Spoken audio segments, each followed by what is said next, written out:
just know us through the mission. Yep. And I believe those are very different. The mission is to give clean drinking water, make sure there's a day when we are not doing this interview talking about water. Our kids who are about the same age are growing up, and like my team is not coming into their school showing pictures of kids drinking nasty water. So that's the mission. But you're right, the vision was to do charity differently. Charity is a virtue. And there's a lot of talk these days about like good businesses and there is a role and a place for pure philanthropic capital. There are companies out there that are trying to solve the water crisis through selling bottled water. They sell a $2.30 bottle of water and 5 cents goes.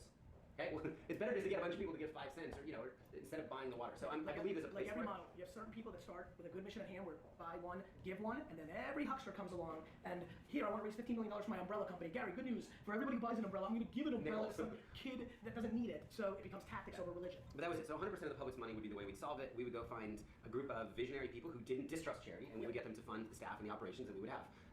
That's a group of 110 people today. Many who have been on your show. I know you and your wife have been long-term supporters of that, but it's a very simple model. There are 2 bank accounts. 110 people pay for the overhead. 1 million people have been able to give in a pure way. So we say, you don't trust where the money's going? How about this? 100% of your money. We even pay back credit card fees. This costs us hundreds of thousands of dollars a year. So if someone were to give $100 on their Amex, because Lizzie and I, you can give your $17. Yo, Nolan. I'm not joking. And every one of those pennies goes to. How are you? We get 16, 18, Been a long time. money to make up the difference, so that every dollar can go to the field. And then we just try to we just try to connect people to the impact that was having, because money was not fungible, because these bank accounts were separate and they were audited separately. We could track dollars. So I could say to a kid, to your daughter, she did a birthday campaign. She can see the actual photos and GPS. Before we go here, I need to move this along. The birthday campaign. I don't want to miss it. Before we get into it, this was a monumental thing from afar, from a marketing standpoint. We got lucky. We stumbled into it. But just instead of giving the full story, you can look this up and Google it, but give them at least what it is. People, instead of throwing a party, we're accepting gifts, because we have enough crap and we get stuff we don't even need for our birthday. And we don't really need parties. It's your 33rd birthday. You donate it and you ask for your $80. Right. So you ask your home, send an email blast, a social media post. Instead of getting me a gift, give $33 to this. And 7-year-olds ask for $7 and 89-year-olds ask for $89. This is something a million people get. Well, I was just gonna say, what has been the impact of this campaign? The average person raises $1,000 from 15 of their friends. So just imagine that idea. 1 million birthdays could be $1 billion for clean water. Right, because not everybody gives just $33 on their 33rd birthday. Some add a zero, some give $3, 30 cents. But every dollar goes, and then everybody sees where it goes. So I was birthday number 1 on my 32nd, but then this 7-year-old kid in Austin starts knocking on doors, and he raises 22 grand. And then we're like, holy crap. And then Jack Dorsey did 3 birthdays, and Will Smith did their birthday. And away we went. And 89-year-olds, Nona Ween, gave up her 89th birthday and wrote a mission statement and said, I'd like other people to have the chance to turn 89. It's a really beautiful idea. Our birthdays can help other people actually have more birthdays. So yeah, you can actually pledge charitywater.org/birthdays, even if birthday's a year from now. You've done them, I've done 7 now, your kids, it's a great thing. Half birthdays. Half birthdays, I like that. Yeah, 26. Are you going to raise $26.50? Yeah, why not? Done. You're right. Okay. All right, let's go. Actually, this kind of segues to the next question from Clayton. Clayton asks, what should people look for in a charity to know that donations are going to a good cause? Let's go very utilitarian here, because I've got a hard stop. Go to charitynavigator.org. This I love. Go ahead. Charitynavigator.org. You can check out a charity. However, overhead is I would go to Charity Navigator, and then I would go read Dan Pilata's work. And Dan Pilata's main book is Uncharitable. So there's 2 things. You can get the numbers of how a charity spends its money, and you can create more cynicism by reading the book. And you get a different view reading the book, saying that overhead is not bad, and that we've made overhead bad. We have overhead. 110 people cover it. Got it. So that looking at how much of your money, what we push for is transparency. I'm happy to give to a charity where 25 cents of my dollar might go to a smart team running good programs. I don't want 50% of my dollar. I don't want 90% of my dollar. Well, let me ask you I want to know. Actually, let's take that, because it's a slippery slope. If you know me very, very well. If I said I'm the marketing genius of a generation, but I need the other 17, I need D-Rock, and he's fancy now, he makes movies. Like, I need 50 cents a dollar, but I'm gonna kill it. Do you think you can wrap your head around that? In theory, you could, right? I mean, it's so Dan Pilata would, and that is one camp that says 50% you're so close to it, that feels so aggressive. But at some level, I guess the energy of it could be, the punchline is, if you can feel that the overhead actually justifies the mission at hand. But that's it. So the transparency is what we're looking for. So you might be willing to write a $100,000 check and have 50 grand. The problem is so many people don't know how money's handled. That's right. But I may not be, or maybe you and I are both willing. But anyway, you're like, no, 50 cents is too much. That's the only thing we've been pushing for. I'm not telling people to adopt the 100% model. It works for us. Because you're able to establish well members that have covered. That's right, and people give for the first time. I hear all the time, this is the first charitable gift I've ever made in my life. I just heard it last week. I saw on Twitter, made the first charitable gift in my life. That's a little sad, but that's the kind of person I want who doesn't trust. I would argue it's not sad. I think back to that 42%. I was a grown man with a lot of thoughts and a very decent dude when we sat, forget about Omaha, downstairs, me, you and Saka, at that pool place, and you said that statement, and it was right. Now you have schools in your name, you have, and not only that, to be honest with you, I've been able to impact not just this, and sit on boards and do other things. Like, it changed the way I thought about it. In the same way that it is my hope and dream that a 28-year-old hustler right now, who's made a couple bucks doing Snapchat filters because he got my advice 40 episodes ago to do that, says, you know what? I'm gonna donate $28 right now and give away my 29th birthday, or whatever. And by the way, I don't judge. You do what you want to do. You want to be 90 and never give a dollar? Everybody does what they do. You're missing out. You can really have, it's fun. It's a blessing to give. I mean, this is like, we were talking about this growing up. It is, you get to live vicariously through all of the good your time and your money is doing. It doesn't need to be charity water. I get it. It's a blast. It's a blast. Go ahead. Melissa asks, I do work in Uganda. After clean water, Is creating sustainable jobs the best way to see impact? I think they're a bunch of pillars. People need You believe that food. once water is drilled, it opens up the whole gamut. I do, but jobs are incredibly important. Shelter is important. Food is important. Health is important. We've just started with water because I get to touch jobs. We hear these amazing stories of women who will use the time back in their day, specifically actually in Uganda sometimes, and they will sell rice at the market. They'll sell peanuts. I was in When he Zambia. says, by the way, we're going very quickly here. It's how we roll. It's how this show rolls. But I know my audience. Guys, when he says, gals, when he says time back, these are women who would walk 3 hours, because an hour there, 30 minutes, 20 minutes to scoop up the crap water, brown, and then walk back. It's 40 billion hours are wasted just in Africa collecting water. When you talk about the workforce. So yes, they did a study, 88-page study out of the UN. Every dollar invested in water and sanitation makes the community 4 to 8 times richer. It yields $4 to $8. So jobs are incredibly important, and that's one of the things that's attractive to us about water. Because What's her name? without the time, Melissa, thanks for the work you do. Yeah. Awesome. Let's move on. One more. Nayeli asks, what's the best way to fundraise for a church that is also a community center with limited resources? All right, so let's break out of our thing and go more holistic. Yeah. The show. One more time. What's the best way for that church? Fundraise for a church that is also a community center with very limited resources. well, the best church campaign that ever happened was a church campaign. I don't know what kind of church he goes to, but this was a pretty young hipster pastor in Seattle, and he was trying to show his community that they actually weren't, over religious. So he threw a keg party, and he got a local band, and he created a smoking section outside the church, and they raised over $500,000. Because the community wouldn't necessarily have given to the church, but he actually chose us because we were not a faith-based charity. He chose us to make a statement and say, look, our church community, we care about the world, we care about clean water, but we don't need to do it with strings. We don't need to do it with an agenda. So I think that message resonated powerful with the Seattle community. One of the things now we're trying to get entire churches to donate the birthday of every single person in the church. Same thing. Your friend Gary's not going to give to my church community, but he would give to my clean water community. And it's a great way to kind of reach outside the walls and build bridges. I think it comes down, and it was brought up right from the beginning. It's story. No lightning. Right? Like, what does your community care about? What is going to compel them to donate? You understand the context Summon of part of the church this. community. You need to Oh, understand shit. people that are outside the community. There we go. And I still believe in the context of this show, and there's many ways. In the context of this show, Meh. I think getting very aggressive around Snapchat and becoming the best Snapchat player in a small town in South Carolina as a church, and then going to the local newspaper to write an article about how this church is doing Snapchat better than anybody. It's No, always wait. using We new have tools that give 50. awareness to your mission No statement lightning. through your execution of that storytelling. So whether Not really it's expecting Snapchat or anything live from streaming there. on Facebook Live for 72 straight hours, something that everybody TOA knows about, professes use that in platform to 4 get you awareness days. over what you're doing. We had a fundraiser Alright. campaign where he listened to Nickelback for 7 straight days, day and night. He Let's wouldn't do sleep. some arena He raised first to start $35,000 off. in sympathy from the Did community. they? And I would totally agree with that. We gave our Snapchat to a team in Berlin a few days ago who did a takeover of Charity Water Snapchat, and they were running marathons and banging on yellow jerry can stuff that we would have never thought of. They were spray painting jerry cans, creating art, creating content. You know what? I know I better run. I know you've got to run, but in the last 2 minutes, what's that? Okay, in the last couple minutes here, what did we not cover for the Vayner Nation to know about you, Charity Water? Yeah. So 10 years, we're getting reflective. We've helped 6.1 million people out of 660 million. So we're about 1% of the global problem. Is that crippling to you? Like, You know, you know what? Let's go. yeah. Since you just said I had a minute or two, I'm sitting here and thinking about. I'm very fortunate because I've been close enough to watch, and we don't hang out every day, but I'm watching, right? Boy, you've hustled, and for me to say you've hustled, like that, 96 flights in you know, years. like to me that's like a very difficult place to go. For me to like put one on, I respect your hustle. That's hard for me to go there. I really respect your hustle for as hard as you grind, for as many conversations, selling people one by one, selling the story, biz deving. How many flights a year in your We're grind? almost 100. Yeah, I mean, 96. and these are not like what I do. Like, hey, let's Yeah, go to Atlanta. we've never bought a business class ticket in the history of the So like, I really watch from afar. And very honestly, and this is a good opportunity for me to say this publicly, you did such a good job selling me. My level of cynicism starting off is like, when's the other shoe gonna drop, right? We've talked about this on a personal level. I get it from the business advice. And then I started having kids, and then we were good. But it was interesting to watch. For as hard as you've hustled, for as talented as you've done, for all these crazy names that have been associated, for all the big impacts, the charity events, the gala in the different ways you've done it, boy, for everybody who's watching that I say patience, patience, patience, it's got to be a little bit disheartening that you're a decade in and 1% of the problem. I don't believe, knowing how ambitious you are and optimistic as I am as well, That's good enough. I don't think you would have sat there 10 years ago, if we were buddies from Huntington, and I said, bro, weird thing, I'm a genie, in 10 years we're going to be sitting with India and D-Rock, and I'm going to tell you, you crushed it, you've gone as hard as you thought you were going to go, and great news, you've moved the needle by 1%. So it's tough. I actually appreciate that you asked this because most people take the other tack and they say, did you have any idea you would be so successful? Did you have any idea you guys from a cold start would raise $250 million from 1 million people who didn't trust charity? And like, Scott, you've transformed 19,000 communities through, your community has. You've been a catalyst to 19,000 communities in 24 countries and 6.1 million lives. And I was like, dude, I thought we'd be 10x. I thought, it would be 50 million people served by now. So it's hard. As we said at the beginning, it's hard to get people to care, bro. Like, it's hard. It's not in your face. Like, your kids aren't drinking dirty water. Your mom never walked 8 hours. These people live thousands of miles away. You're not selling them product. They are not useful.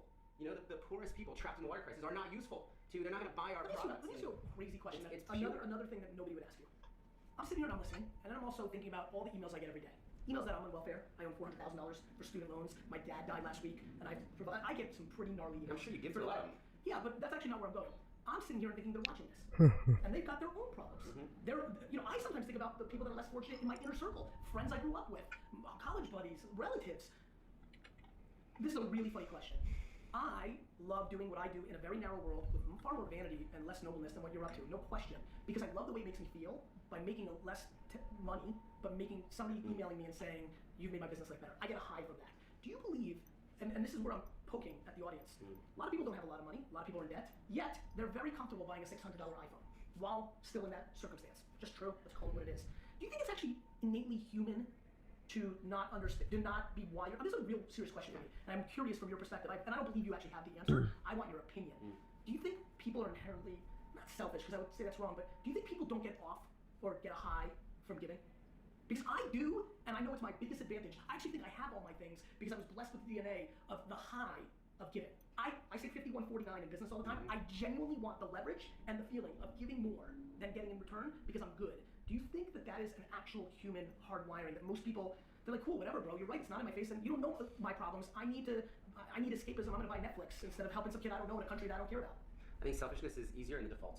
I think, like being a dad now, like seeing how selfish my little human being is, and kind of training him about sharing and patience, all these, like they're muscles that have to work. However, I think the more you give, the more you want to give. It unlocks something. We talk here about getting addicted to giving, right? You start giving to us, then you start giving to pencils, then you start giving to other stuff. And you're like, wait, this is kind of cool. And now I can give some time, and now I can give some connections. So it's one of those things. And it's not about the money. There are people watching that might be able to give $5. What I've been amazed at is some of the people in the greatest need are the most generous, and that is what perplexed me. We did a campaign early on with Saks Fifth Avenue, and it was a very simple idea, right? Women come in and buy $5,000 handbags. Let's also sponsor water fountains. Man. You thought this was gonna be a home run? Oh no, 15. However, what was the most Oh inspiring wow, thing that Saks 100. raised $700,000 to their community, but the employees. That is of the unusual. Jackson, Mississippi call center started selling their personal jewelry. Very, very to raise unusual. money so that a well could be built on behalf of the call center. And the CEO was like, these people many of them are minimum wage. Right. It's the rich that are supposed to be giving. It's the women that are, maybe buying a $5,000 handbag that would feel guilty. That people, that is inspiring. Right? So you latch onto that. It's like the widow's mite. Those are the stories that we are talking about 2,000 years later. That people are coming out. So I think giving is an exercise. The more you do, give time, give talent, give money. The more you do, the more you want to do, and the more it changes you for the better. The more it changes your family. The more it impacts your legacy. Thanks for everything you did. Of course, every guest gets to ask the question of the day, and a lot of people answer. What question do you have for the audience? Okay.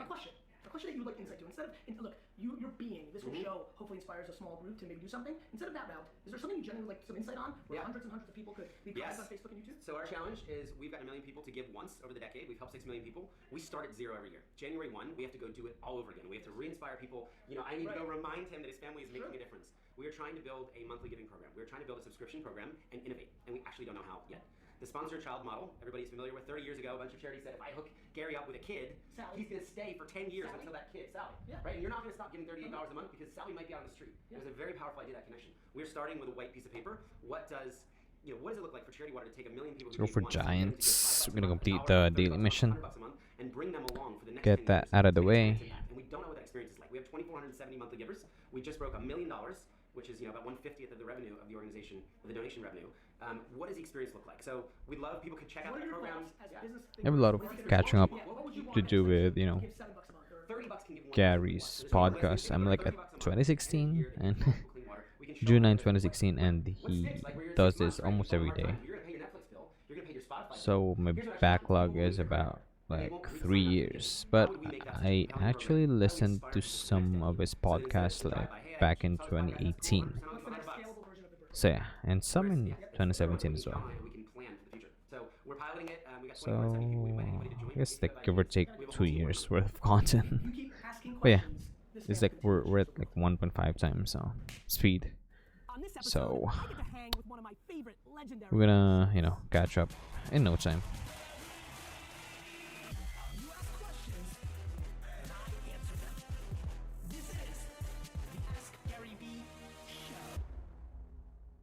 Hey everybody, this is Gary Vay, Nerd Chuck, and this is episode 211 of the Ask Gary V Show. I'm very excited to be here at Red Rooster in Harlem with this wonderful, wonderful human being that I've known for a long time from afar, growing up in the wine business, watching the food culture world.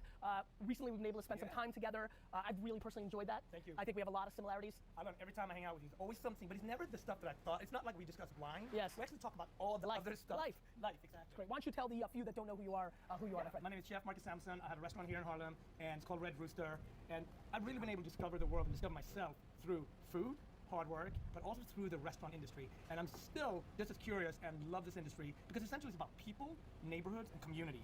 And this restaurant, Red Rooster, at its best, uploads all that. That's great. And so why don't you give, because I know this a little bit, why don't you give everybody, you're going to be humble, but I want to establish it, and then India, we'll get into the questions. Give a little bit of your, not like from the beginning, but like from the beginning of your restaurant career. Sure. Paint me a picture. So, what's your first job in the restaurant industry? My first job was, like most chefs, a dishwasher. Yep. We're actually making meatballs with my grandmother. Okay. And that's a great start. Yep. Right? Playing Top Chef at home before there was even a Top Chef against my sisters. Yep. How old are you at this point? They're 6, 7, and they're like 9 and 14, so I lost. Yep. But the idea of making shit matters. Yes. Making what we came from. Yes. Right? Making herring, pickling. And you know, our big thing of pickling, and most weeks have a whole summer house in the basement where they serve food, was because we were afraid of the Russians. I get it. We were convinced that the Russians would come, so we had to store food. Just in case, or when they come. So this is like, that's really where that making the art and making stuff. On my dad's side, everyone was a fisherman, so I had it really from both sides. Big aspirations, big dreams, got scholarships to go to Switzerland, France, work in some of the toughest environments ever. Loved it. But really, the breaking point for me was, after France, I went to Japan. Changed everything. Because? Japanese food at that point wasn't. What year is it? I want to say 90, 91. Okay. Wasn't even on the world map outside Japan. Right. Sushi culture, even in New York or SF, was non-existent. Non-existent. And for me to stand there and just learn from these guys, not even understanding what they were doing, but knowing that they got it and I don't, in order for me that to excited learn, you. Oh my God. And I had to really listen and just learn and learn and learn. And it changed my perspective on food. It really did. What for some novices or people that are curious, what would you say in a sentence changed? Well, first of all, raw food. Right. And then in France, we had to cook with heavy creams and sauce, which I liked with the great precision. Tight, right? The commitment to their tradition. Yes. Not looking outside. Right. France isn't the gold standard. No, it's about us here. Yep. And this is how we roll. Yes. And umami, which I didn't even know was umami at that point, but that flavor point between, you know, miso, sweet, salty. So he taught me a lot. But again, being black in Europe at that time with ambition not just to work in a restaurant, but to be the guy. Own the restaurant. A French chef told me, he was very clear to me. He said, listen, I'm going to give you a piece of advice. Get out, get to the States. I know you want to own your business. It's not happening here. It's not happening here. And you can look at that 2 ways. Like, he was very rude. He wasn't. He was trying to help. Cut through. He was trying to help. And it was game changing for me, so I came to the States. You know, it's interesting. We talk about this. This is just a little side note. We'll get back to the show. It's literally how I think about my business shows and content.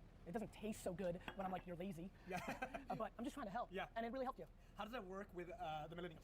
Millennials are just like every other generation. There's unlimited lazy people at 50 and 60. Yeah. I think the millennials have a bad rap. I think it's old man and old women talk on them. That's good. I really do. I think there's tons of millennials that are hustlers. Yeah. I do think they've lived in a great era, but I think Gen X did too. I mean, I think every generation that gets away from generations that fought in wars is softer because they can't even understand the alternative of all the luxuries. When you're complaining about not being able to afford an iPhone versus your grandfather running on a beach and getting shot in the face and dying, that's a very big difference. We see it also in athletes. If you compare sort of like Muhammad Ali's generation, since this is just so in front of us, versus the generation of course. now. Athletes 30, 40, 50 years ago had to work during the off season. You know, I don't know how to feel about this room now. Yes, the show. Yeah, crit rate, crit damage, and HP is kind of distributed like between all of the substats.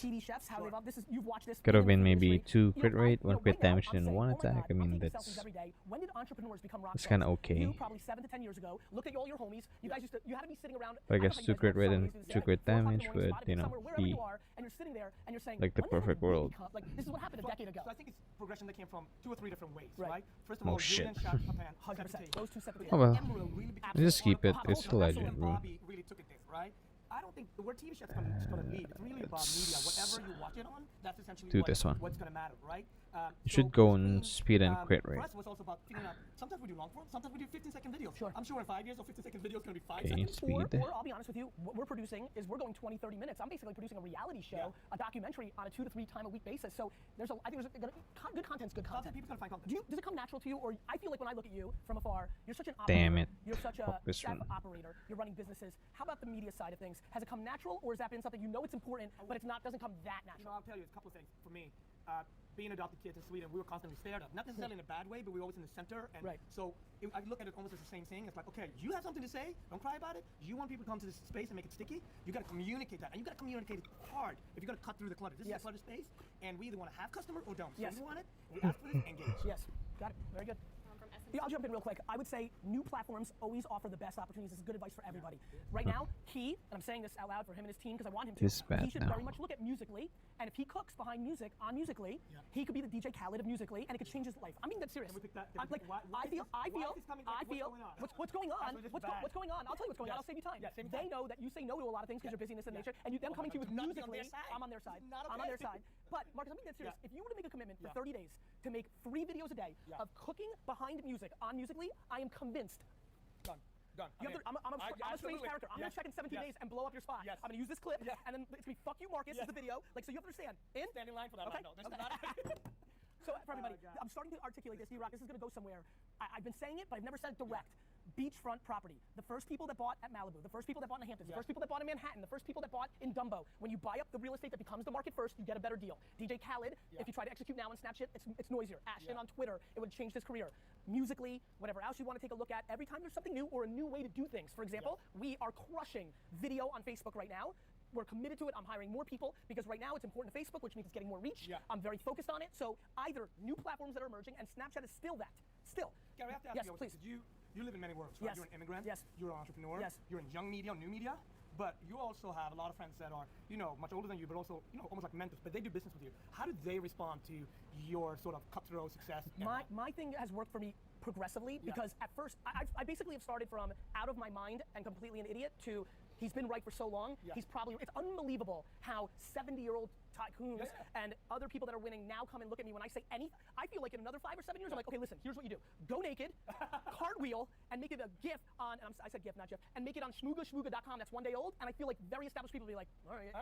So what's happening, and I'm sure you felt this in your career with food, as you build reputation, and you know the good thing about reputation, and you've been the beneficiary of this as well, it's earned. Yeah, Like it is. people don't want to listen to me. No, As a matter of fact, a lot of people that listen to me and give me respect do it begrudgingly. Yeah. Because I do it with a different kind of vibe than they want to, This is very direct. And This so is very smart. I think what's happening is But I just feel like I save time when I listen to you, honestly. Well, I because appreciate you're very direct. Like, no, it's not like really thought about how correct that's this fit interesting. in this Time is something I environment. value a lot, so that makes sense. Makes me feel good. India? From Essence, Stampin' Coin asks, what's the biggest change tech is bringing to the restaurant industry? Connectivity to the biggest change to tech to the restaurant is connectivity with the consumer. So the editor used to be, the guard maybe with a couple of newspapers, a couple of magazines. Listen, that consumer out there that is connected to that is now the most important person. This happened in the wine business. It was Wine Spectator, it was Robert Parker, period. New York Times for you and maybe a couple of other things. Gary Vee wasn't up there? Not yet. I started a process, and then it was technology. I rode the wave. It wasn't me. It was me understanding what YouTube and Twitter was going to be, Instagram stuff. My friend, do you know Andre Mack? Yeah. Andre's my boy. Like I remember those conversations early on. Here in Harlem. That's right. I was like, Andre, this is happening. He's doing a nice job. I'm watching him on the gram right now. Like I just knew that was coming, and I don't know what's going on in the restaurant world. I feel it's probably similar to what's going on in the wine world. A big Wine Spectator and a big Wine Advocate score still really matters. I'm sure the same way a New York Times review matters. But now there are tastemakers. But the world is not either or, it's both, That's right. It's not That's right. Where there used to be one option. Absolutely. I mean, all my friends and I look at Foursquare and look at pictures of the food when we get to restaurants. Like that, Yeah. Tristan's a good friend of mine. One of the guys from Foursquare. There you go. Tristan Walker. He's the best. Yes, I love that dude. Yes, good guy. I love And his talk and about breaking Bevel. the mold. I was an investor in Gowalla, which was a competitor of Foursquare, and I remember being on a call with a bunch of the investors and people on the team. I'm like, this guy Tristan Walker is a problem. Yeah. He would I respect that as the highest compliment. It's meant as the highest compliment. yeah. I've been an enormous fan of his for a long time. And his get up. You should have him on the show. His get up is amazing. Bevel? From Queens, He's the best. Ivy League schools, but Best. the hustle way. Best. Best. From Daniel. Daniel. Daniel asks, the best way for a culinary virgin to step up to the plate? What's the best way for a complete culinary virgin To step up to the plate. to step up to the plate? Well, I mean, Yeah, I get it. I mean, really, first of all, get Thanks, a India. friend that you really, love, adore, admire, and cook with you. Because once you do it by yourself and you don't know anything about food, it's hard because it's so many things. It's arugula better than this lettuce, and it's a lot, right? So if you cook with somebody that you trust and you're gonna have fun with, at the same time, drink some wine and stick to it for 30 days. On the 17th day, I'm gonna call you if you're not sticking with it. My man. Yeah. Marcus, I'm gonna go side question, a little question for me. One of the things that I've enjoyed in the food scene, obviously living in New York has been amazing for this, is when a new thing pops up. Yeah. And when I mean a new thing, I actually mean an ingredient or a spice or a thing. Yeah. Like, is there any vegetable or fruit or spice that's emerging right now in the scene? I'm fascinated by that. So first of all, there's very little things in the food scene that are new. I know that. Because it really... Is it new interpretations? Yeah, but what happened is, go back to the France scenario, when we brought so much from just Europe and France and eventually Italy and There was Spain. still a lot of Yeah. opportunity. So what we look at now as new is very often from, not even Japan anymore, maybe Korea, but also now a little bit from Peru. It's definitely a strong market. Peru. And what do South they got going No, on? because you think about extension of the sushi culture is obviously tiradito, ceviche, and those stuff Yes. that we here still don't know that much about. Yes. And then the last thing that's going to come even more is Africa. So when I brought the oldest spice blend in the world to America, berbere, which is the oldest spice blend, Ethiopian looked at me like, that's not new, we've had it forever. Or if you think about argan oil that comes from Morocco. Argan oil is mostly used in makeup, right? It's all over. Yes. But cooking-wise, it's a pretty new oil here in the West to cook with. The Southern Mediterranean people have been cooking with it for 2,000 years. What about meats, like from Africa? Like, will that, do you think 20, 30, 50 years? Well, the cuts might change, because the meats are pretty traditional, right? But then the cuts that we're using might change. And also that is old school, right? Well, of course. When the chefs talk about something's old school somewhere, always. Exactly, but we haven't maybe focused on that country before. That's right. I love that. All right, India? Next one. CJ, listen.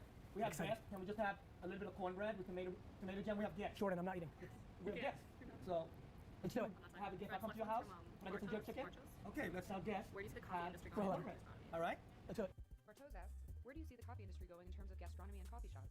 That's a good question. The coffee industry. The coffee industry, first of all, I mean, it started from Ethiopia and places like that in that region, but now I think you have 80 countries producing coffee, so that's like, it's very, very, very global right now, right? So I still think we're just here in terms of intense beans and in terms of the coffee culture. Reminds me of the wine business in the 90s. Exactly, so the mixing, I think we'll see more coffee and wine bar together, where you have coffee in the cocktails, the way you see fresh juices going in with cocktails now, that will happen. You know what's so interesting? I've been thinking of a concept of a bar that is just 24/7 Yeah. because, and it goes from coffee to juices to tea to wine to post game to like really, I think there's a really interesting model from a place that's open 5:30 a.m. to 4 in the morning in New York that is very hardcore structured around 4 to 6 different afternoon tea, right? Like coffee, juices, afternoon tea, wine. But all of the things have, what we're talking about here is they have intense flavors, right? Because that coffee and that juice is based on intensity. Yes. Espresso with fresh juice. Yes. Next to it, let's say ginger and orange. So people today want intense flavor. They want smaller shots of something, but really intense. So that can be done. Wet bar or something. Just like it's just liquid. Are we thinking names now? I just want to open it. I may.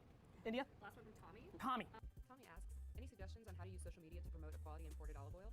Wow. I mean, social media, why wouldn't you utilize it for any product, right? First of all, olive oil, people love olive oil already, right? So you want to tell a little bit terroir where it's from, and then also how it's used, best case scenario, but also maybe a surprise. Olive oil as an ice cream or olive oil in a cake. Something that is just a little bit off center. I think social media would be a perfect platform so you can cut through.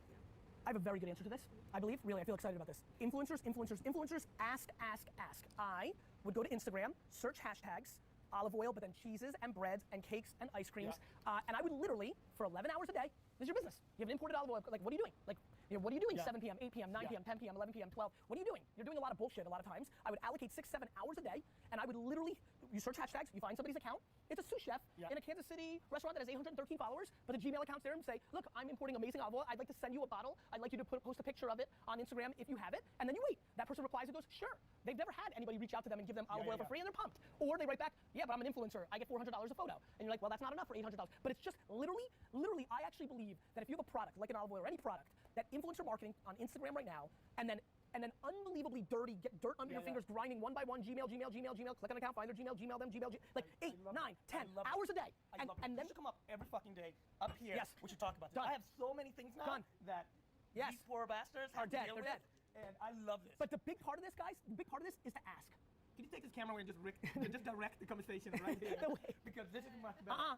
It's easy to pass on them. You're the bottleneck. Of course. You're the bottleneck. 30 days. 30 days? Yes. Ask. So many of you are just not asking. The fear of rejection or the laziness of the execution is stopping people from winning. Hashtag laziness. I think that is a very, very strong It word. is one of those two things, Marcus. I'm telling you right now, if you actually have a product and you actually spend 10 hours a day, and I love when people are like, 10 hours a day. I was running a very large wine retail business, and when Twitter came out, I went pot committed, all in, and I was spending 10 hours a day. I built my entire brand from that ecosystem. It wasn't mainstream media. It wasn't winning, an award and having the entire press. Don't my awards. I'm not belittling. I'm not belittling. I saw that. I'm not belittling. He caught it. He's right. He's right. No, but I've never had. I get it. I'm happy for you. That was fun to watch, and I'm happy for everybody. But like, it's unbelievable what 10 hours a day of asking 850 chefs a day on Instagram. 109 chefs will take a photo with your olive oil. 39 moms that have a lot of other moms that give will take a photo with your olive oil, and it's just the work and the asking. Smart. And it's free. Like These classes, are you building a Crump U? No, I'm definitely. you? I don't want to get into fights with any judges. But this is good. This is actually really good education. Free. Yeah. For life. I love that. It's good. Question of the day, Marcus. You get to ask the question of the day.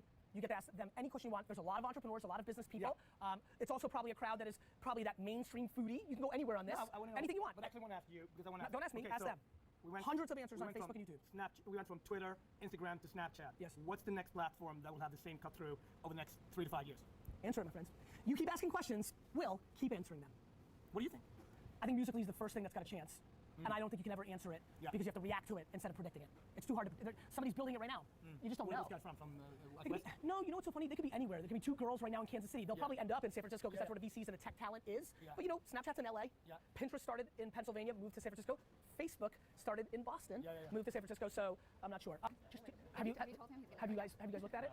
Yeah, we read And yeah, cool. And honestly, spend 1 hour Googling Musical.ly, read all the articles, get it down, and then reach out to mainstream media, like whatever contact you have. They're dying to write an article about it. So like I can already see the headline, like, is Marcus the DJ Khaled of Musical.ly? And that alone almost starts it being that. Love it. Thank you so much. You're welcome. On this episode, a legend stops by.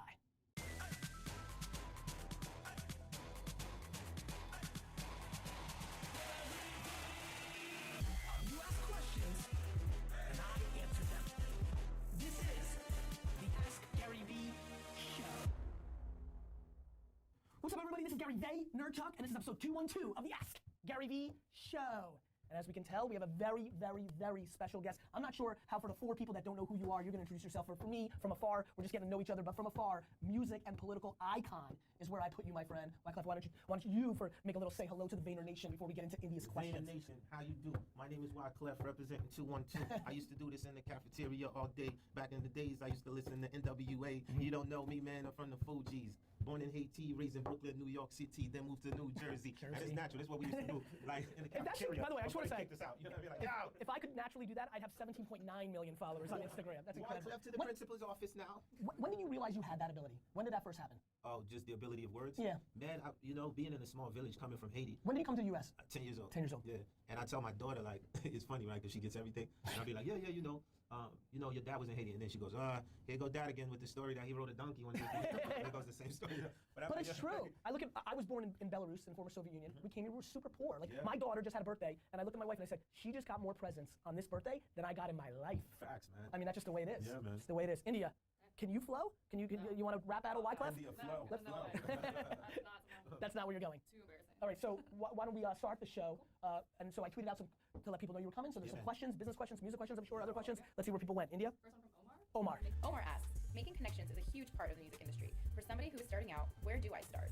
Oh, man, that's a good question. I think, like, it's a little more easier for you, Omar, than it was for me. 100%. Because, There's a thing called the fucking internet. Yeah, the internet is key. I mean, really, for me, we had to sit, the Fugees literally had to go through like 7,000 A&Rs saying, this shit ain't gonna work. Like, rappers playing guitars and women singing and rapping, no, that's too much. So with the internet, you can actually build your own audience. And you were going through that process of trying to think that that was happening in 91, 2, and 3 before 4 and 5. It seems like what? It was 94, 3, 4, 5 when it happened? It was going like 93, 94. Do you know how weird it is? 1993, a group shows up with an acoustic guitar, and we talking about we hip hop, we from the hood, and you have one girl, and Clef grabs his guitar, and another kid's a rocker, and I start playing guitar, and Lauren starts to sing John Lennon Imagine. Then I go into a freestyle. Can you imagine someone who's A&Ring that time? Yeah, they know. Do you know what I mean? So the beautiful thing about the internet right here is that you get to create your world. And if your music or whatever you're doing is really original, it's going to find its key audience, because through the internet we've learned it's a big universe, right? So you got your crowd. I completely agree with him, and I say this all the time. The best way to sell is for people to come to you, right? And the fact that there are things now like Musical.ly and Snapchat and Instagram and all the other platforms we know,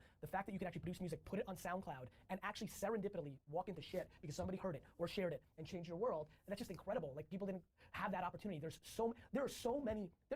How many Fugees? How many actually, I'm dying to ask you this question. How many very talented musicians do you think did not get discovered in the 50s, 60s, 70s, 80s, and 90s because there was just only so many A&R people? They maybe lived in Memphis, they maybe lived in Haiti, they maybe lived in Belarus. Like, in your opinion, do you believe that if you were great, it would have just happened? Or do you think in the 50s, 60s, 70s, 80s, and 90s, a generation that we don't grow up anymore, there were actually real big time talents that never got their opportunity because they just didn't have the luck of being in the right place at the right time? Yeah, but you know what's funny about what you said, right? Is you see, the music of the 50s, the 40s, the 60s, the 70s was a different thing because people wasn't worried about show business. Right. People was more worried about the music. The music. You see, so this is how we know of Thelonious Monk.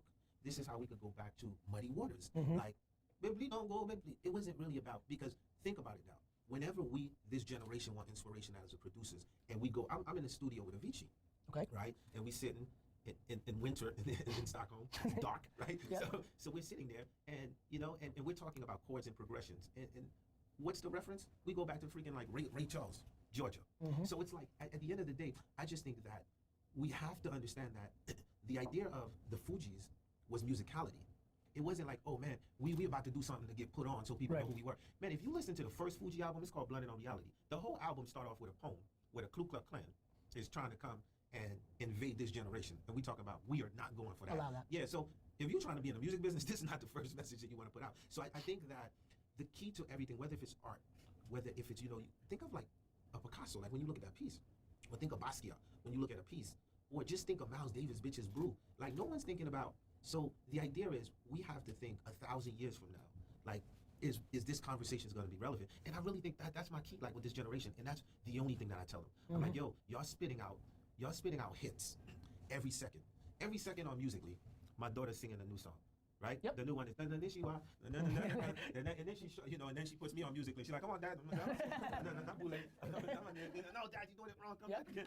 So Third take. And then what I noticed is like after 70 songs are playing. I said, Angelina, who's this artist? She's like, I don't know. She don't know, but she knows this song. So I think if we can push more musicality, to your point, because there are badass artists out there. They're on the internet, you know what I mean? And we just have to focus. Don't you think these platforms give musicality a better chance? Because back to your point, you brought musicality, and the human being that was thinking business is like, who wants this black guy playing a guitar and the girls sing? Like, right? That's what stopped musicality. And now the open platforms, I actually think give musicality a real opportunity. Yeah, sexy black guy. Respect. Yeah. All right, India, let's move this. Next one from Alexander. Alexander asks, what are some essential things to do and to avoid when it comes to personal branding? From my standpoint, the thing that, it's really, it's so funny. I make my parallels. I know you probably don't know a lot about this backstory, but I was in the wine business, and I came out and made YouTube videos when YouTube first came out, and I talked to people in Springfield, New Jersey, not far from East Orange, in Springfield, New Jersey, in my office. I made videos just like this, and I talked to people about wine. I told people wine tasted like whatchamacallit bars, or like when you open a racquetball case, stuff that nobody had ever done before. And there was no Wine Spectator or Food Network that was gonna put on this guy that compared wine to the Iron Sheik giving somebody a camel clutch. Nobody was gonna put me on. The internet put me on, and I think the personal brand thing is really no different than musicality, aka originality, aka actually having the chops. I think so many of you, and it's funny, you guys know, my crew knows, I compare entrepreneurship right now to rap and hip hop because it's a genre that is getting looked upon, and all of a sudden it's fame and all this stuff, and you see a lot of fake entrepreneurs. That's the same thing as one hit wonder just following the melodies or the hooks that work and there's nothing there. I think the number one thing to building a brand, a personal brand, the number one to do is to be you 24/7, 365, forever, never waver, regardless. Money and fame doesn't change you, it exposes you. So, it's binary, 1 and 0. Be yourself 24/7, 365, and the thing not to do is alter that in any shape or form. Facts, man. Yo, in hip hop, we call that, you just spit some bars. I'll take it. Now I'm good. Bars. Take that. Put that quote card everywhere. All right, let's move it. Oh, video. Good job, India. Hey Gary Vee, hey Wyclef, how you guys doing? Thank you very much for taking my question. My name is Brian Rips. I'm a musician and entertainer from New York City. For the last 10 years, I've been making my living writing songs and traveling the country playing for people. One of the biggest lessons I've learned is how to take no for an answer and press on. I'm curious to hear from both of you what some of the biggest no's you've encountered in your career are and how you overcame them and moved on to conquer them. Great question. Oh, that's very nice. That was well done. Great guitar player too. You know how happy that guy is right now? Hell man, you killing that guitar. He's in New York? Yeah, I think he said. Yeah. Yo, do me a favor right now, This man. is big. Hit me at, okay, we're gonna do this. Let's make this big. I want it. Now you gotta deal with this. No, listen. We have to deal with this with me all the time. I love it. Do it big. Let's do this. Go ahead. Right, when you come see me, In Jersey. we come chill. Don't worry, I'm gonna have grass and everything. No worries. You bring the wine. I'm bringing the wine. So why don't we bring the homie in? Done. Let's bring him in. Let's bring Brian in, and we can do a little Amazing. jam session. Okay, that'd be cool. So this is what I'm thinking. Dreams are made on the This is Ask what I Gary mean, Vee it's really show. great. But to his question, man, I would say the no factor is a motivation factor. And the thing about it is, it goes back to what you say. So every day, you constantly have to prove yourself. Only as But good as your last at bat. You're proving yourself to yourself. Always remember that. Because the day that you wake up and you say, man, I'm already good on piano, I'm already good on guitar, I done wrote 50 songs, I don't need to write anymore, that's the day you're finished. Finished. Because the thing that keeps us as human beings going is creativity. The day that we lose that, we completely lose ourselves. So to your point, it's just about each one teach one and constantly being inspired. And whenever someone told me no, it was always a motivation for yes.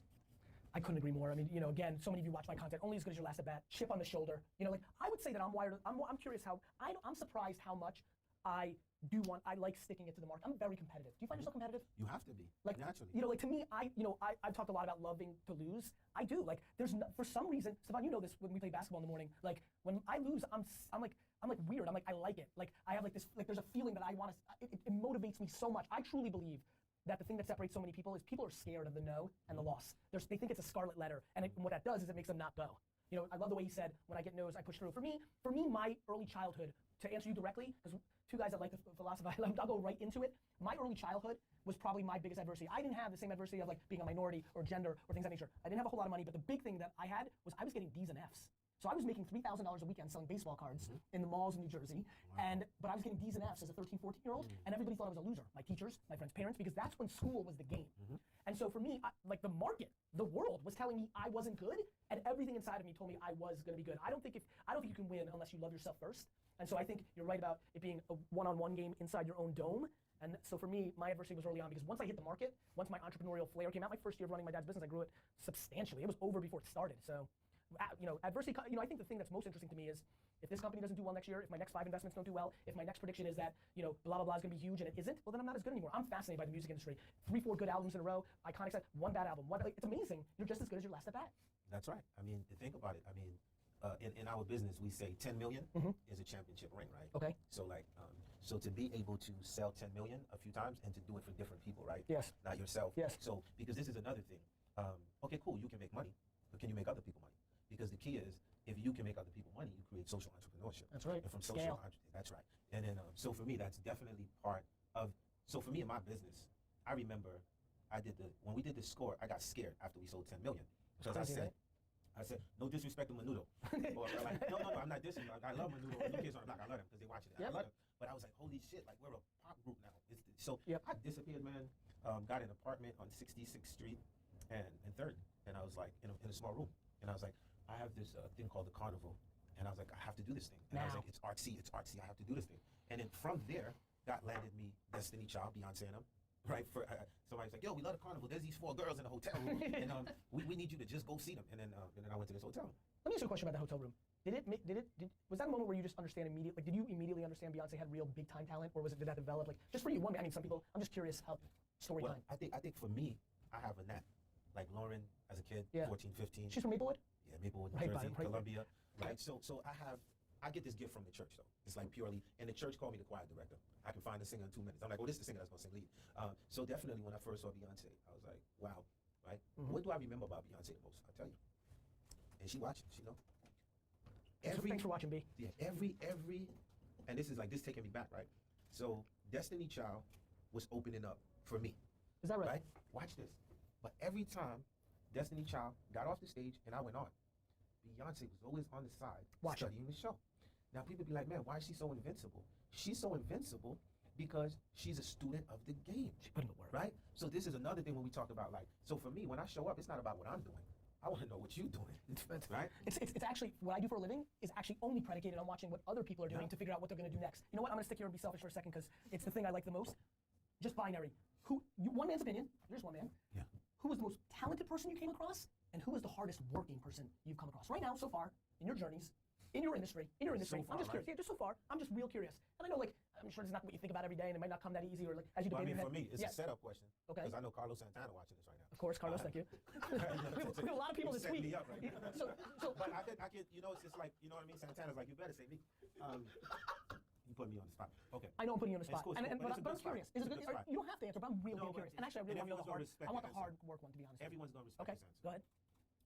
For me, the hardest working person that I've came across in my entire life so far will have to be Michael Jackson. Because, and then this is why I tell you, right? So when you're hardworking, you're like moving at the speed of light, but somehow you're aware of everything going on with the culture and everything. Like you know everything at real time. Like, cause you Michael, man, you're like in Asia somewhere. So why you calling me? And then you're like, yo, I was just watching this TV and I was like, who's this guy, gone to November? I think I'm being pranked and I hang up the phone. The first time Michael calls back, I'm like, holy shit, this fucking Michael Jackson. And yo, this guy's schedule literally shows every day, somehow finds time to land at Sony Studio, come up the elevator, come see me, sit down, and that whole day changed my life. Ever since that, I just see music totally different on the perception because I'm like, yo, this is Michael Jackson. And he's sitting there normally, and he's giving me the rhythms while he's sitting there. And I know the dude is coming from the flat has to be super long. And he's sitting there now, he's like, yo, this is how I'm hitting the bass, this is how I'm hitting the drums with his whole body. And I'm like, yo, it's freaking Michael. And man, yo, dude, when I tell you I'm tripping. So for me, I would say the coolest thing about Michael, man. So then we in the room with 2 of us. And then he's like, man, your style reminds me of, when we was younger, they took us to Jamaica. There was a guy who used to smoke a lot of weed. Bob Marley? He's like, no, it's another guy. Oh, Peter Tosh. He's like, that's unbelievable. So for me, that was that to me was huge. It was huge, and then And then I was amazed by this short time that I spent with Whitney Houston. Yes. She was insanely incredible. Jersey. Yep. Jersey crew. And man, Whitney's work ethics was crazy. And I guess I was lucky because when Clive Davis calls you and he's like, yo, man, I need a song for Whitney Houston. You know, you start trembling. And then Whitney shows up. I'm like, I know Whitney, I know your schedule and what you're going through. Show up on 24/7. Ready to work. Insane, like it's the first record they're being recorded. So when you, and then you picture yourself, you're like, no, that's really Whitney, the bodyguard this time. And then she's showing up as if this is the first record she's about to record. Because money and success doesn't change you, it exposes you. Facts. It's just so real. India? Bars. The last question was, who do you think is the greatest hustler in the music industry? Get out of town. I'm serious. See, I felt it. Yeah, you knew. You just knew. Were you just laughing? Were you like, this is so weird? I was just like, this is great. It's just the flow. Obviously, The flow, the bars. Yeah, the bars. Wycliffe, what excites you about how old is your daughter? My daughter is 11. And what is she about? So musically, she's all about it. She's about everything tech related. She lives in that phone. phone. As far as like the audio, yeah, she lives in the phone. And what kind of music? So anything, she's eclectic. She's like Clef's daughter. But anything that is relevant, she puts me up on it. Whether if it's like from a DJ Snake remix, this is insane, to the Musically, and this is how it has to be adjusted, to Dad. I don't know, man. You have to challenge Jason Derulo to a dance competition. You know what I mean? So she's so in tune. And what about for you? What about for you? What comes most natural? Any of them? Twitter, Facebook, Snapchat, Instagram? Well, what's funny is to every social media, it goes with your certain likeness, right? So for me, the one that naturally goes with me is the one that can be instant at real time, and that would be Facebook mention. The live. The live. You love that? Yeah, I love that because what happens is sometimes you'll just go on. Yeah, it gives the fan real time. I'm all about, because sometimes you're catching a vibe and you want to give the fan that exposure that they can only catch that lightning at that second. So for me, I guess like for DJ Khaled, it's Snapchat. So my version of Snapchat for me is like Facebook mention. I love it. Know? Yep, I love it. India, good show. Wycliffe, I really appreciate it. So I'll see you at the studio. 100%. Bars. What kind of wine do you drink? Are you into it yet? Am I going to educate you? Well, of course. I mean, you could never stop learning. You know what I mean? So I look forward. I love this guy. He's right. I look forward to being educated. You know what I mean? But shout out to my Russian Jewish friends. And when you're coming, let me know because I have a few wine boys that are going to show up with something they brought back from the cave. Okay, I love it. And we're going to need your opinion on some stuff. All right, Wycliffe, every time we have a guest, they get to ask the Vayner Nation the question of the day. Any question you want, we'll get hundreds of questions on Facebook and YouTube answered for you. It could be anything about music. It could be what you're thinking about. It could be absolutely anything. All right. My question to the Vayner audience. An election's coming up. Oh, going big. And Bernie started a movement. And clearly, Bernie's not going to be the candidate. But Bernie's movement have become so strong that it becomes part of America Youth Moving Forward movement. So my question for you is, how with the candidate that you choose, that you're going to continue with the idea of free education, the different things that Bernie is talking about, are you still going to be part of activating your communities, meaning your mayors, your congressmen, your statesmen, on this movement that have started? And who are you basically going to be voting for and why? Wycliffe wants a bloodbath in the comments section. I love it. Right, baby. I appreciate it, man. You keep asking questions, we'll keep answering them. On this episode, Ariana Huffington stops by.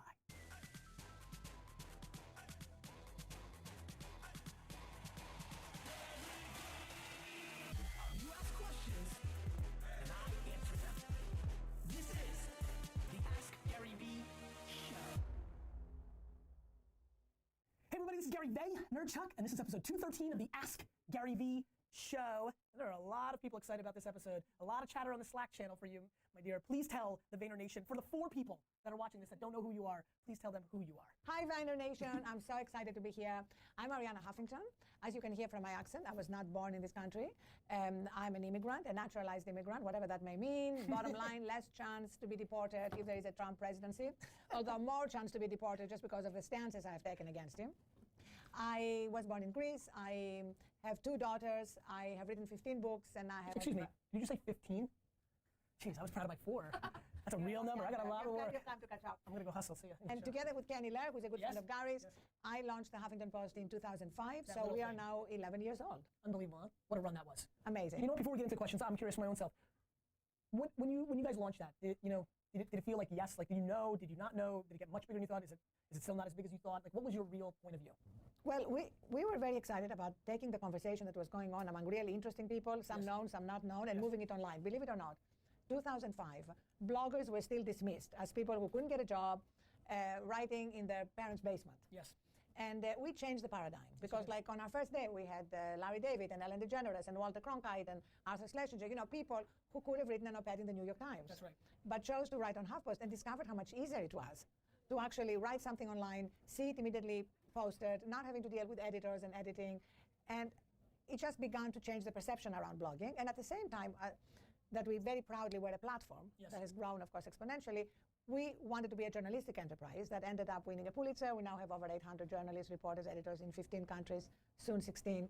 So, you know, whenever you start something, I don't know if you ever really know where it's going to go, because the fun of it is that you invent it as you go along. But you have intuitions. Yeah, you have intuitions. You trust that this is, for me, it's all about, are you tapping into something in the zeitgeist? Yeah, I think that's right. If you tap into something, you have the wind on your back, and it's much easier. The sleep platform, the sleep revolution, the book that came out, like, was that typing into the zeitgeist? Was that a passion? Like, where did this come from? So, well, it definitely is tapping into the zeitgeist, but it came from a terrible wake-up call when I collapsed from sleep deprivation and burnout and hit my head on the way down on my desk, broke my cheekbone, and that was the beginning of my, but literally coming to in a pool of blood and having to ask myself, is this really what success looks like? Right. And realizing that not just I, but millions of people have bought into this. How much were you sleeping at that point? I was sleeping like 4 to 5 hours. I was, you know, building the Huffington Post, you know, it was 2 years old, and I had 2 teenage daughters. And so this was in 2007? 2007, yes. Yeah, and the precipitating circumstance of my collapse was having been around colleges with my daughter for her to decide what college she wanted to go to. Yes. And what happened is that we're basically together during the day, no Blackberries, that was the ground rule. And then at night she would go to sleep, I would start working. And I feel there's been so much misinformation about sleep. You know, going back to the Industrial Revolution, when we started thinking human beings can be treated like machines to minimize downtime. I think I'm a machine. You are a machine. But, and people know I work a lot. And I say this a lot, I'm a huge believer in sleep. Like, I always talk about hustling 18 hours a day and, you know, and throwing those kind of crazy numbers out. But boy, I'm like all in on sleep. Like, it's just math. In the same way, like, I started taking care of my health a couple years ago, like, you need to sleep. Like, I don't think anybody's won the game of, like, for example, most people think, I'm really curious. I think a lot of people, when they heard 4 to 5 from you, a lot of them are like, oh, that's what Gary sleeps. I'm rarely 5, mainly 6, sometimes 7. It's when I travel I can get caught, but I'm sleeping. Like, I'm a much bigger fan of sleep, I think, than people realize. And, you know, now it's athletes. A lot of athletes are talking about how when they get enough sleep, it makes them better on the court or in the field. Like, I have a whole section here on Andre Iguodala and how when he went to 8 hours sleep, his stats dramatically improved. LeBron James, Roger Federer, when he plays Wimbledon, he rents 2 houses, one for his wife and young children, and one for himself, because he says nothing can disturb my sleep the night before game day. So people may wonder, how much sleep do they need? So here's the thing. You may have a genetic mutation. If you have a genetic mutation, you can get away with 4 to 6 hours. Frankly, the rest of us, the vast majority of us, need 7 to 9 hours. Wow. You know, you may be 7, you may be 9, you may be... Stefan's 10. He looks fabulous, so maybe that's what it takes. All right, India, let's get, I apologize. Let's get into some questions and we'll keep jamming. Oh, a video. I love it. They're all video? Except one. Okay, great. Hey, Ariana and Gary Vee. Ariana, it was so good to meet you last week. We had our sold-out premiere of Dream Girl last night to 600 people at the Paris Theater. Got home at 4 o'clock, woke up at 8, now heading to brunch with my parents, and then to Bloomberg for an interview. So my question for you is, when it's this kind of crunch time for an entrepreneur, you're in launch phase, and you have so much to do, and you're on the go, how do you recommend we rest during this really intense couple of weeks, and sometimes months, when we can't get that full 8 hours, and when we're just go, go, go? Thank you, guys. Thank you so much. Well, first of all, if something happens and you are shipping a product or about to get something done. Moments in time. Moments in time. Yes. This is a moment in time and you didn't get your full night's sleep. Try and get 20 minutes of a nap as soon as you can during the next day. It will make you more productive the rest of the time. It resets your whole system. I apologize. Is that a general thing? Because for me, I'll tell you, boy, if I took a 20, like, I'm a momentum guy. I was thinking about the mutation thing. I'm like, oh, I wonder if I'm a mutation. You might be. You can check yourself. I can? Yeah, you can have a test. It's a genetic test. I'm going to do that. And the reason I said that is, boy, I'm so momentum that if I was to take, and I know, and I've heard about the naps and like pods in offices, and I'm fascinated by this. I'm like, ooh, it's even tough for me to have a meal in the middle of the day, because for me to get started, I can start, but to take a 20-minute nap, it's so different. I think, like, I rarely take naps. I have a lot of natural energy. I get all that. Is that back to your thing that there's mutations, but for most people that will work? Like, can most people take naps? Absolutely. I mean, look at Winston Churchill. I mean, we're talking about regular naps in the middle of fighting the Second World War. Right. In a bunker. Right. He had a way to take a nap. Yes. Charlie Rose, who has his morning show, his regular interview show, he takes 3 naps a day. For how long? Do you know? Just 20 minutes each. So when have you started doing the nap thing? I don't do naps because I get enough sleep. No. I now get 8 hours, 95% of the time. Is that right? What about with the travel? Like, you're going to Dallas tomorrow. Okay, so here's the thing. Yeah. I can make sure that you get enough sleep even when you travel. You need a transition to sleep. That's the key. Okay, this is the most important thing I'm going to say, other than the fact that the science is in on sleep, right? We're not debating something. Right, this is not subjective. This is not subjective. This is not some Greek immigrant woman's crazy idea. You're not from America, get out of here with this crap. Exactly, Yeah. you know, so I was born in Belarus. Belarus, so I have okay. my own version. I know, but you have no accent, which makes me feel bad. Well, I came when I was 3. It makes me feel I'm tone deaf, which really am.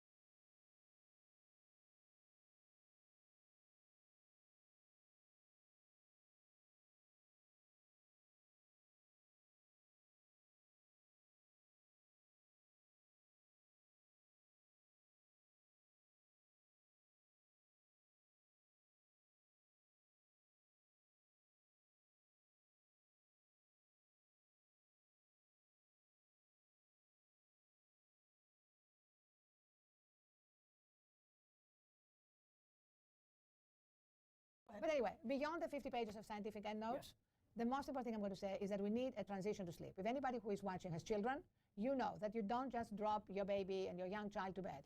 You give it a bath. You put it in its PJs. You sing it a lullaby. Do you think the modern parents are doing way too much of that transition? I do. Some of these things have become 4 hours long. Well, 4 hours is a little excessive. You know, you sound like Chelsea Handler. Modern men and women have dropped the transition. The transition is you are texting, emailing, you put your phone by your bed, you turn off the light. And then what happens is that you may be exhausted enough to go to sleep, but your brain has not been given an opportunity to wind down, so it's going to wake you up in the middle of the night with all this inane chatter that is completely and utterly unproductive. Is it possible that I'm a mutant because I can literally, even though I'm 1 second ago complete an insanity in my brain, that if I turn on my sound machine, will go to sleep immediately? Have I trained my body to And you go immediately to sleep and you don't wake up. That's right. Like and you could literally come into my house, punch me in the face, and I will not wake up. That means you're way too exhausted. Got it. You know what I'm saying? It would make a lot of sense. Literally. Yes. It means you remind me of me before I collapse. I don't want to wake up in a pool of blood. Let me tell you what would happen to me. I would literally, my friends would joke that they would go to a movie house with me. Before the movie started, I would be asleep. They would put me in a car, I would be asleep. Like I was so sleep deprived that the minute I was in any darkened place or I didn't have to function, I would fall asleep. I don't do that. I've actually never fallen asleep. Not a mutant. Okay, can we all agree? I'm going to test myself. And honestly, by the way, I'm getting a lot more 7 and 6, 7, and 8 than anybody would imagine. And on weekends, I'll go 11. I think sleep is now we're getting the truth, okay? No, so you actually give yourself a lot of recovery. What I'm doing is Monday through Friday, no question, that game can be 6 and 7. And when I play basketball, it could be even a little earlier because we have a 6 a.m. tip-off, so I have to get up at 5:30. But I almost consistently will try to make up time Friday night to Saturday, Saturday night to Sunday. Like I just don't know. Like it's just I'm a big believer. That's all. Yeah. But now I'm not worried about how much sleep they get. I'm worried about what they do while they're awake. Okay, but the two things are connected because if you wake up fully recharged, it means you wake up ready to take on the world. You know that feeling? You wake up and you say, come on, bring it on. It doesn't matter how many obstacles, challenges, setbacks. I prefer those things. Okay, perfect. Well, you know, Travis is a friend of yours. I just joined the board of Uber. Travis has a little bit of that. It's like he may be dealing with 30 crises at the same time. He eats it for lunch. But what happens, and here's the key, you just put something on your Facebook yesterday that I love, which is it's ultimately just business. That's it. It's not life and death. That's right. The people who have a hard time are the people who basically make it too important. Perspective is everything. And that's really what Stoic philosophers believe. Do you know who's my greatest hero other than you, Gary? Yes. I'll pick a dead person. Is Marcus Aurelius. I'll tell you why. He was the emperor of Rome. Pretty big job, you agree? Like right in the arena, dealing with invasions, plagues, everything. And he was also a Stoic philosopher. And literally, nothing ever got to him. He wrote a book about it called Meditations that I have by my bed. And every time I'm beginning to get anxious about something or worried, or I look at that book. And the fact is that he considered life as though everything that happened was a hidden blessing. I agree with that. It's like, I don't know why, I don't know how. But another favorite of mine, Rumi, you know, the Persian poet, he said, live life as though everything is rigged in your favor. I think optimism is the ultimate drug. And we don't know. We don't really know enough about what's happening in life. So whatever happens, I mean, for me, some of my biggest heartbreaks led to my biggest moments of joy and happiness and success. India? Love that, Ariana. Love that. I believe in that stuff so much. This is Dr. Durkam. Doctor. Hi, Ariana. Hi, Gary. I'm coming to you from my dental office in North Bergen, New Jersey. And my question is in regards to sleep. How do you develop rituals for your sleep and bedtime when your life is unpredictable as a business person and a parent, and you have a lot of obligations and a lot of people contacting you at all hours of the day? Thank you. Okay, well, first of all, you know what they tell you on airplanes? Put your own oxygen mask first. Yes. That is key. You know, they don't say that because they're nice. They say that because you won't be much use to anybody else if you're not breathing. So you're not going to be much use to your children, your patients, anybody, if you let yourself burn out. So nobody should be able to reach you at all hours unless you have what I have, which is a dumb phone that has no data for my daughters and for our overnight news editor if there is a crisis. But my regular phone that a lot of people have, that has all my life and my work on, When I'm asleep, it is asleep and it is outside my bedroom. Same thing for me. I have it by my bed, but it is completely on silent. It never wakes me up. I never know. I'm out. Like, I totally agree with that. And I think it's binary. Like, to answer your question, doctor, either you are doing this or you're not. There's no half pregnant in these strategies. You know, so for me with health, 2 years ago, I went all in. And so now I found the hour that I didn't think existed. Excuse me, it's 2 hours, because you gotta get ready, shower after. Like, it's just binary. Like, if you want to, if you believe it, if you read this book, if you believe this thesis, if you Google, if you watch her interviews, if you believe in this, if this has been bubbling up. Now, if you have a job where you have to get paged and come in, firefighter, doctor, like, that's just reality. But it doesn't happen every night. No, it doesn't. You know, even if you're a doctor. How many times, you know, I wanted to ask you, how many times has the news editor, it hasn't happened yet? No major thing has happened yet. That woke me up, and touch wood, I haven't heard from my daughters either. It's just a security blanket. Yes. It means it makes you feel better. but the point is that it is absolutely critical to realize that we've been living under a collective delusion. I have to say that. You know, we are now where we were in the 60s regarding smoking. The science was in, but people were still glamorizing smoking. And there were doctors. I saw an ad the other day from the 60s of a doctor in a white coat saying, I smoke Mentos because they refresh my throat. Yeah, so really, that's where we are with sleep deprivation. Yeah, you know, it's funny. Over the last year and a half, probably not often enough, and probably why I had so much passion to do this with you, so I have something to point to, I've sprinkled in a lot more of hustle, but that means what you're doing when you're awake, not don't sleep. Don't watch 4 hours of House of Cards if you want to build a business, right? Don't play video games for 6 hours, but get your sleep in. And this, I've been thinking about more evergreen pieces of content that I can point to when people are like, Gary, you don't sleep. I'm like, no, watch this episode with Ariana. Like, so that had a lot. That was exciting for me. Because people are looking to you. And by the way, I sell hard work. Yeah. And I want to make sure that it's clarified as in, I'm more worried about playing Candy Crush for an hour when you want to build a big business versus taking that away from your sleep. Absolutely. You know, hard work is not the problem. I'm not talking about slowing down. Just look at what I'm getting done. I'm talking about being your most efficient, best self when you show up for work. How much is that young man sleeping? Tell him. I sleep. So Dan is my fabulous chief of staff. Every single night. 8 hours. 8 hours. And we work hard. You know, we get it done. We hustle like crazy. Yep. But when I'm out, I'm out. And before, how long have you guys been together? About a year and a half. And so before that? Before that, I honestly thought that the hustle meant giving up wellness and sleep. Right. And so I was convinced that because I had drunk that Kool-Aid. And so it's a collective delusion. And so what were you spending sleeping? Oh, maybe 5 hours. Yeah. Maybe. Because I wanted to be, I wanted to brag about it. I wanted to say, hey folks, I don't sleep and therefore I am working my heart. Yeah, it's funny. Snapchat has been interesting. Like to me, I guess not last night, but like, man, when I don't, 6 to me is the number I'm really like, if I'm under 6, I'm very concerned. And usually I'm under 6, and you guys know this if you're following me on Snapchat, is when I travel, but then I sleep on the flight, you know, to make sure I close that gap. Right, and then, you know, when you check into a hotel, especially after a flight, I highly recommend a hot bath, a hot shower. There's something wonderful about water, like washing away the day. Big fan. And if you get into bed. Know, right? Remember those 10 seconds you were an assistant? Oh, yeah. When I was like shower in before I go. I'm a big fan. I need to get him a shower. Yeah. Like, no, I buy hotel rooms from the night before because there's no early check-in. Yes, just to get a shower. Absolutely essential. There's no better investment than investment in yourself. Don't buy a bag. Buy a hotel room. How are you going to show up the next morning? That's the key. India? One more? I think we have our first anonymous question ever. Someone didn't want to have their name on it. This is the first. I think it's first. This is a very big moment. Anonymous wants to know, how do you deal with bullying in the workplace or in life? Bullying in the workplace? I mean, if you're an adult, this should be absolutely not allowed. I mean, leave. Go to HR. Period. You know, just create a stink. You know, you're not 5, right? If you have a job, you are responsible for what's happening in your environment and what you allow. And one of my sayings is you allow, promote, or create everything that happens to you. So if you put up with bullying, that's just completely unacceptable. And thank you for asking the question. I hope you just take action immediately. You know, I'm of the same energy, and I'll say this. The fear of whatever you're going to miss out on not being at that job, whether it's the pay scale, you love doing the work, whatever that fear is of what you're leaving, because leave is the answer. I mean, you can go to HR. I mean, you know, I'm cynical to it. I mean, I think we have an incredible, that's why we have a chief heart officer. Like, I'm passionate about this, but I'm realistic enough to know that a lot of corporations, HR is underwhelming. So yes, clearly, but I'm going to make that assumption that you've gone down that route. If not, that would make sense to go down that route. But number 2, you need to understand that whatever you think you're leaving, that fear, there are 7, 12, 15 other versions out there. Your psyche is not allowing you to get there, but it's just true. And if you had enough courage and want the need to email us to have this question asked, you're already on third base. There's a lot of people that are still sitting it within their head and don't have the courage to reach out to India to get it on the show. The fact that we decided to put it on, like, I'm hoping this moment becomes the catalyst for you to actually realize. And first of all, if it's money, if it is, by the way, like you make 100,000 and you think you can only get 85, I promise you, the money isn't worth the mental struggle you're going through. Because look what's going on in the world. First, we've gone into the physical, right? The health, the weight, the exercise. You're going here. I think mental health is a conversation that is going to explode over the next decade to 2. And so, you know, there's no dollar amount worth it. And you could say, easy for you guys, you've done well, I got college loans, that's fine. But when you're broken down mentally, you have absolutely no chance of succeeding whatsoever.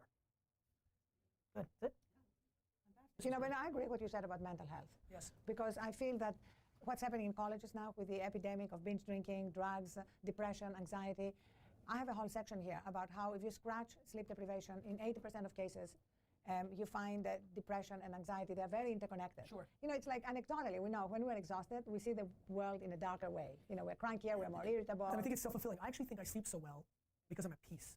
I'm not kidding. I'm just happy. And so it's easy for me to go to sleep. I'm not thinking about bad things. When you're not thinking about bad things, it's easy to go to sleep. Like most people are staying up, most of you are not staying up thinking about awesome stuff. Yes, you're worried. And so we can get at mental peace. I really believe that that's why I sleep so well, because like, it's good. No, that is key, but it's a vicious cycle. It's like when you're sleep deprived, you're more likely to be worried and anxious, and when you're at peace, you're more likely to go to sleep. Ariana, the guest always gets to ask the question of the day. We do a question of the day where you get to ask the entire Vayner Nation anything you want. They leave hundreds and hundreds of answers in YouTube and Facebook that you guys can look at to get some insight. You can go anywhere with this. Very entrepreneurial kind of crowd. A lot of different demos and ages, as you saw by the videos. What do you want to ask? So I want to ask Vayner Nation, when was it that you started thinking that sleep deprivation and burnout were the way to succeed? And was there a moment when you woke up to the fact that that's not the truth? I love it. Thanks for coming on. Thank you so much. Thrilled to have you. Thank you. You keep asking questions, we'll keep answering them. On this episode, Frederick stops by.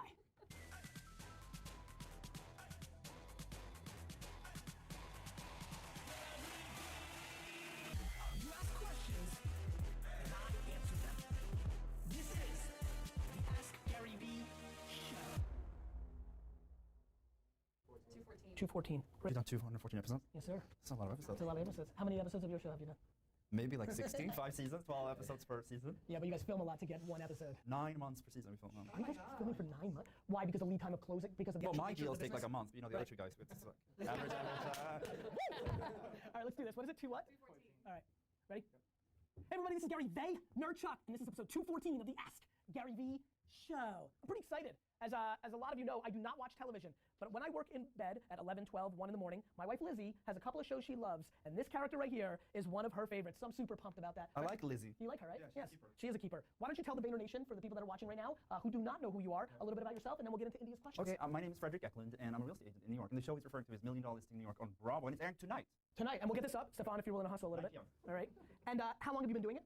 13 years. Can you believe it? It feels like I came to New York yesterday. Yeah, 13 years. And tell me about the show. It's been on for 5 years now.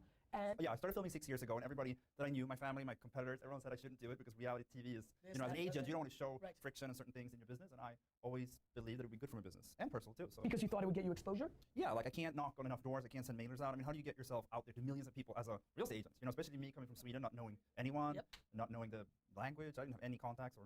And so, what has been the global impact on the business, on your business? Being #1 in New York 3 years in a row. That's an impact. Yeah, well, they don't clap. They hear a lot of hyperbole from you. No, it's been amazing. I mean, I don't know where the business comes from. You never know. You can't isolate it. You know, right? I think you need to be in all places. So it's like being on social media, you're on television, people read about you in the New York Times, you see the ads, the listings themselves is a great channel of advertisement. Yep. And so, and actually, you mentioned it. You know, obviously, we're at a very large social media digital agency. Yeah. How has social been for you? What do you? What's currently, Frederick? Have you adapted Snapchat? No. Is it why? I'm scared. About? Well, because I'm very old. I'm really scared but you about. Look young. Thank you. You're very handsome. I have a baby face, so like it's good for when I was young. I look really young, and now I'm looking like kind of young. Yes. No, I'm scared of Snap because I'm gonna get addicted. I know I'm gonna love it so much. And I have like Luis on the show, you know my friend Luis. He is obsessed, and he just runs around snapping all the time. I invited him to my apartment, and I could not have a real conversation with him because he just snapped. So were you Twitter? No. Why was that such a visceral reaction? I'm not a twat. Okay. Twitter is like no, I never. I think you never did it. No, not really. I think I'm a photographer. I like photos. Instagram? Yes, I like that. And to sell something, which I do, I sell real estate. I never saw somebody sell an apartment over tweets. Okay.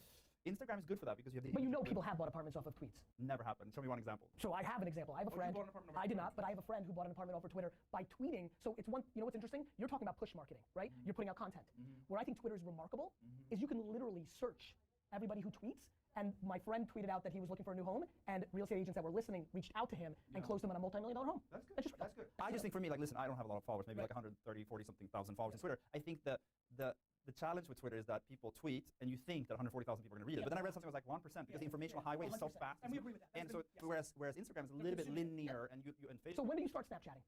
I'm not going to. No, are you willing to be on the record here saying you're never going to go on Snapchat? I want to be a reoccurring character in my friend's Snapchat account. If you have one, I'll do like, I don't want to have my own. I need less social media, not more. I think it's very addictive to me, and I'm like that personality. Once I get into something, everything that I want to do it fully. All in. Like all in. So like, I'm not going to do upload a snap once a week. I'm going to become like Luis, and I'm going to sit on the toilet and snap. India, let's get into this show. Oh, you got videos. Okay, all videos. So I'm going to go. Yes, here we go. Oh, who's that? This is a fan or a friend. Hi, is this intro? Nope. Oh, it's pre-recorded. Hi, Gary. My name is Sharon Srivatsa. I am the president of Telos Properties. For context, we are the fastest growing real estate brokerage in California with about 450 agents and 20 offices. And my question to Gary is just this. How can a forward-thinking brokerage like ours build a brand on Facebook and Instagram that all our agents can leverage to build their own individual platforms? Thank you, Gary. So I'll jump into this first one. You can add, Frederick. So because I've given a lot of speeches at Remax and Keller Williams and all these organizations, and when they're at that level with a lot of offices, they're always trying to think about how they empower their agents. I mean, this is a once-in-a-generation agent that comes along and has that charisma level, gets the opportunity to be on television, and then has that. Did you like that once-in-a-generation? I'm listening. Go on. So that's not going to happen for everybody. So I think one of the biggest ways that a company can enable their agents, and we see this in insurance, I see this in fast food, where people are franchisees, is to create content at scale in a hub that people then have access to, can pull from it, and then DJ the content. So there's some great platforms like Percolate, or you can build something internally, or you can do an email blast. But what I would do as your company is I would invest in video, and I would invest in photography, produce content, give them assets, and then training. I think one of the best things that I've seen from people that have agents, I've seen this in insurance, is they've brought in the forward thinkers and put them in front of their users on a closed platform, live streams, Q&As, consulting opportunities. It's about education and assets, and that's what you want to empower. So it's an investment at the top level. Instead of telling them or trying to get them to do it, force them to get there by overwhelming them with value from the highest level. Wow, that's good. That's good. Like It's powerful, yeah. So I mean, my point of view of social media has always been to be as personal as possible. Like, I think that's a big, to answer his question, maybe the big challenge for real estate companies, any kind of company, is that they upload photos only of their apartments. That's right. Or, I always give this example of United Airlines, who, and I like United Airlines, I travel with them a lot, but they have like 88,000 employees, but only 60,000 something followers on Instagram. They can't even get their own employees to follow them because they upload photos of the airplanes. That's right. So, like, if you make it personal. Or bring value. Or bring value. For example, when you're an airline, if you actually put out content around how to make people travel better, save money when they travel, skip lines, like if you actually brought utilitarian value. But still, for social media, there's not that many successful accounts. If United Airlines posted photos of people on airports meeting, crying, loving, hugging, for using their vehicles to meet after many years and writing long, personal, emotional texts, then it could be one of the most beautiful, powerful Instagram accounts in the world, right? And then they could sell tickets indirectly. My point is, like, social media you see that right behind you? It's a book I wrote a couple years ago called Jab, Jab, Jab, Right Hook. It's what you're, well, I'll give it to you, but like, it's what you're describing, which is put out content that's valuable to them, jab, jab, jab, build up equity, and then you can ask for a transaction. For mine, I have like 600-something thousand followers. I would say 10 to 20% of my business comes from Instagram. Honestly, I launched entire buildings from it, but it's because I also write emotional text, and people make fun of me because I'm too emotional. But like, I'm a person, and I'm an emotional person. And then when I finally upload something that's real estate related, there's more stickiness to it. People pay attention. Yes. My career, different than yours, came from doing a wine show on YouTube in the mid-2000s. Yes. There was a point where I was like, wow, and I was known as like crazy in the wine world. Do you feel like you've become a more extreme version of your natural being because this character? Like, I always wonder, like, have I changed? Like, do you feel you're exactly who you were 5 years ago, or do you think you're a more extreme momentum version of yourself because of what's happening? I know I have the evidence because I've done 5 seasons, the last 6 years. I'm actually, I mean, I was never playing a character because they don't tell us what to do. And the show is, I wish it was scripted or it's not, right? So, but if I look back on the original season, I was much harder and much more. I was kicking and screaming and squealing and making crazy faces. Actually, like now, I think on the show, I'm much calmer. And I'm much more centered. Yeah, a little bit, but also kind of watching myself so many years and just seeing this like crazy character. Maybe call me, I said, because I'm happy, I'm married, so I don't think it's going that way. I think it's the other. I also saw an episode where you dressed up in character as Andy Warhol. So free. Have you done that ever? No. Oh my God, I disappeared. I was so free not to be Frederick anymore. I blacked out. I don't even remember anything. I have an obsession too, but it was so amazing to like, now, I mean, I'm looking forward to Halloween. I'm going to go all out and just like be someone else than me. Andy, let's move this. From Tom. Oh, Tom Ferry.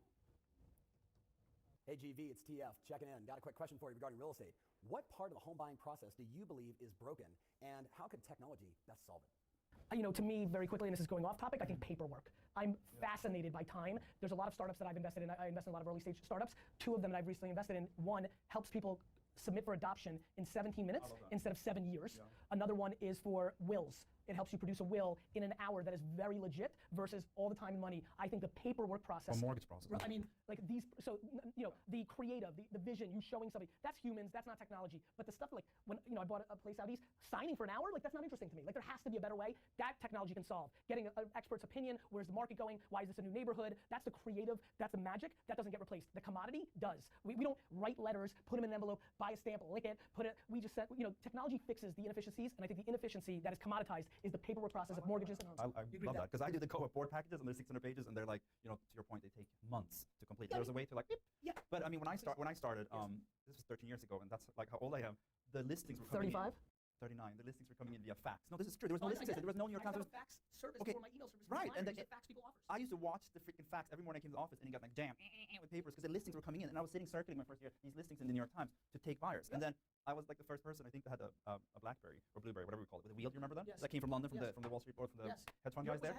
Yes, and people thought I was crazy because I could answer in real time. It's funny in 13 years like how much it's changed. But in the real estate world, what happened is, everybody was saying the real estate agent is going to be eliminated. There's no need for it because now you have 3Ds and all these systems and Zillow. But what happened is that the big real estate agents are getting bigger than ever. Because that skill matters. That skill matters. What has happened is, and this is actually it's a very good point.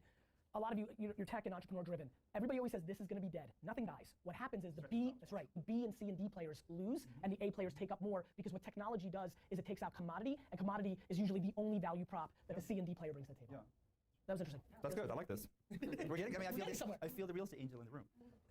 Dan. Hudson Yards. Oh, we're moving to Hudson Yards. Our office in about, yeah, thanks. I work on some of the most incredible real estate developments in New York City, including Hudson Yards.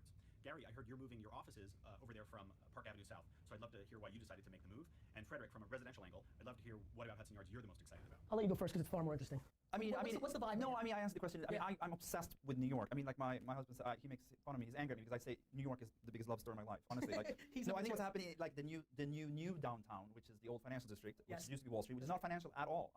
The Seaport is just blowing up. Hudson Yards, they're all equally. Do you think the Hudson Yards thing is gonna be a big deal?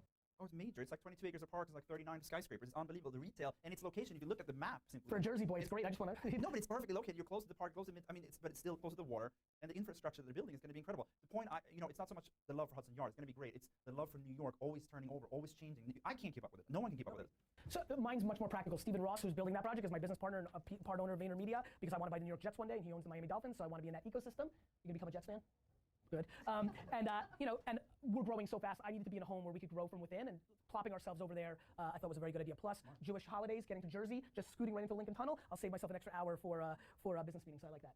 Cool. India, let's move. Then you're gonna get an amazing view, I'm assuming, because they're all like great. Well, yeah. I created two offices. One to look at Jersey, where I grew up, to like be home, like that's my place, and two looking at Madison Square Garden because I'm a huge Knicks fan. Yeah. Are you a Knicks fan? Can you be a Knicks fan? Say yes. Okay, yes. Awesome. Let's move it. Harold.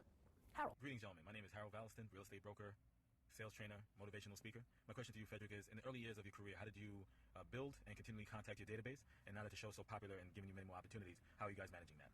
Thank you. I appreciate your time. In the very beginning of my career, like once again, I sat all by myself. I had no one helping me, no one mentoring me. Did you work at a firm? Yeah, a very small firm with 6 agents in West Chelsea. I came off the shrimp boat, not knowing anything. What made you come here? You just knew? Yeah, I knew because I came here when I was 10, and I honestly tasted it. I was so in love with the energy and the neon and the danger and the not so much the money, but the whole thing. I come from Sweden. It's very calm and beautiful and old. And no, my family's still there. I love it. I come back, but I mean New York, So for 20 years, I was frustrated not living here. So I came, and then finally, bam. So in the early years, you're in a small place. I was by myself. Learning the craft. Yeah, I think I never really had a database to answer questions. I never, and I need to be better at that. What I do is I see every single person that I meet, including you, because you're gonna buy your next apartment from me, as a potential commission check walking around with little 4 legs, unsigned. Right, exactly. That's what you are. No, so every person it's an opportunity. So it's like I'm a big one. At my first open house, all these people that came in, I just turned them over into new clients. And the listing inventory, I'm so scared. I know in my heart this is the last month. My prime, it's over. Last year was the best year. That's how I feel. Do you feel like that? Always. Yes, and I wake up every morning like you're only as good as your last at bat. Yeah, so I need to and like always expect. What is the funny? I fucking love it. Okay, good. I want to grow too. I just gotta figure out how I'm gonna say grow. Like I gotta find my but you know what?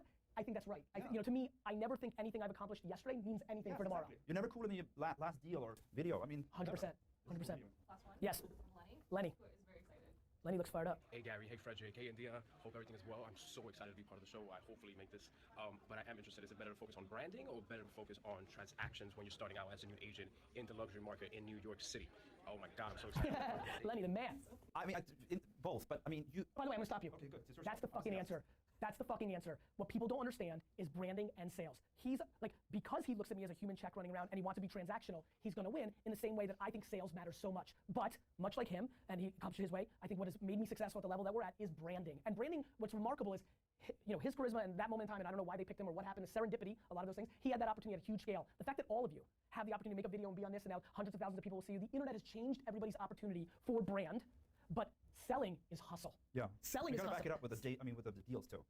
But sure. I mean, my advice to anyone new in anything, especially like real estate or sales, is to be not eccentric, because as long as authentic, it has to be genuine, right? But be you. Like, I was so nervous when I first came here. I locked up myself, and I wasn't the guy that you. Yeah, right. Because I thought if I told people who I was and gay and came from Sweden, all the high kick, all the things that I do today, I would never be hired or fired. All those things. So you understand? Like now, reality TV in some ways taught me that the hard way, because I'm allowed to be this crazy guy. So anyway, so in the beginning, if it's 60,000 sales real estate agents in Manhattan, just like be you and own it. Everybody loves to see somebody who's authentic. That's my. That's branding to me. Stefan, I'm gonna make you do a little work, which will make this episode come out a little later, but before 9 p.m. Eastern.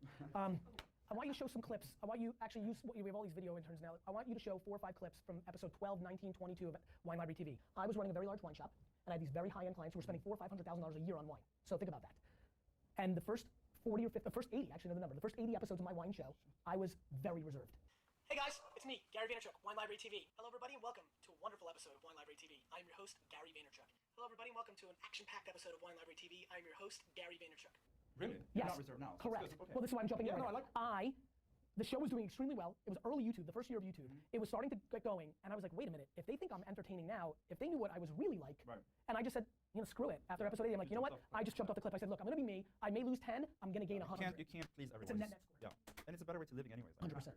Frederick, I know you need to run. I gotta go take the stage on a talk you just gave. I want you to do a very important thing here. Okay. Every guest gets to ask the question of the day. So now you get to ask the tens of thousands of people that are watching this a question of the day. Any question you want answered, it's a good opportunity to get some insight. You can ask a random question, knock yourself out. What is your question of the day? Well, my question of the day would be like, it's all about being driven to ask yourself, what is your true drive? Is it money? Is it fame? Is it charity? Is it your mom? Whatever it is, that you need to put that on a post-it on your mirror, brushing your teeth. The other one is the goal. What is your goal? The exact.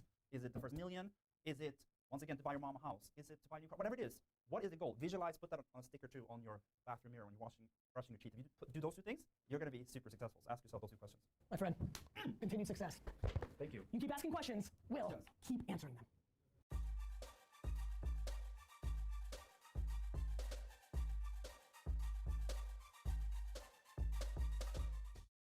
On this episode, Cruella stops by.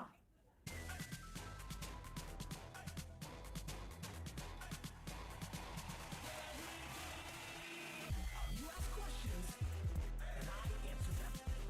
This is the Ask Gary V Show. Hey everybody, this is Gary Vaynerchuk, and this is episode 215 of the Ask Gary V Show. And this is a fun show. I've got a whole crew with me, and I'm in the VaynerMedia LA office as we normally drill this in New York City. I'm thrilled to be here. I'm excited about this episode. I think we actually have similar backgrounds into how we got to this moment. So actually, let's start with that. Vayner Nation, please, why don't you guys introduce yourself to everybody? Why don't you tell them who you are and what you do? All right, I'm Jahan. I'm Yasmin. We are Cruella. This is our manager, Jake, one of our managers. Hi. And so for everybody who's watching, what is Cruella? Like, what do you guys do? Like, where'd you guys come from? What kind of music genre? Like, how do you guys roll? We're from Chicago. Gotta get that in first. I graduated with Jake, this guy. Is that true? Yeah, we're all from Chicago. Now, hold on. I actually did a little bit of homework beforehand. Did you grow up, are you from Chicago or a suburb We're of from Chicago? a suburb of Chicago, but we like to rep the city, because we definitely did live there. I'm freaked. By the way, on a side note, this is amazingly weird timing. I'm obsessed right now with Chicago hip-hop. Good. Oh, great. Yes, yes, but more so Chance the Rapper, and I'm obsessed with Saba. Like, I think Chicago is like, which, by the way, this is a weird thing to say. I don't want to get like beat up right now in my own show, but like, I'm historically pretty disrespectful to Chicago. Just as an FYI, I want to be authentic. Maybe because it's a little New York bias, and I'm disrespectful to every city besides. The Clippers host the Bucks tonight on ESPN at 10 p.m. And if you tune in, there's one thing you will not see, and that is Kawhi Leonard playing basketball. This will now be the Clippers' 8th game and the second time that he is not playing due to load management. Jalen, what do you feel about this? I've been talking about this for the 8 years that we've been on this show. What ends up happening is fans and media should take the blame for this, David Jacoby. Oh, and you're blaming me. Okay. Yes, I'm blaming you and the fans. Here's why. Because you guys have shown players you don't care about the journey, the 82-game season. You care about the destination. You dumb it down so very much that the regular season becomes irrelevant to you and how you analyze players, and you only talk about how many championships people have won. So let me tell you, players today are more skilled than ever. They're also smarter than ever and have more access to information than ever.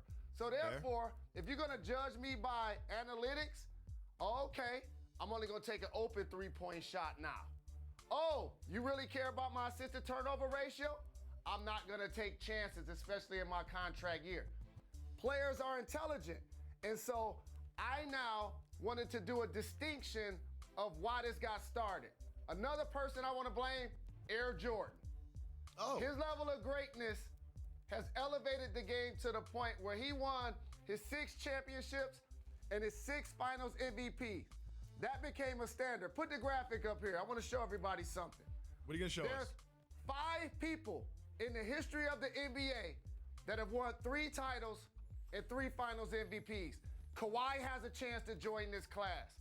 KD has a chance to join this class. There's greatness and then there's dominance. So players have figured out, oh, y'all gonna only judge me by this championship level standard. So therefore, I don't mind missing the 5th game of the regular season. I don't mind missing the 12th game of the regular season because people like you are going to defend it while like people like me attend these basketball games and watch them on a nightly basis and want to see the best players compete for the fans who have done so much to grow the game.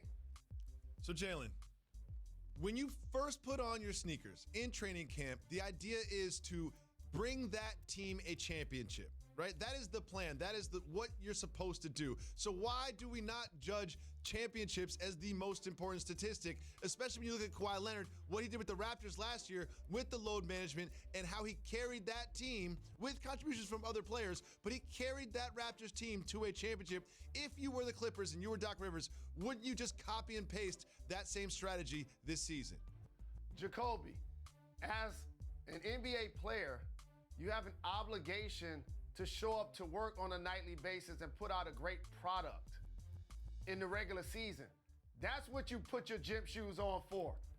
Then when the playoffs come, you turn it up a notch and you show who's the king of the court at that point of the season. That's why you have players of the week, you have players of the month. That's why you have a regular season MVP. And then for the postseason, that's why you have a finals MVP. And so now that players have realized that you're going to dumb me down and only judge me by stats, only judge me by championships, oh, the regular season is going to be meaningless to me too in 10 games into the regular season. So I agree with you philosophically, but I do want to point something out. Like when Coach Fizdale talked about playing RJ Barrett for 41 minutes, he's like, what are we talking about? We've gotten too crazy with this load management thing. And I completely agree with him. He's got a young team with young legs, and RJ Barrett does not have an injury history the same way some of these other people do. But my question for you is this. Players like Joel Embiid, players like Kawhi Leonard last year, a player like Russell Westbrook who sat out a game, who had some surgeries. Like, when it comes to players like that have dealt with injury histories, doesn't load management just make sense? There's load management is not just the minutes that you play on the box score. Okay, it's a holistic approach that a team and an athlete is using. It's how much you sleep, how much you practice. It's not just the numbers on the box score. Okay, as it relates to players in today's game, you mentioned RJ Barrett for an example, a young player. He has no history of injury. So the guys that you just named, last year for Kawhi Leonard, this year for Russell Westbrook, Joel Embiid since he got in the league, that's recovery. That's different from load management. We both know the difference between somebody nursing an injury to somebody being 100% and resting and not playing in the game and putting load management on the box score. Those are way different distinctions. Thanks for watching ESPN on. Giannis Antetokounmpo was asked about load management, and here's what the Greek Freak had to say. He said, quote, I can't speak to what other teams or what other players do. I want to play. Jalen, can I do too much and say that that's a shot at Kawhi Leonard? It wasn't necessarily a shot at Kawhi Leonard. It was a shot at all players.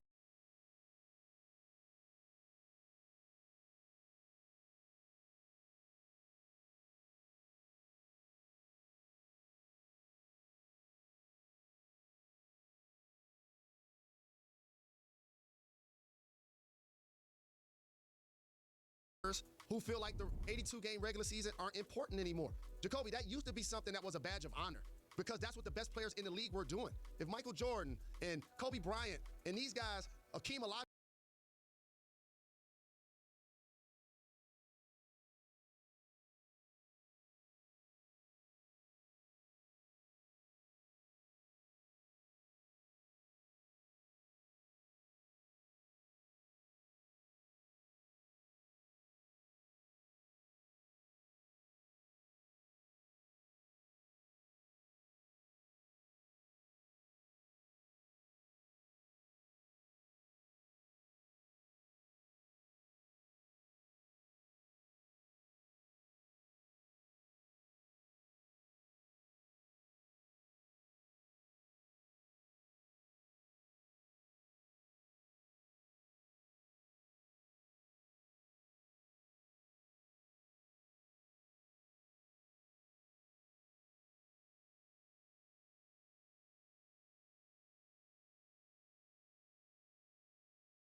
Olajuwon are the best players in the game, Karl Malone, John Stockton, and they're showing up every night, guess what you have to do? Fall in line. Yeah. Now that has changed, and the importance isn't there for the player. So now the team says, well, we want to create longevity with this player and maximize his opportunities to be out there. It allows guys to play longer, which I'm not mad.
At, but it really hurts the fan perspective of purchasing tickets and the television perspective of advertising games, because you can look up and the best players will be out due to rest and or load management.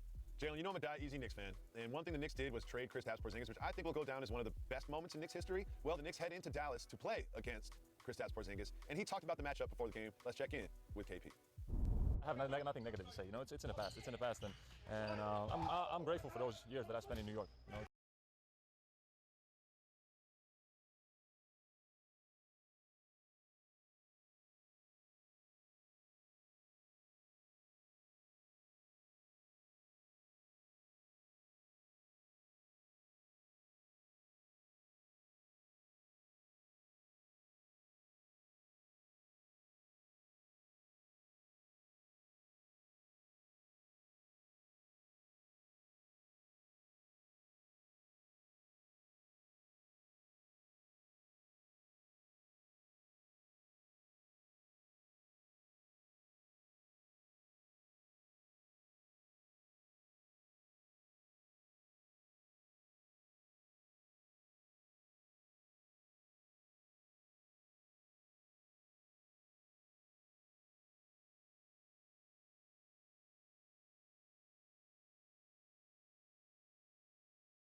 It's a great experience. It's a great experience. That's it. Jalen, you were traded 75, 80 times in the NBA. Do you play harder against your former teams? Absolutely, no doubt about it. You play harder against the coach you felt like gave up on you or gave you DNPs. You play harder against the team, especially if you wanted to still be there and it didn't work out. Especially if they traded you somewhere you don't want to be. In Kristaps Porzingis' case, he upgraded.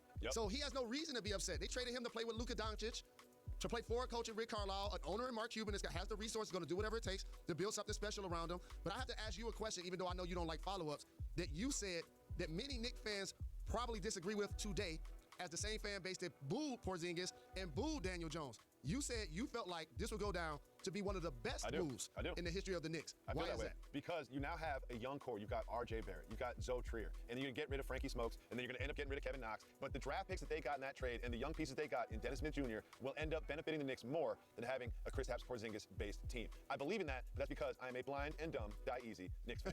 We talk about following the crowd, right? You talk about how we look at things objectively. And the crowd really picked the Nuggets. The crowd anointed the Nuggets as one of the top teams in the West. The Nuggets are 5-2, and they play the Sixers tonight, which will be a good test for them.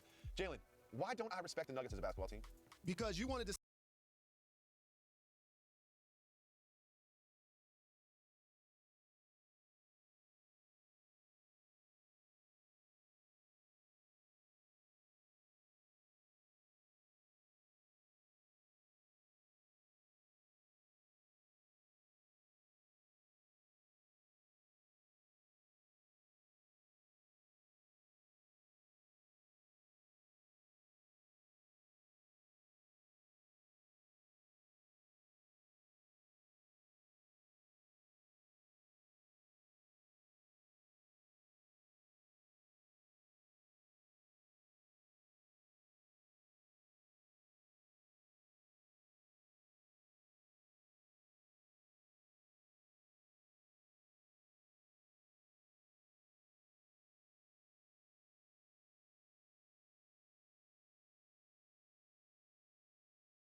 see Jokic come out of the gates and look like he was in shape, which I have not seen.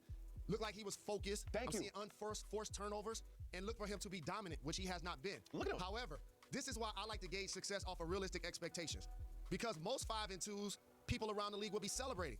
But since those things with Jokic haven't happened, it seems like they've been a disappointment. You get a big-time win against Philly, now people start to look at your record different. That's just how the league works. So, you know, I coined the phrase stretch mark 5, and there's no one that embodies that, pun intended, more than Jokic. My man is a stretch mark 5, and when you're playing the way he played last year, you can carry around that extra weight, but now you just look like a fat dude that's not that good at basketball. Like, I always say this, I pay attention to the NBA. If you watch the Jokic, it's either feast or famine with him. Like, he averages 15 points, but sometimes it's 10, and sometimes it's 35. Like, you need to be consistent, and I don't know why I don't respect this Nuggets team, but I don't think that I will regret not respecting this Nuggets team. That's all I have to say about that. I have to give you credit. When you go into the trademark office, don't just do stretch mark 5, because that morphed from stretch mark 4. So make sure you get both of them. I got all of them. I got the trademark. It's like talking Tuesday with LeBron. Moving on. We all thought that Mike Conley would be a huge difference maker for the Jazz, but so far this season it hasn't really played out that way. If you look at his stats, he's really dropped off in basically every category. What do you think about Mike Conley's start to the season? So he's the type of player that those numbers will improve because his role has dramatically changed. In Memphis, he was a primary ball handler with pick and roll actions with like Marc Gasol, who likes to play high post and at the three-point line. So now all of a sudden the paint was a lot more open for his runners and his trademark floater that we talked to him about. Though a lefty, he likes to shoot it with his right hand. Now he plays with the Stifle Tower, Rudy Gobert. And where's he best served on the basketball floor offensively, Jacoby? Just floaters, 5 feet from the basket, you know, getting past his man and catching up the help defense and just dropping it right over him. Correct. And so now with Gobert in the paint, he doesn't necessarily have that room. So he's going to find a way to be more effective because he's a solid veteran player, and I have confidence in his game. But let me tell you what he has done that won't show up in the box score. Brought some veteran leadership and stability and athleticism to the point guard spot.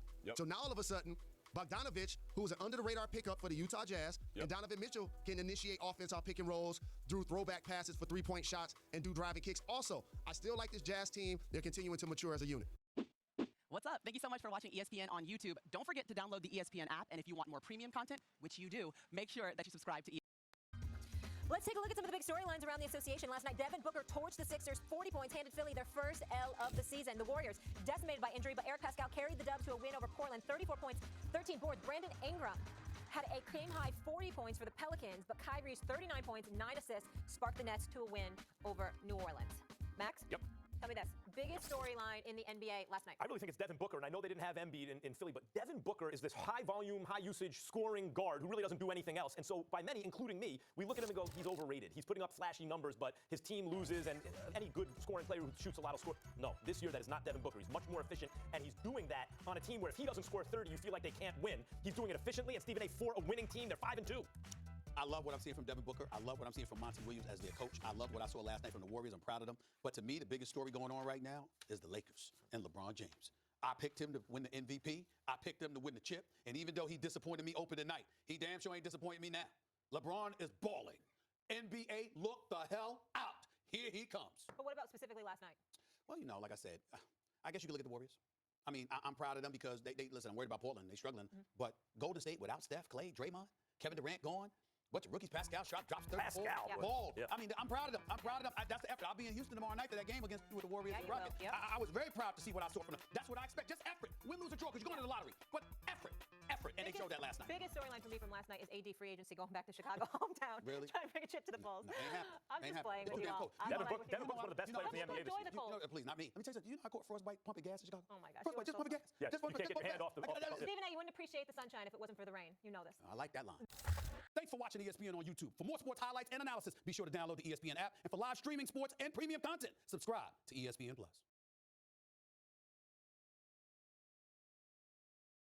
I don't know, switching back to the Warriors just for one last second, I don't know how accurate this is. I do know that I was told this. You didn't have any bad relationships with anybody. As a matter of fact, you had a lot of good relationships.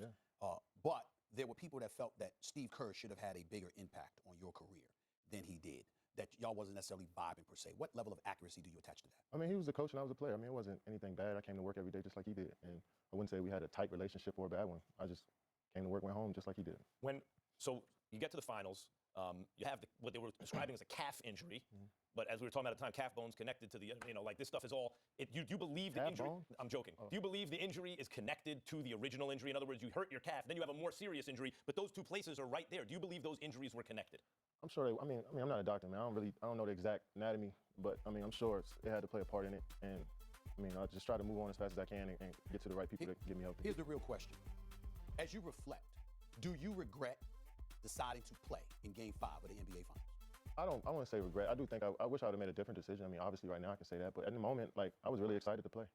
Was there or can you describe the atmosphere around the Warriors, front office, coaching staff, teammates, what the expectations of you were? Did you feel pressure to play? Not at all. I mean, it was, like I told somebody before, me and Rick Celebrini, every day was just him and I just working, building, you know. It was more than just rehab with him and I. It was a tight relationship I formed with him through that time. So that was it wasn't nobody else in my ear. None of my teammates said anything to me, ownership. I'm sure, I mean, I'm one of the best players on the team, and we're losing in the finals. Of course, in the back of everybody's mind is wondering when I'm going to come back to play, but nobody said that to me. Was there anyone who came to you and said, listen, this is what's at stake, you know, medical staff or otherwise, if this thing snaps, you know, there's a chance you can never be the same player. There's a lot at stake that way? No. I mean, we didn't even think about that before the game. You know, that was, I mean, if Achilles was even in the question, that might even strain it. I wouldn't even have played, but that wasn't even the question, man. It really was really was a freak accident. Here's what I think I'd like to say to you. I consider you the best in the world, like I said. You have some people that think about MJ, they think about Kobe. Obviously, you draw comparisons to people like LeBron, et cetera, et cetera. Mm-hmm. When they talk about Kevin Durant, they say, when they hear you say, playing the right way, just doing the right things, it's almost as if there's this refusal to accept the fact that because you're that great, more is going to be expected of you. Did you feel pressure from the outside? I'm not talking about the Warriors. I'm talking about fans. People looking at it and say, wait, find a way, man, this is finals championship on the line. You got to do this, and that's the reason that you elected to play in the finals? No, I really wanted to be in the finals. I've seen that my presence could definitely help the team and flip the series, and I knew that I can help guard Pascal Siakam or Kawhi Leonard, and I can provide spacing for Steph Curry and Klay and Draymond. I was thinking that. I wasn't thinking about what I can prove to anybody. It was really, I wanted to go out there and help the team from a strategic standpoint. A third championship would have tied LeBron James for as many titles as he had in his career. Did you think about that at all? No, I mean, the second the buzzer sounds and you win a championship, I really was thinking about that. That's such an amazing feeling, the whole organization, everybody's families and friends on the floor celebrating. I thought about that. Maybe I shouldn't have thought about that, you know, because we were down 3-1. But I was really excited to share that moment again with the organization, but it didn't go that way. When I look at the landscape for you right now in Brooklyn, in this city hasn't had a championship in decades and decades and decades, but it's basketball obsessed. Yeah. You coming off the injury, you with criticism, you joined this super team. Are you looking at Brooklyn as an opportunity to do the biggest thing you've yet done in basketball, or is it just another day at the office? I just want to play. Yeah. It's the second one. Yep. Second one.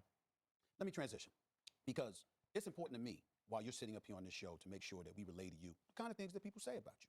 Again, they recognize your greatness, but they also, and people in Golden State have even said this, and I know that for a fact because they told me. You have folks that look at you in Oklahoma City, and you're in Golden State. Now you're going to Brooklyn. Kevin Durant is trying to find his comfort zone. He's trying to find a place where he can just genuinely be happy and received in the fashion that he thinks he deserves. This guy, like Kyrie Irving to a lesser degree, doesn't look nearly as happy as he should because he's highly paid, he's recognized one of the greatest ever, et cetera, et cetera. These are the kind of things they're saying about Kevin Durant. How do you respond to that, to those out there who say and believe these kind of things about you? I mean, me and my family have been moving around since we were young. We moved from neighborhood to neighborhood, so I feel like the world is my playground. I'm comfortable anywhere. Yo, you the best player in the world? Does Kevin Durant believe he's the best in the world? I don't even look at stuff like that no more, man. When did you stop? A few years back. Why? Because I respect all these players. I'm not trying to be better than anyone. I'm just trying to be the best version of myself. Thanks for watching ESPN on YouTube. For more sports highlights and analysis, be sure to download the ESPN app. And for live streaming sports and premium content, subscribe to ESPN+. I'm not sure what you're going to say on this one, but should any superstar want to play for James Dolan in the Knicks? You know, I know you're a lifelong New Yorker. Well, certainly, if this was the late 1960s or early 1970s, Kevin Durant would be out of his mind. They were the coolest then. Walt, Clyde, Frazier, Willis, Reed, Dave DeBusch, everybody. Bill Bradley, come on. Stephen A., eventually Earl the Pearl. Back then, they were cool. And then they were not cool for a while. Bernard King tried his best. He didn't have much to work with.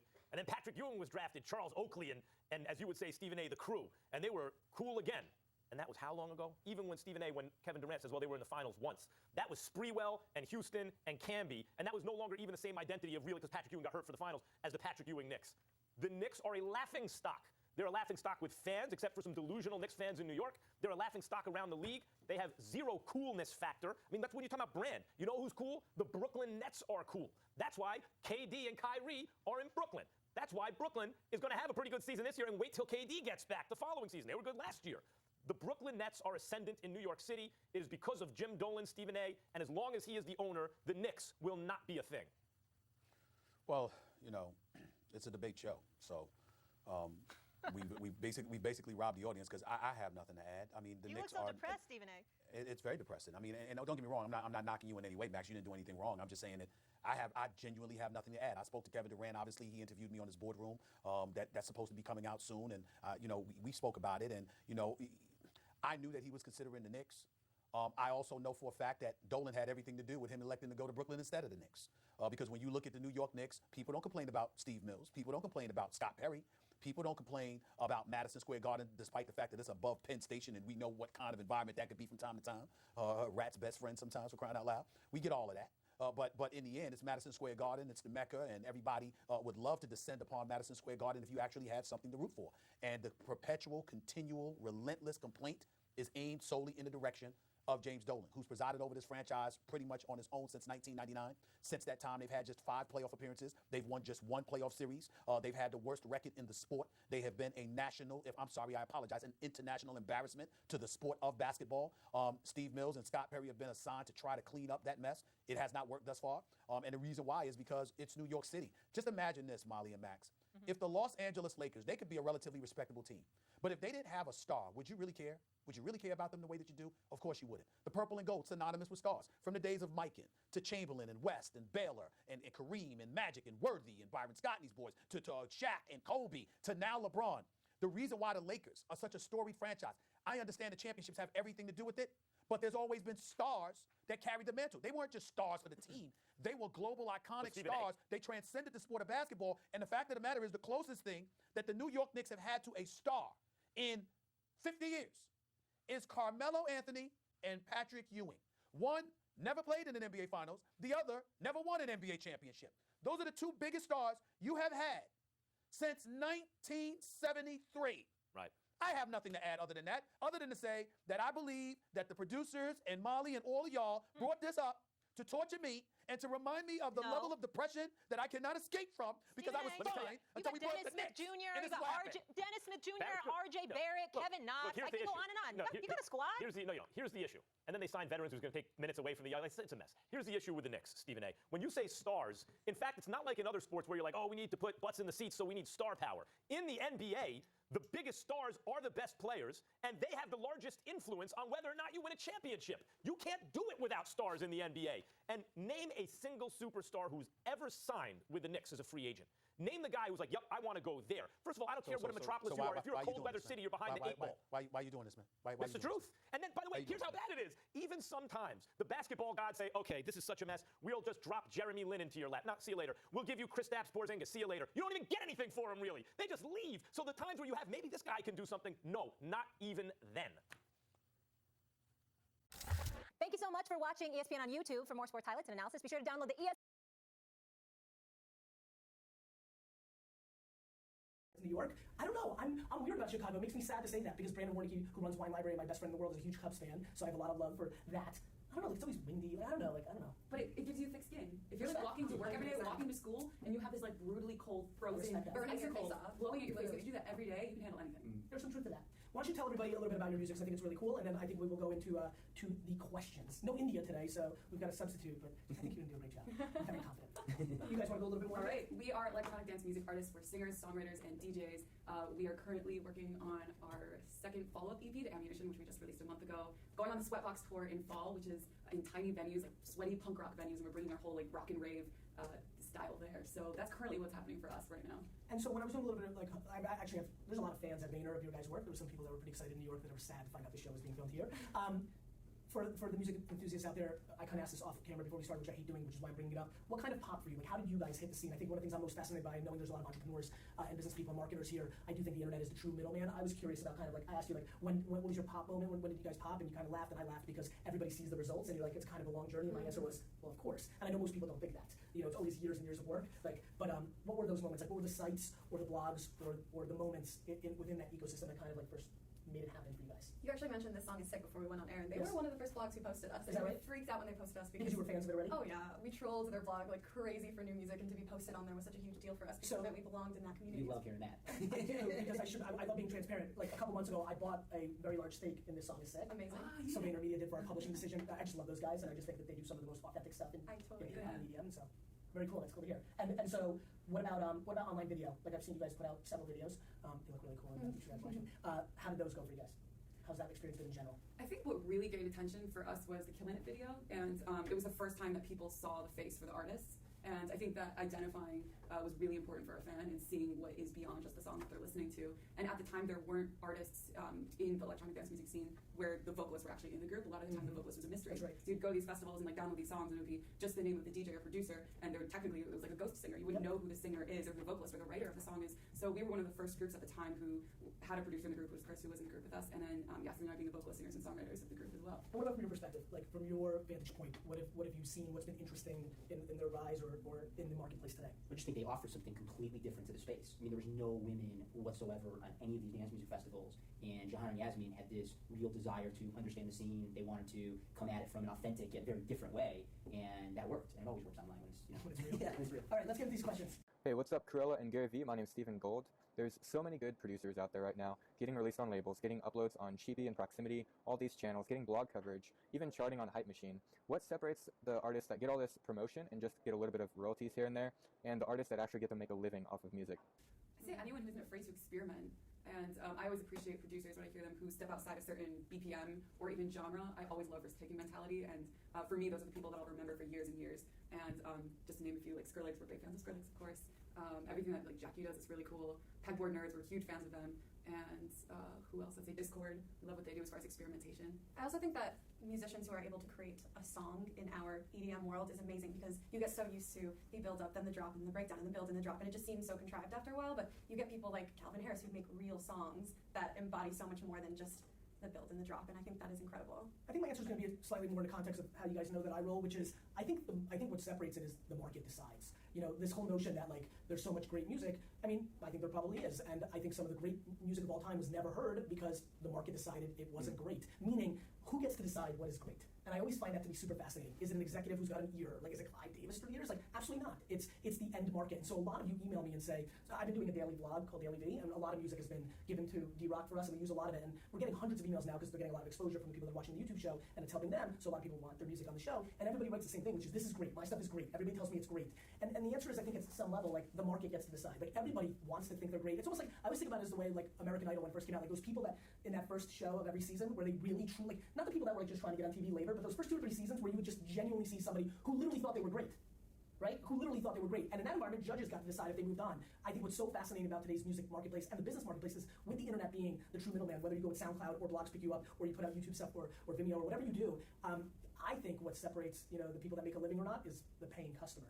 That enough people decide you are great that it allows you to do it for a living. I actually think the ones that do it for hobby versus a living, it's quite simply 10,000 hours. And when you guys started, it was very different than what it was 4 or 5 years later, and you guys continue to get better. Do you think that Malcolm Gladwell like put in the work? But do you really think that? Do you, like, for example, I do. Do you think if I put in 10,000 hours of EDM skills that I could be great at EDM? So, because I can tell you right now I can't. Okay, so I genuinely think the talent has been stripped out of the equation. Well, is it an artist or is it a producer?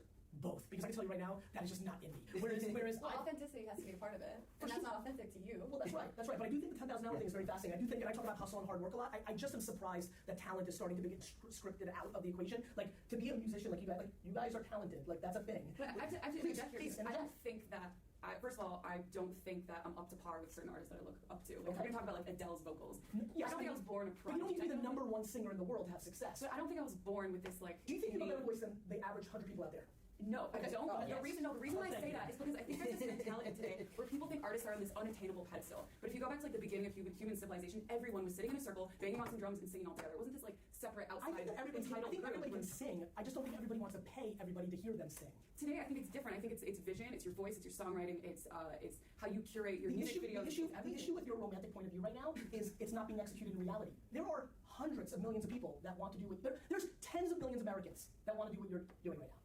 Like, and more interestingly, you guys know this, you're in the scene, it's much what's happening in entrepreneurship, it's what's happening in athletics. Like, there are plenty of people that have put in lots and lots of hours.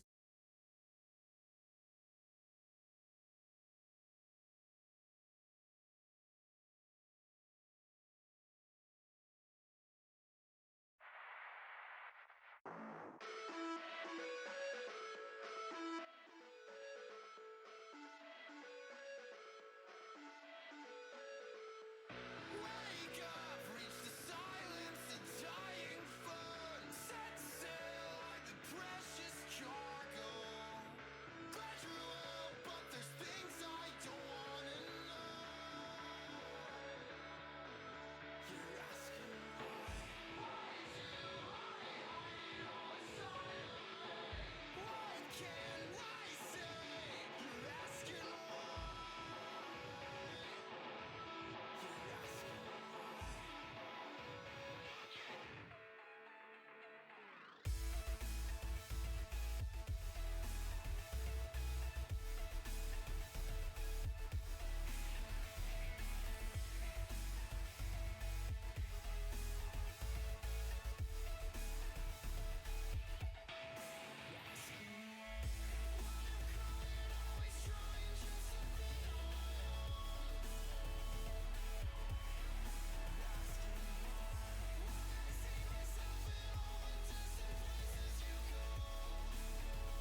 I can still shut down the party.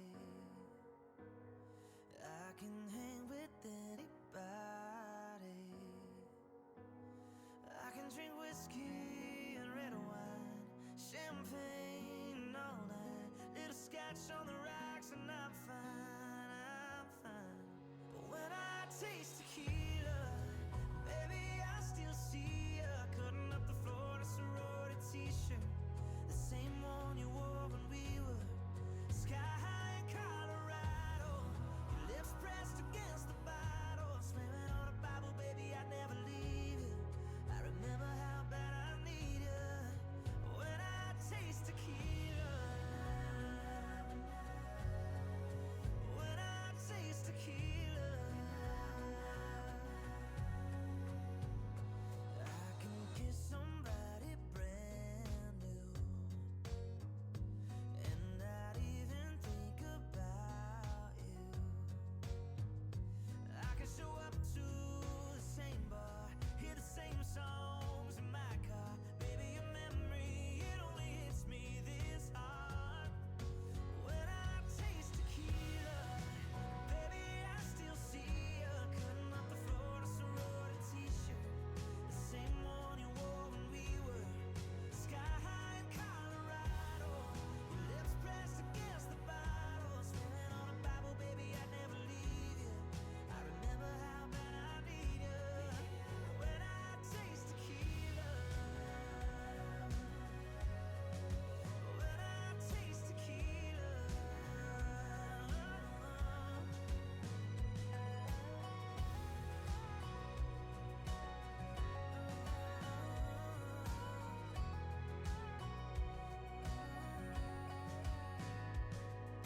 I ain't even drunk, and I'm thinking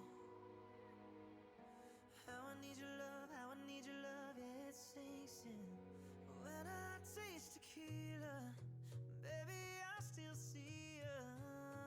Sorority t-shirt, the same one you wore when we were sky high in Colorado. Your lips pressed against the bottle, swimming on a Bible, baby, I never leave you. I remember how bad I need you when I taste tequila. When I taste tequila. When I taste tequila. When I taste tequila.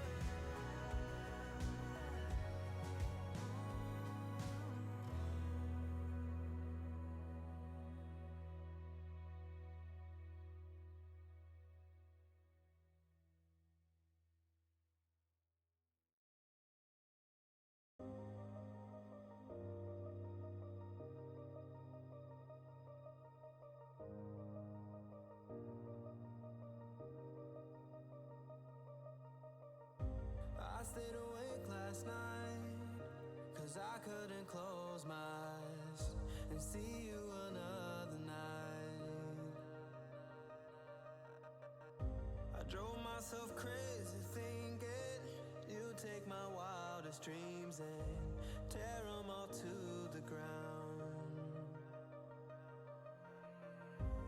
So I tried to create a decoy world for you to destroy in my mind. You could stay and believe you're tearing me apart while I'm coming to life, while I'm coming to life.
Didn't know that. My Bella doesn't have wounds. What the fuck?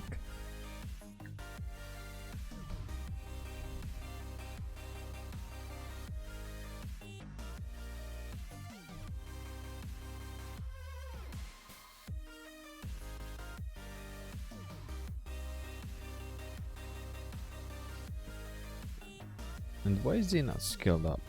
What?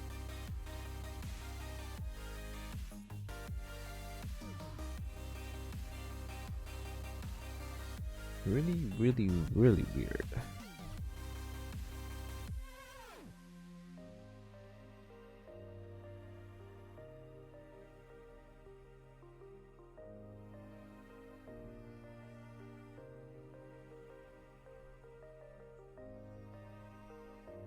Damn it, I don't have anything. Frick.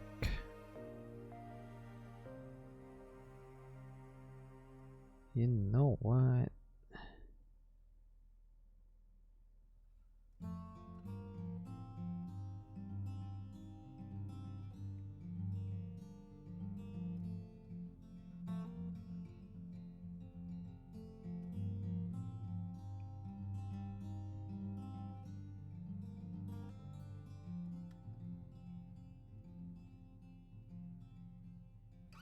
Too young for world-weary eyes,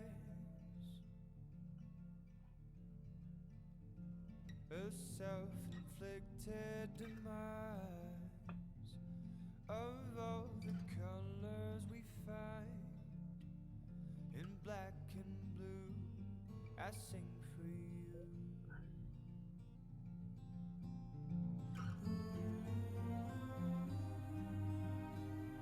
Damn it.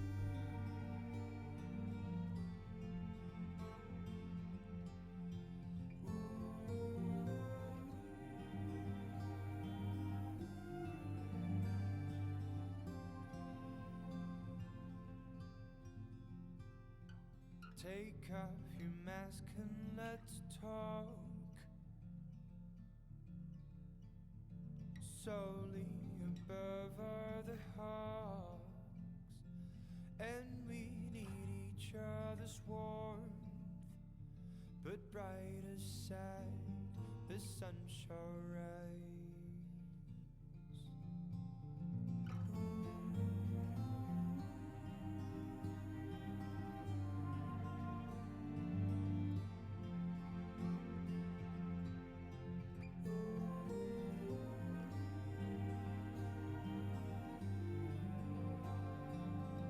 Where the fuck is Violent? There we go.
Through all the strong winds, what a beautiful night, dark like a new moon, still glowing with light. The days have gone colder, but there is a warmth when everything's empty. You deserve more.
What a beautiful night.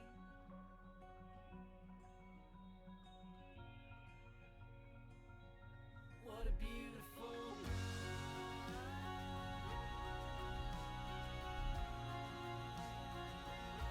What a beautiful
found you in the summer heat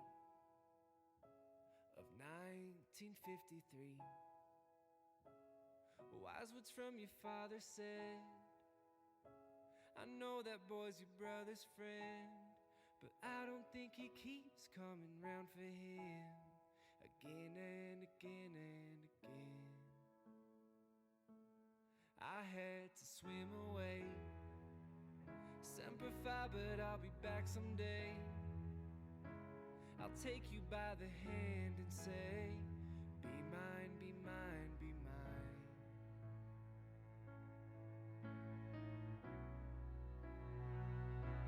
And if someday you grow tired and your memory fades, it's alright. I will never leave your side. And oh, when it's time, you can come find me in 1953. Leave New York and see the countryside, little city and a bigger life. Watch it grow into 1,000 eyes. It's ours, it's ours, it's ours. Oh, it's ours, it's ours, it's ours.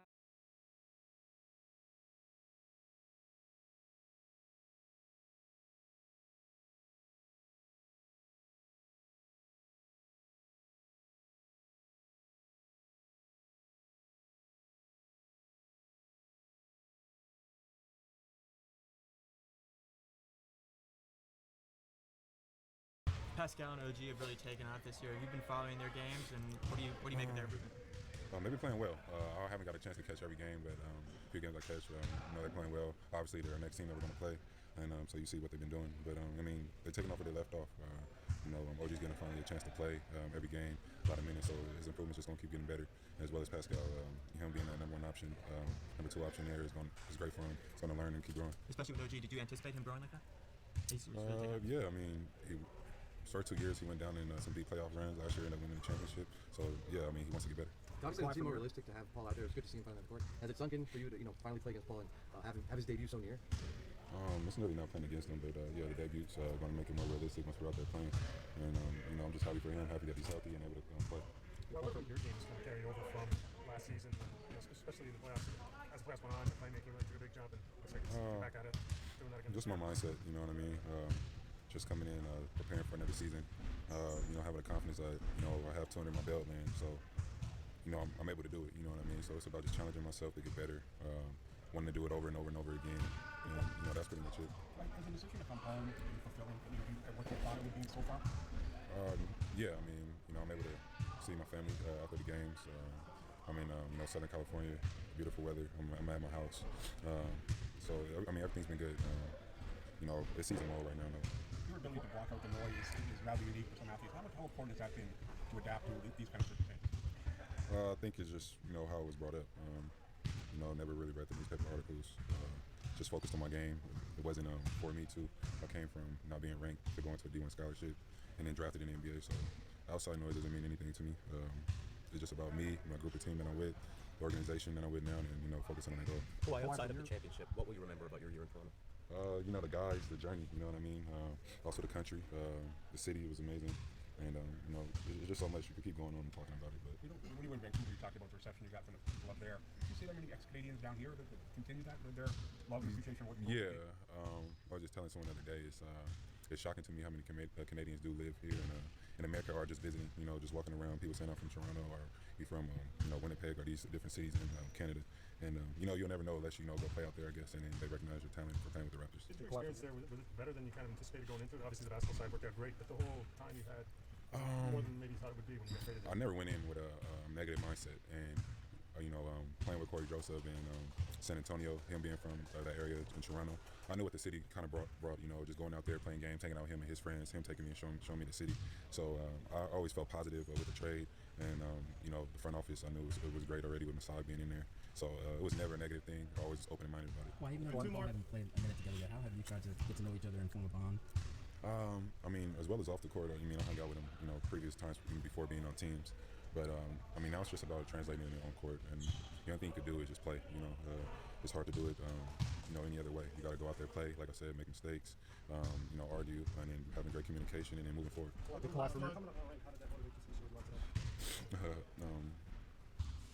I mean, I just had to focus. You know what I mean?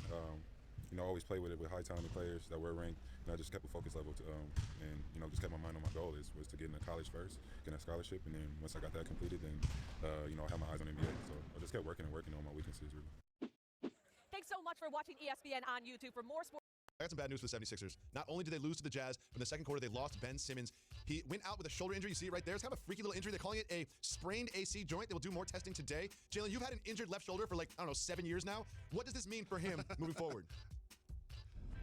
I don't anticipate that's going to be the type of injury that keeps him out really long, but I want to highlight something on that play that normally doesn't happen in today's game. Please rerun that play, and I want all of the fans to watch Royce O'Neal on defense. He didn't flop, he didn't fall, and look at his face. He shook his head like, nah, you ain't going through me. You're just a brick wall right here. That's how you play defense, everyone, unlike the previous play where we saw with Eric Bledsoe, and that led to Ben Simmons actually getting injured. Now, here's a couple of problems as I tie this back to the Greek Freak. He improved his three-point shot. We saw him work on this game. We showed him making 4 threes. Remember in the preseason, Ben Simmons made 1 3, and they had a parade in Philadelphia on Broad Street? Full parade. And all of the media was celebrating, and I came on this program and said, you're not going to go from not attempting shots outside of the paint to taking threes. So now that his shoulder's injured, over/under, Jacoby, 5 threes this year for Ben Simmons. What you guess? Way over. There's a lot of basketball left to play. Way over. I don't think this shoulder injury will be that serious, but we'll find out later. Way over. I'm definitely taking the over on 5 made threes. That's not hard. That's not hard to do. Jalen, we've already disrespected the referees, so I also want to point out something on that play that I liked. The no call. Not every contact is a call. Sometimes it's not an offensive foul or a defense foul. It's just contact. That was a good no call by the referee. Jalen, something happened. I need you to take us behind the curtain.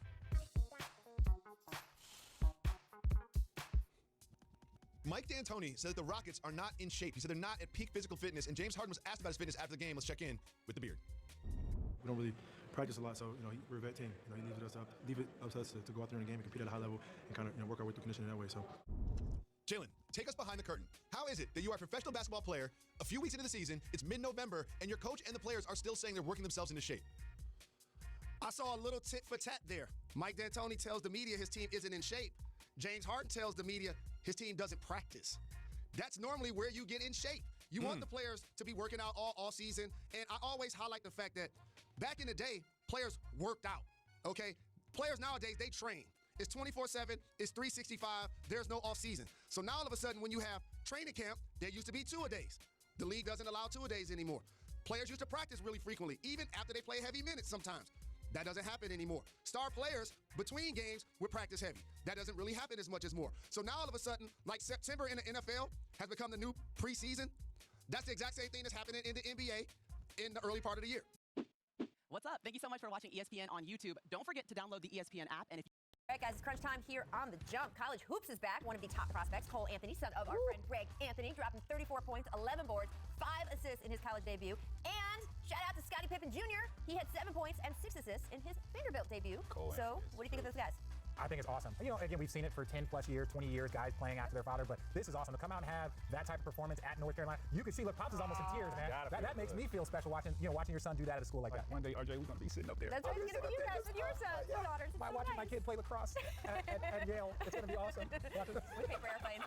Look, shoot. Bradley Beal went cold last night, shooting only 1 for 12 from 3 in the loss to the Pacers. And after the game, he said, I don't really care about percentages. Got to go out there and keep shooting. Do you buy this? Mac got this. Amen. Shooter, shoot, keep shooting. I mean, James Harden went 2 for 19 this year, so 1 for 12, pretty good. That's been 0 for 12 before. Listen, right? if anyone has the green light on any team in the NBA this year, it is Bradley Beal on the Washington Wizards. Bradley was like, this is why I signed here, so I can do this. So I can do this as much as I want. Yeah. Go for it, Bradley Beal. The Celtics guys are at the Hornets tonight, so you know what that means. We have 2 players with big motivation against their former squads. I love this season in the NBA. Every game is a revenge game for someone. That's what happens when half the league changes teams. Kemba leading the Hornets. He's their leading scorer in franchise history, now leading the Celtics. They had a chance to offer him a Supermax this season.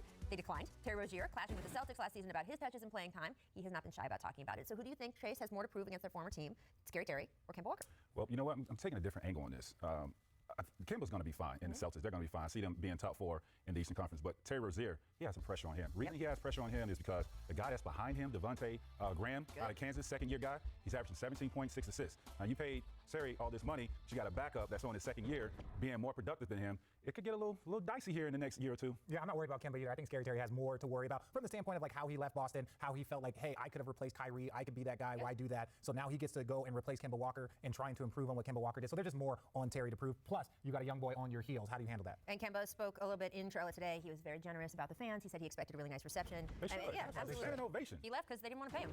Can't be mad at him for that. Our League Pass game of the night, Heat, Suns, both teams off to surprising 5-2 starts. Heat rookie Tyler Hero told the Miami Herald he has modeled his game after Devin Booker. We have reached an age where people are modeling their games after Devin Booker, who I believe is still, only 23? Yeah. Quote, all I watch is Devin. Both played at Kentucky, of course. Booker was 4 years ahead. Do you think this is the right comp? I see it, yes. I can see it. I think there are better two guards, Klay Thompson, that you can model your game after, but Booker is talented and he's balling this year. Good for him. Thanks to all these guys. Wait till you see Gil, what we have tomorrow. Phoenix is coming tomorrow. Gil's gonna be on Must See TV. Yes. Y'all got my guy Gil coming through. Great show today, guys. It's a make or miss league, baby. That's it. Thank you, Kawhi. Make Spotlight. Rockets Heat. James Harden taking an extra step. And check out Sean Corbin really leaning into that traveling call, which I thought, you got a little, look at him, little Joey Crawford in there, right? I think any time a game of this can look like a Flintstones character, I think. Right, producer Bomber called up the Joey. He's been waiting to do that for a while. My favorite one are the block. He run, take 4 steps, and bam, hit the hips with the block. All that. I like this one though. This goes in the video file. Woo. He knew he was doing Rockets game, so never mind. Missed contact late in the fourth in Oklahoma City. Josh Hart did his best James Harden impression of slamming the ball into his own face. Of course, you remember Josh had a good look after James did that. Does he need a beer though to pull it off? Because James didn't hurt him because the beer protected him. That's true.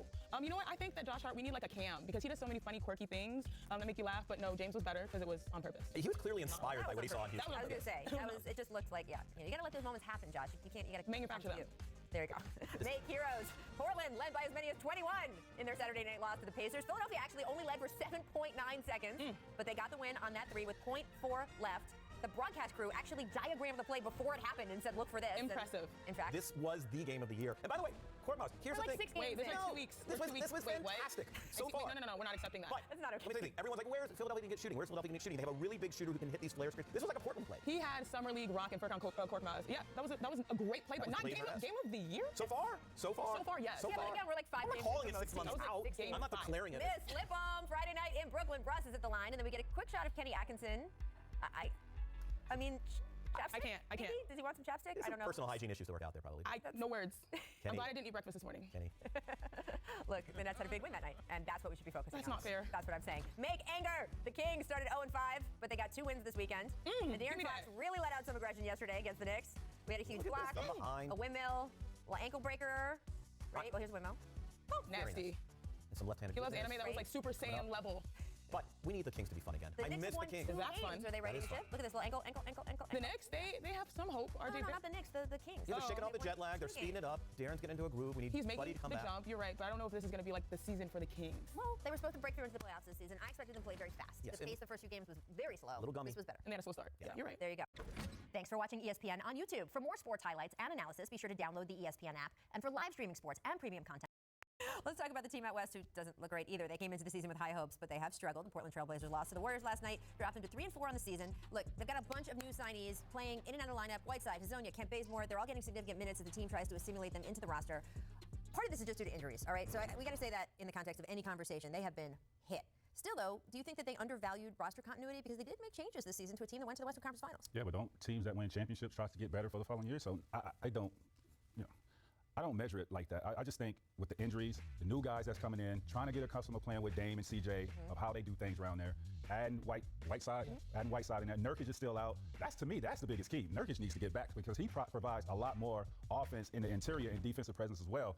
And they just missing that and trying to get these other guys acclimated in. So the crazy thing about this Blazer team, they actually, if you include the dead money that they have the highest payroll in the NBA. The highest? I thought it was like second or third. Second highest if you don't include the dead money. But if you include the dead money, which they're either 1 or 2 depending on whether you include it. Whoa. This is not a team that is built to, let's just see how we can hang loose there. This is a team this is a transition year in the NBA, which you talked about at the top of the show. So when I talk to executives out there seeing this, they believe that the Blazers are going to be active in the trade market as the season goes on. They have the pieces that required are for trade. They have a couple of big expiring contracts in Hassan Whiteside and Kent Bazemore. They have a couple of good young players, Anthony Simons. They have full complement of picks.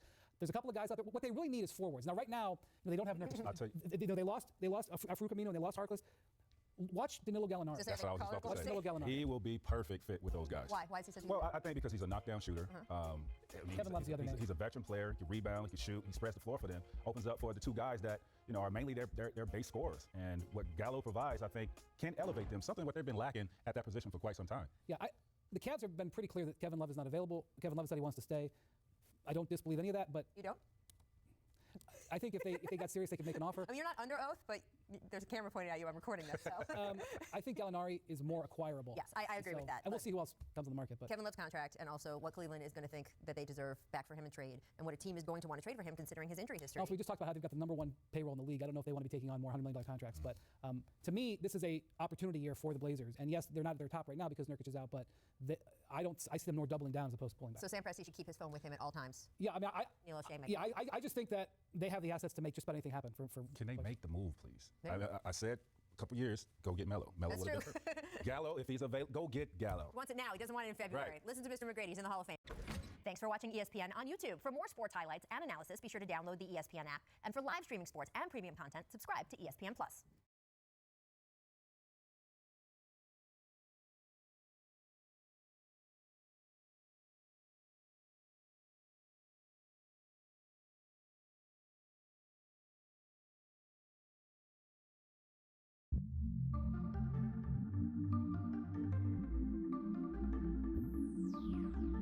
Even famous CEOs mocked Apple for launching the first iPhone at $500 plus a 2-year contract. And they had a point. It was a crazy amount of money to ask for a phone at the time. Though Cupertino did respond. Even with the success of the first iPhone, the next generation launched at $200 plus a 2-year contract, or $650 if you went unlocked, and that sort of set the pace for the industry for a bit. Then Google decided to challenge that with the Nexus 4 and 5, but it really wasn't until OnePlus came to town that things became aggressive. Their US launches have become a new fan favorite, so much so that I'd like to believe that they moved the needle enough for Apple to wake up. The result? This is iPhone 11, Apple's current best-selling iPhone, and only the second time the company iterates on a lineup with a drop in the price tag. Then this is the OnePlus 7T, an example of how even the new pacemaker can take a step back and nail essentials for a more affordable price. Right now, the OnePlus 7T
is $100 less expensive than the iPhone 11, so the biggest question is, are you really getting $100 more of a phone here than here?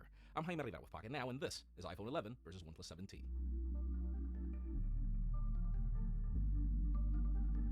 There's a world of budget phones and a world of budget flagships. On one corner, we have a veteran in this department, and in the other, we have a company that learned the hard way that consumers are mostly focused on getting value than flashy materials and great marketing. When comparing size, it's interesting to see that both devices are substantial in different ways. The OnePlus 7T is 10 millimeters taller, but that's it. The iPhone 11, on the other hand, is 1 millimeter wider, a hair thicker, and 4 grams heavier. Now, from a feel perspective, the taller weight distribution of the 7T will make it feel lighter and thinner, even if the difference is technically negligible. Both are made of aluminum and glass, but with different finishes. Some will be fans of the extra color options on the iPhone 11, others on the color choices for OnePlus and the added matte glass. Both devices even share small things that we love, like the mute slider approach, or things that we hate, like the lack of a headphone jack, so I wouldn't really call a winner here. Now, where the OnePlus 7T just demolishes the iPhone is when we move into their displays. Sure, Apple is famous for knowing how to calibrate a screen, but you can't compare an LCD versus an AMOLED. You can't compare 1080p versus some weird form of a 28p. You also can't compare support for DCI-P3 and HDR10+, along with a 90Hz refresh rate versus none of that. And don't even get me started about the 6.55 inches versus 6.1, or the smaller bezels on the 7T, or the significantly smaller notch versus the iPhone 11. The OnePlus 7T just wins this one by a long shot. And even if their biometrics are different in their approaches, I'll give them equal points for their speed and reliability. But then the spec sheet is one of those fields where OnePlus wins again. We're not going to argue over the differences between the A13 Bionic and the Qualcomm Snapdragon 855 Plus. These are both great chips in their own way. And sure, I know that the 7T has twice the RAM. Thing is, the 7T retails for $100 less and gives you double the storage, 20% more battery, and one of the fastest chargers in the industry in the box versus the slowest one. And I mean the slowest. Really, the only spot where the iPhone wins is because it has an IP rating and where OnePlus only claims that it's splashproof. And also because of its more modern Wi-Fi and because it has Qi wireless charging. Now, don't think that the added specs mean any substantial improvements in performance if we were to compare the 7T versus the iPhone 11. See, this is one thing that Apple gets right. iOS 13 may not be everyone's cup of tea, but if you did the math of how many iPhones Apple sells nearly every year, you'll know that a good amount of people like it the way it is. Some people really do prefer the simplicity of a practical grid of icons, and it really doesn't matter what you do with this phone. It's clear that Apple does a good job at making less power-hungry software. And let's face it, this is also the king of timely software updates even for older phones. And if you own any other Apple products, the whole topic of its ecosystem is also a major reason why people buy into it and prefer to stay put. Now, Oxygen OS is by far the user interface I'd recommend most for Android users. If there's one company that takes performance seriously, it's OnePlus. This phone is fast, and I mean blazing fast. I mean, you can move around the UI, launch whatever game. There's just so much thought into the placement of the icons after you open a folder, to the perks like using your fingerprint to unlock applications, to the gaming mode, to the reading mode, and even to the Zen mode. And sure, you're not getting an ecosystem as complete as what you get from Cupertino, but if we were to focus on the added software benefits of this phone alone, then I think OnePlus is doing a better job. And you also have to hand it to them for being one of the first companies shipping Android 10 on this phone, even if we do know that the track record for older phones and getting software updates is not necessarily the best. I'd give them the win if it were up to me, but really, software is more a matter of taste. Now, when it comes to using these phones on a daily basis, that becomes more of a tie. Phone calls, for example, are great on both. I can't really tell you that one performs better than the other, and also, network performance is very comparable. Even if we were to jump into the case of battery life, these are some of the two best battery performers of late 2019. If you're in the market for a phone that can last all day and then some, these are some of the champs for the respective operating systems. You can't go wrong. But let's just cut to the chase and discuss the topic that can seriously make or break comparisons in this category. Let's talk about what these cameras can do. See, the only thing that the iPhone 11 doesn't have that the top-of-the-line $1,000 Pro brings is the telephoto lens that a lot of people rarely use anyways. And sure, the OnePlus 7T does offer that versatility, along with their larger megapixel count in most scenarios. But you and I know that in this department, the results are what really calls the shots. Like any pair of phones you'd compare, both devices do well in daylight. Colors and saturation are quite comparable. I do notice a bit more saturation coming out of the iPhone, but you'll barely notice it. The iPhone was just doing better with the shutter as moving flowers were captured almost perfectly, where the 7T struggled a bit. The 7T has the added versatility of that telephoto, a standard and a wide, but notice the differences in the shades of green produced by each focal length. The iPhone 11 lacks that versatility, but the colors are uniform across both the wide and the regular. Sure, I do wish we had that telephoto for street photography, but the ultra-wide is more useful for my needs. Both devices have a night mode, but OnePlus is more explicit about giving you a camera selection for it. With the iPhone, you depend on the shutter variation popping up, so I had a few cases where I just didn't get the option. Now, here I will tell you that I'm shocked at OnePlus as it's clearly gotten better. Both devices produced photos that are quite similar, with the OnePlus favoring more eye-pleasing, sharpened results. Now, talking about standard portrait photos, there are some pros and cons for both. The iPhone provides far better skin tones, detail, and color, but struggles with hair, where the 7T gets the hair right but fumbles with the detail. And I noticed the same problem if we were to look at selfies, where the 7T has more megapixels, and yet I prefer the results from the iPhone. Colors are just more accurate to what I remember, and now you get a wider shot, though selfie portraits are cropped. The 7T has cooler colors for those that prefer them, but the results are too soft for my taste. And then selfie video is a definite win for the iPhone 11. Sure, the 7T has a better stabilization, but that's because it maxes at 1080p even with the added megapixels. Obviously at 4K, the iPhone 11 has far less of a canvas to juggle stabilization, but the color and the detail is just unmatched. Now, standard video was a very interesting test as the capabilities are pretty much similar, and you'd even say that OnePlus wins this one because of the added saturation versus the iPhone. But the thing about it is, I was there, the place was crazy gloomy, and the phone delivering the accurate colors and depiction of the moment was really the iPhone 11, and that's really what I have to favor in this comparison. To conclude, let me just say that this comparison was actually more difficult than I thought. If you watch any of my previous comparisons, OnePlus devices would always beat iPhones, but it was mainly because of the substantial differences in price tag. Here we're just talking about $100 in price difference, which proves the reason why the iPhone 11 is so hard to resist. The only question now is which one gives you more for that money. The iPhone 11 gives you enough elements for you to feel that you're not getting cheaped out in not buying the Pro variant. You get most of the camera elements and the overall experience that will make you feel like if you're not getting shortchanged. You're still buying a 2019 iPhone regardless. My problem is mainly the things where Apple cheaps out on and where OnePlus doesn't. See, the 7T brings a far better display, double the storage, faster charging, and a user interface that even makes Google's own stock Android look like if it needs work. The camera may not be better than the iPhone 11 in some scenarios, but you're not buying a bad camera either. It's good enough to compete in many essentials and offers more versatility. If you're in the market for a budget flagship, I honestly think that the OnePlus 7T is a better buy. I mean, who doesn't want to get double the storage and more perks for your money? Even in this category, I really don't mind OnePlus disrupting the market yet again. It proves that companies can do better, charge less money, and give you the best hardware and software. What about you? Which one would you pick? Chime in the comments, and while you're at it, follow us on social media and subscribe to our channel for more videos like this one.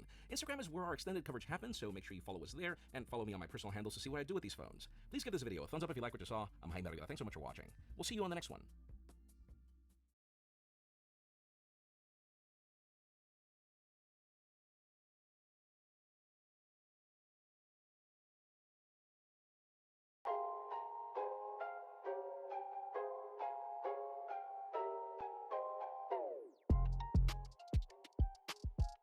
Hey, what's up guys, MKBHD here, and this is the OnePlus 7T. So if you follow the leaks, aka promo, you've probably seen pretty much every angle of this thing, but now it's officially been unveiled. I've been using it daily for about a week, And this is a pretty easy phone to explain. So OnePlus, the company, they have their sort of upper mid-range phones somewhere around $500, $600, like OnePlus 7. Then they have their premium high-end flagship stuff like OnePlus 7 Pro. That's closer to $700, $800. So this phone, the OnePlus 7T, kind of a hard name to say out loud. It's not the 7D, but it's the OnePlus 7T.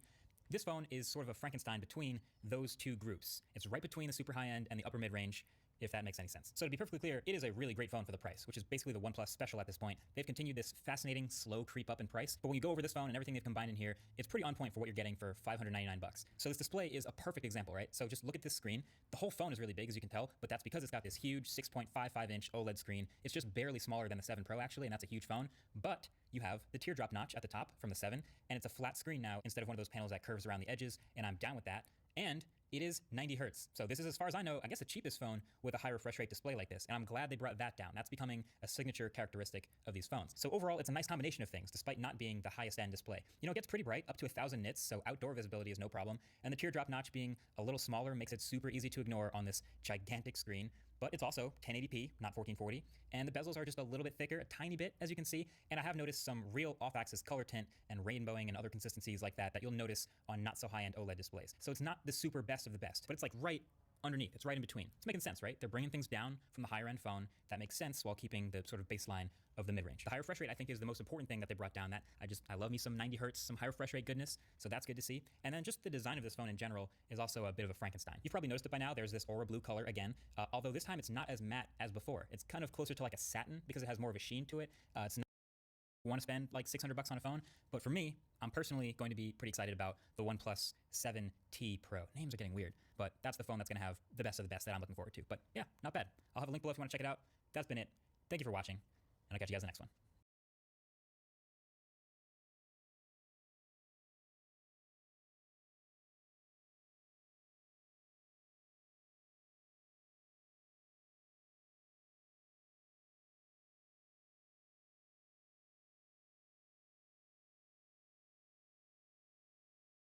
Let me let this marinate for a second. I'm gonna let this marinate for a second. This little aura we create, I'm gonna sit in this little bubble for a little longer.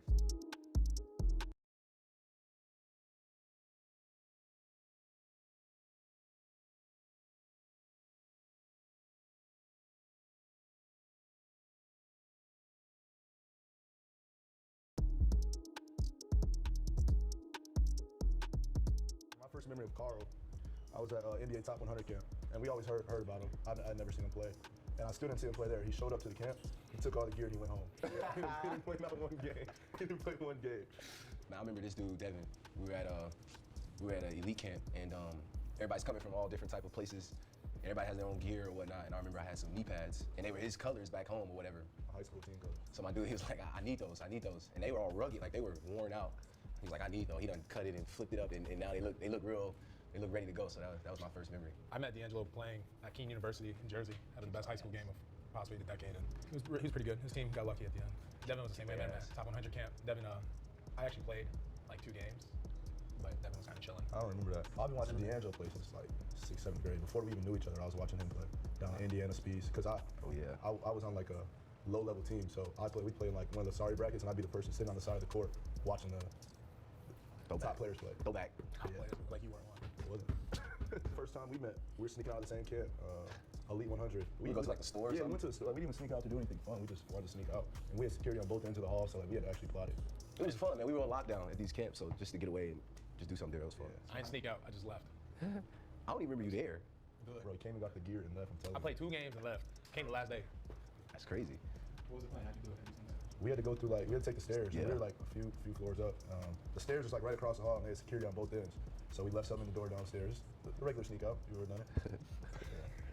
I mean, I really got to know Devin in college, and you know, I really got to know him, and that's where the relationship blossomed from. And I think we really blossomed as a brotherhood when we were going through the draft process, pre-draft, and when we were actually like living with each other and having to depend on each other for that companionship, whatever the case may be. And should it go back before that though? We were showing up at all the same camps and same like all-star games or whatnot. And you see the same batch of guys, and then you just connect with who you know what I'm saying, who you I guess relate to or whatnot. And those were never like one days. It was always like a week. Yeah, you know, McDonald's a week, Jordan Brand a week. Sure. You know.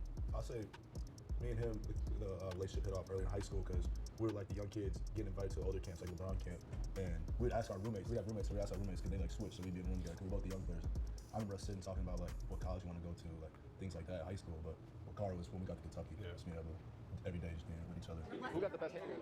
Best hair? He in last place already, so we can put him in last. Me and Russ got something going on. Russ right now remind me a little bit like Zach Fox. Had to wear what? Come on, man. Carl got extensions in this shit. Carl! He put extensions in all of a sudden. Man got braids in 2 weeks. I ain't never seen nothing like it. I feel like killers know killers. You know, like when you're on the court or you're in practice or you're around somebody so much, you see how they go about themselves, they go about work, they go about whatever.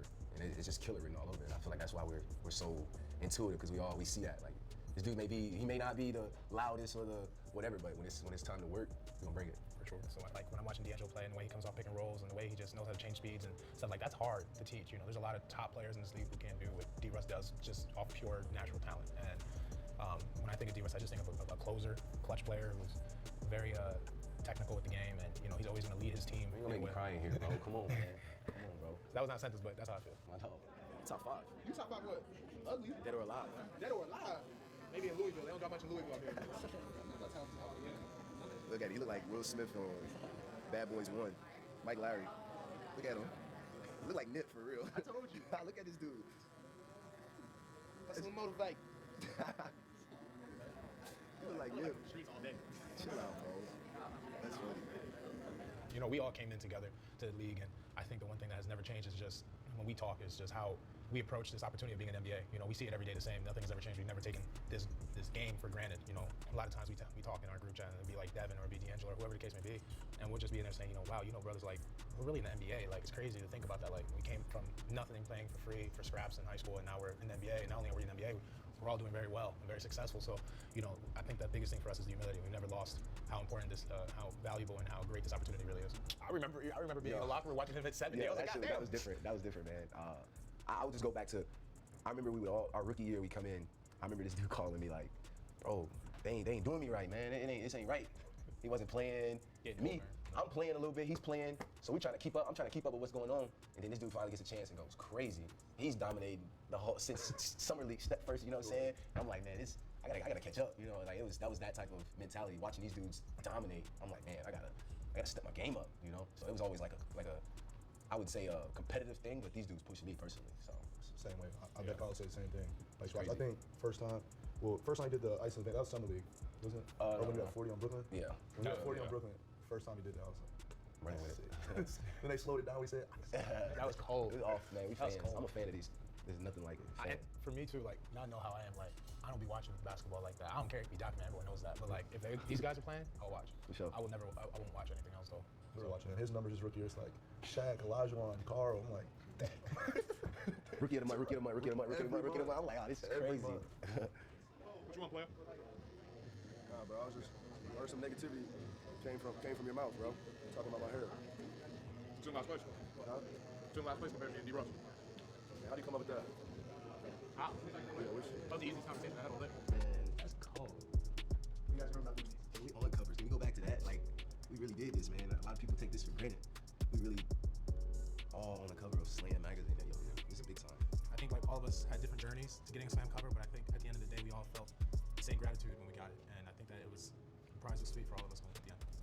100. You remember growing up and we all would like read these and be like, one day I just want to be like one of the cards or anything. I would come right here and I would rip this out and I put it on Take my the wall. picture, right here. That big picture, yeah. Put it right on my wall. Whoever it was, I had a whole thing. Big shout out to Slam Magazine. That's it for the interview. Go catch our new magazine out in stores now. Yes, sir. Shout out Slam. Shout out the stores. Man, I love y'all, man. We did this. I love y'all, man. I'm gonna cry over here for a little second.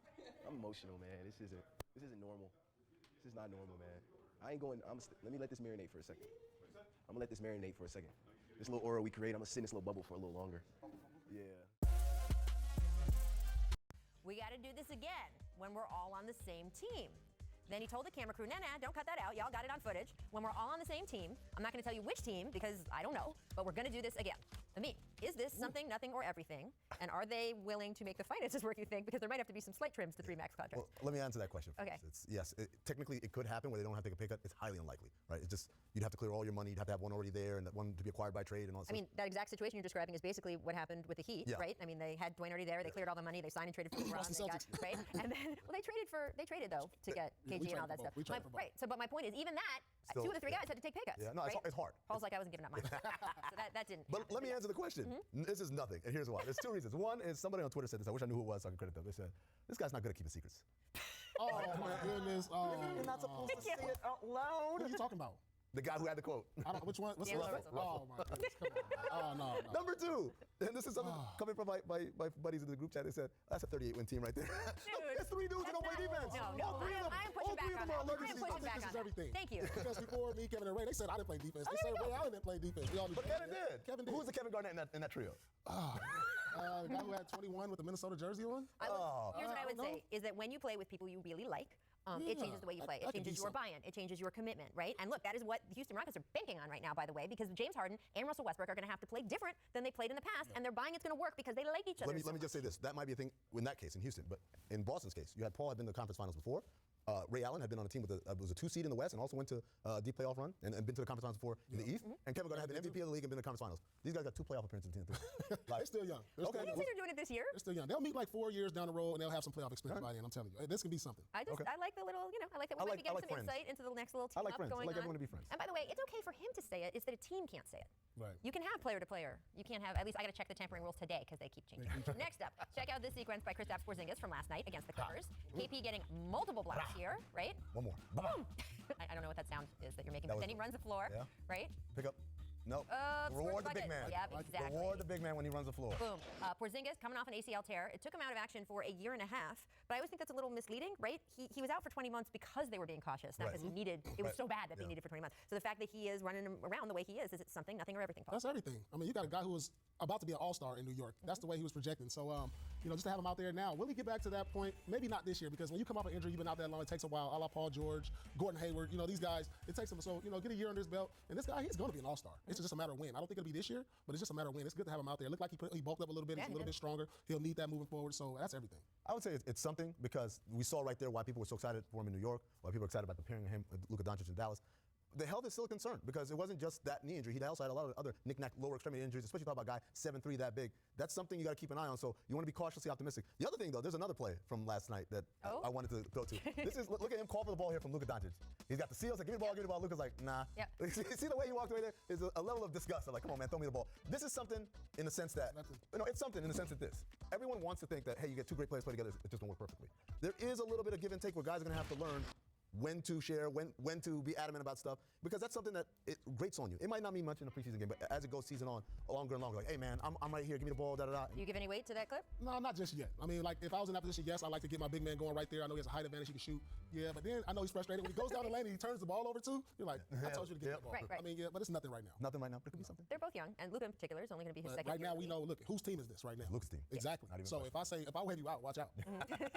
And look, it's Luka's team, obviously, because of Rookie of the Year and all the other stuff, but they physically made a trade to clear the way to make it clear it was Luka's team. So there you go. Thanks for watching ESPN on YouTube. For more sports highlights and analysis, be sure to download the ESPN app. And for live streaming sports and premium content, subscribe to ESPN+.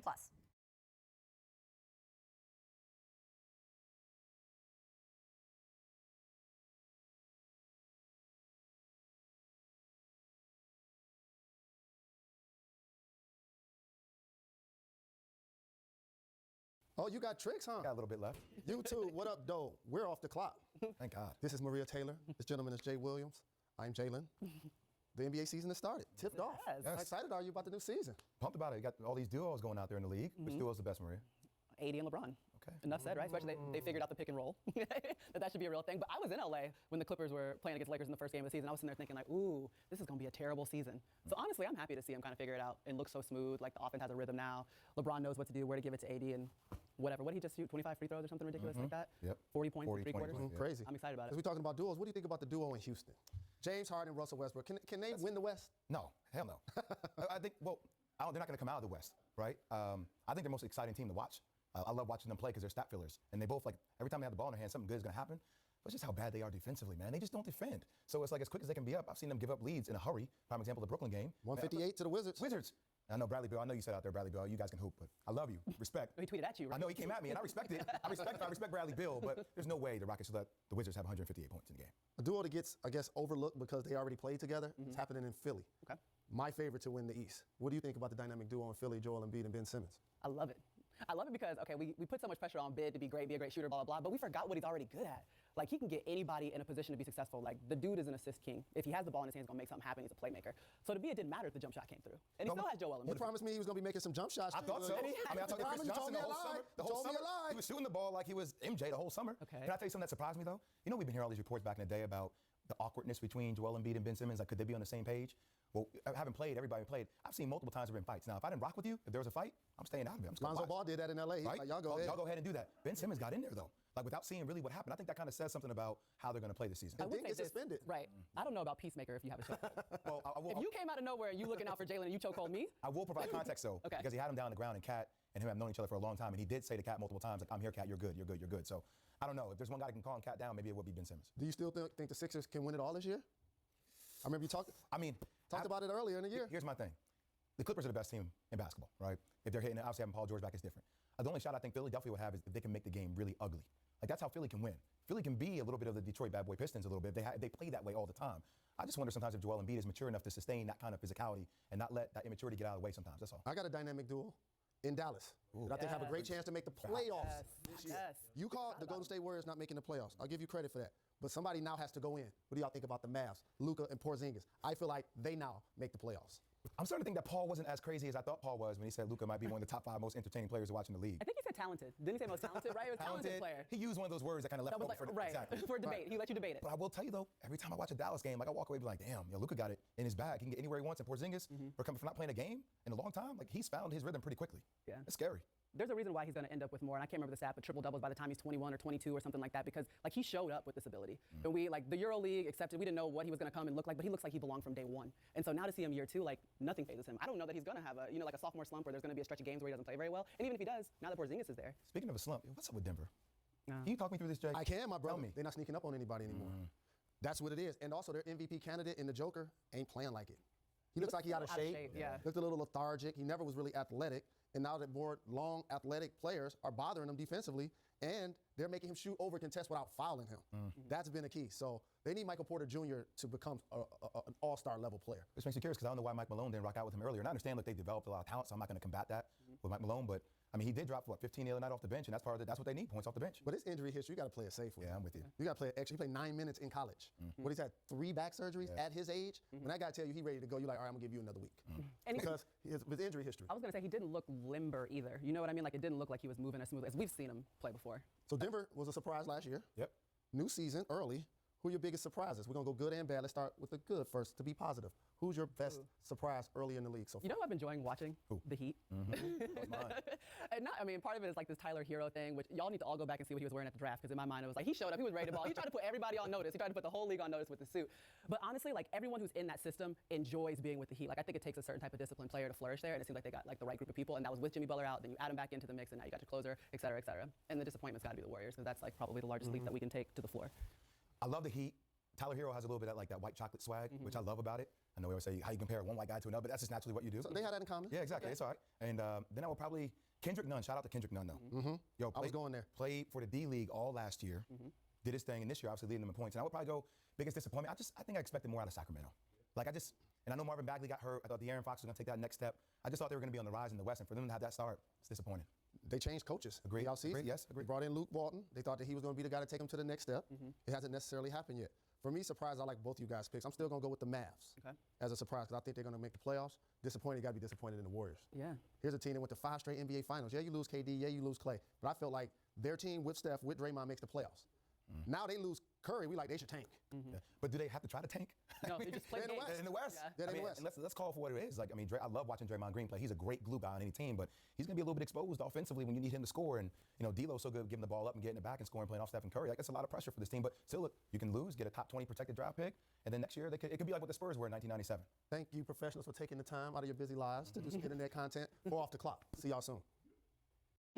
Thanks for watching ESPN on YouTube. For more sports highlights and analysis. Do you know the dictionary definition of anarchy? Webster says it is, quote, the absence or denial of any authority or established order, which in a way kind of describes the NBA right now.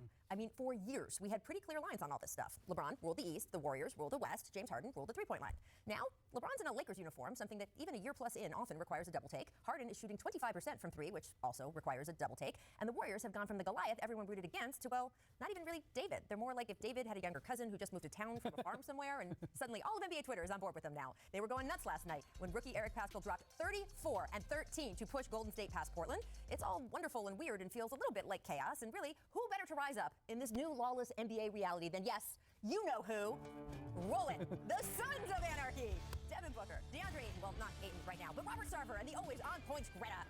This has been one of my favorite of our shows within a show here at The Jump because, I mean, my God, the saga of this team. Disastrous draft picks at times, too many point guards, not enough point guards, having to give fans free beer at a community event due to a player no-show, and of course, the owner leaving defecating goats in the general manager's office. No, it's bad. Phoenix seemed to be off to another rocky start this season when Ayton was suspended 25 games for a drug test violation.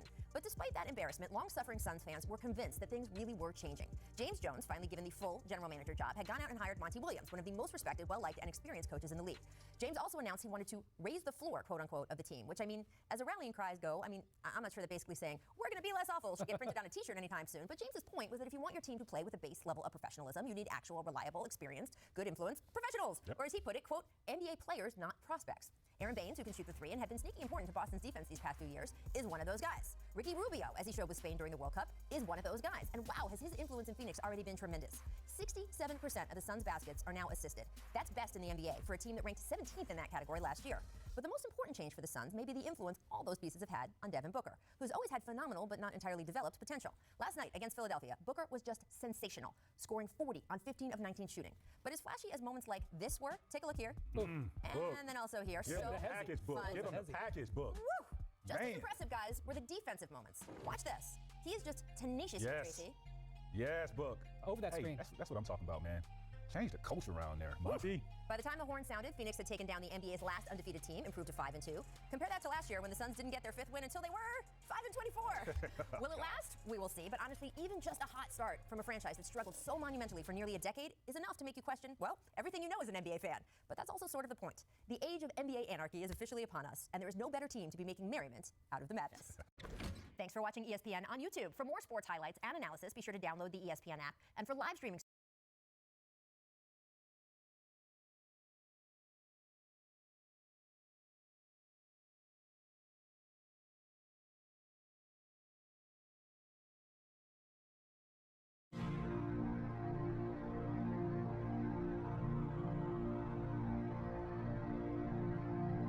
Five years ago, Apple launched the iPhone 5C and it bombed terribly. Many speculated as to why, but my reasons to not even touch it for review is because it was just $100 less expensive than the iPhone 5S, had data specifications, and did not bring the new Touch ID. It wasn't until the iPhone 8 and iPhone 10 that Apple tried again, and this time the approach made more sense. Prices varied, materials varied, but even if you weren't getting a watered-down iPhone with the 8, their design differences were so significant that the iPhone 10 was more popular. This is why the iPhone 10R experiment was so important. Bring a similar design, good enough specifications and hardware, and then make it better in essentials like the battery life. It was the world's favorite iPhone in 2018, but it was still not aggressive enough to bring Apple back to its sales glory. So how was the aggressive part addressed? Well, this is iPhone 11, a device priced lower than even the 10R, and what Apple calls just the right amount of everything. Right now, reports have it that this is Apple's best-selling iPhone, but it's got some elements that make even mid-rangers feel a bit more advanced, so the question is if you're getting a good enough iPhone for the price. I'm Jaime Rivera with Pocket Now, and this is our review of the iPhone 11, brought to you by Wix. Click the link below to start your own professional website.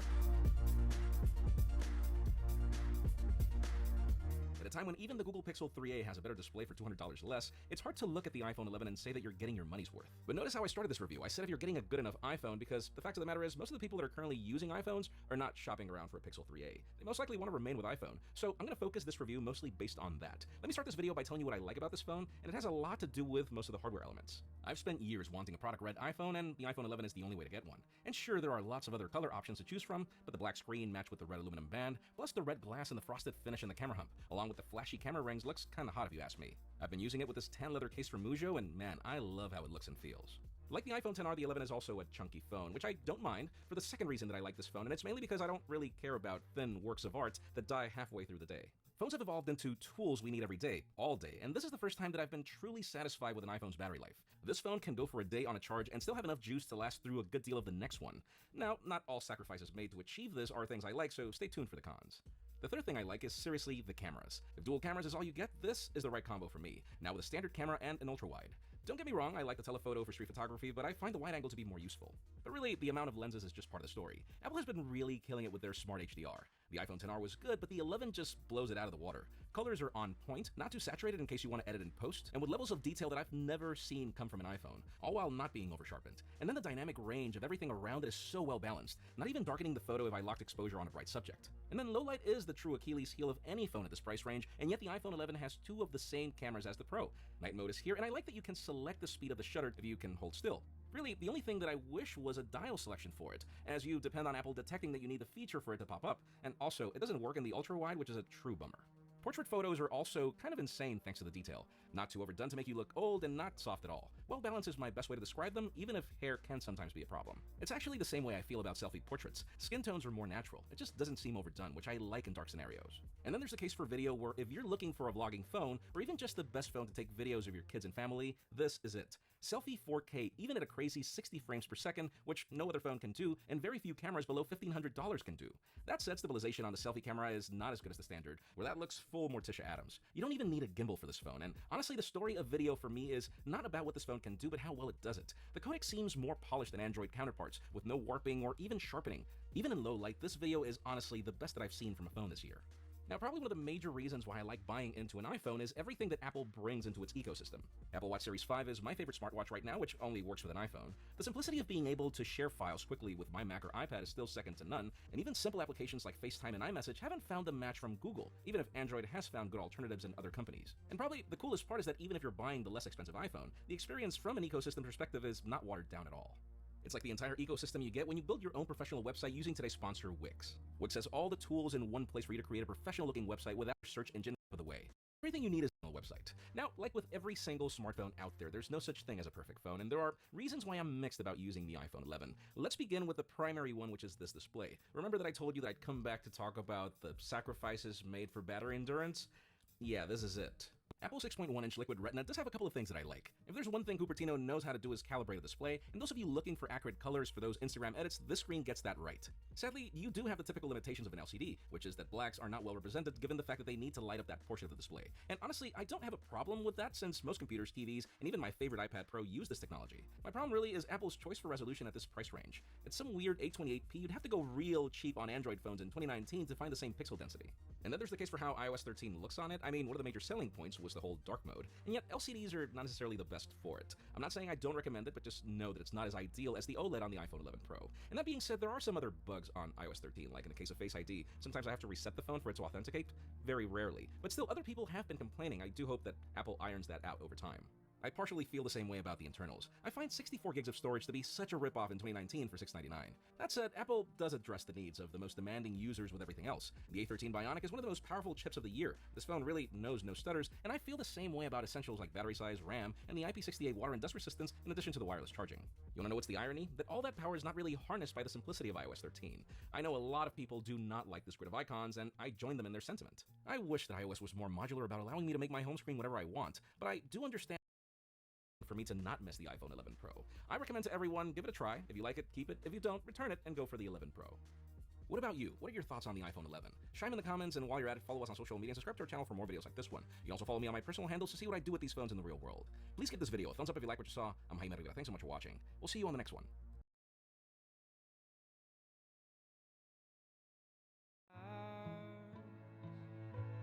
And if someday you grow tired and your memory fades, it's alright. I will never leave your side.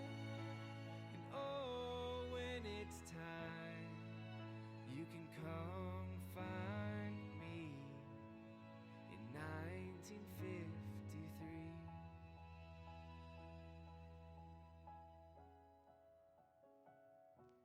And he was my brother's friend. Years later, my father said, you know, I think he's coming to see you. It's written in the gold ring. It could be true. It is true. Passed down the line, hanging in the branches. Well, we did it on the right path. I really do. You see it in their eyes. pressed in the concrete where we used to reside. It's larger than life.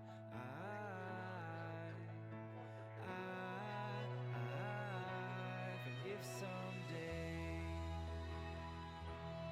you grow tired and your memory fades, it's okay.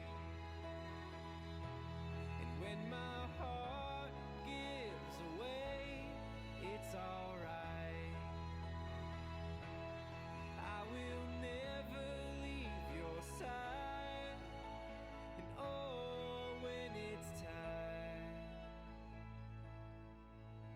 just come find me in 1953.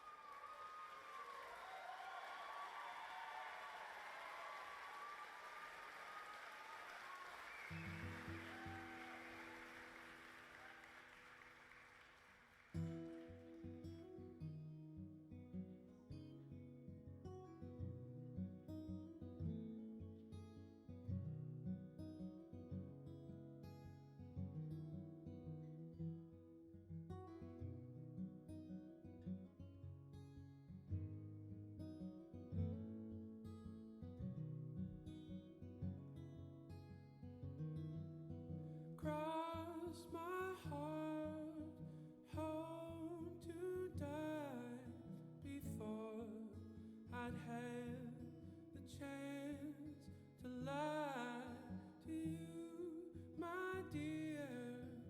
I wish no harm, but I know in the end this will turn out wrong. See, I'm known to fall in love, but sometimes love just is not enough. My heart will stray before too long, so please forgive me for when I sing this song.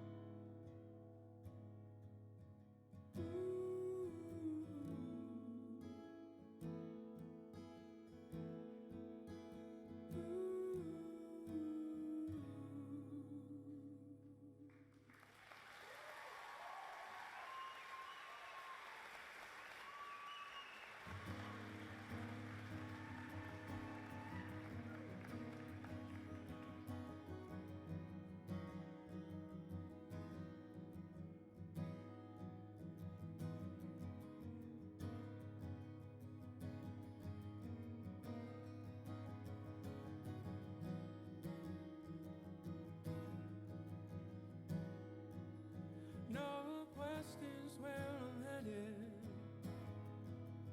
underneath a golden sky.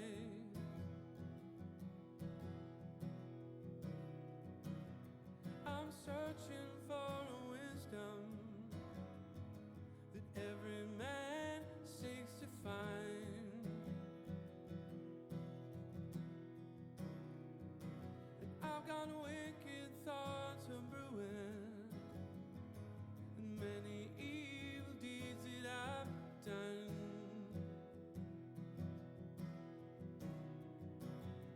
I'm looking for a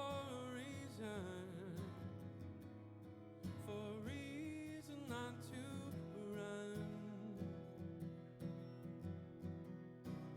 'Cause I've always been dark with light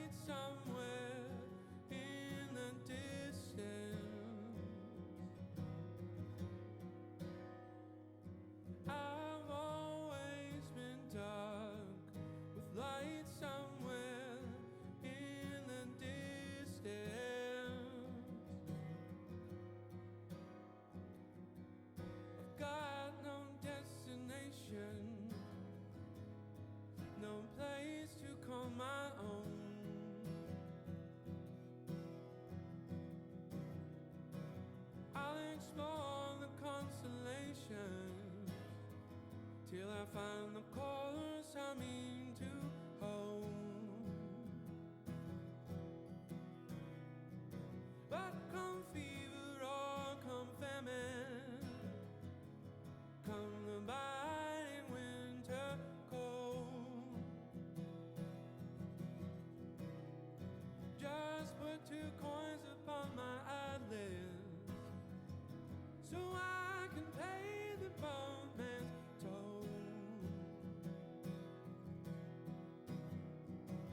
I've always been dark, with light somewhere in the distance. I've always been dark, with light somewhere in the distance.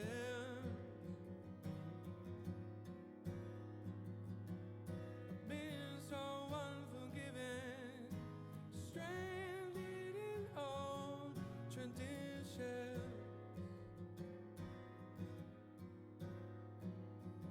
I've always been dark, with light somewhere in the distance.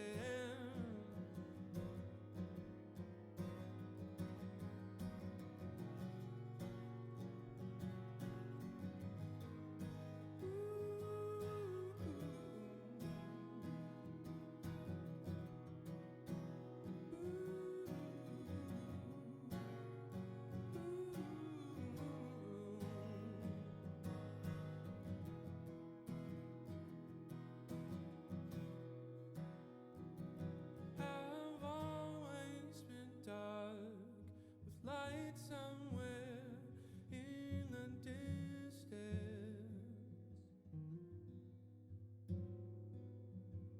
I've always been dark, with light somewhere in the distance.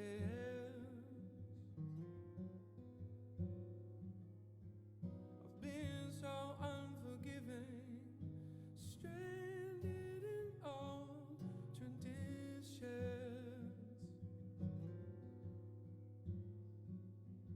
I've always been dark, with light somewhere in the distance.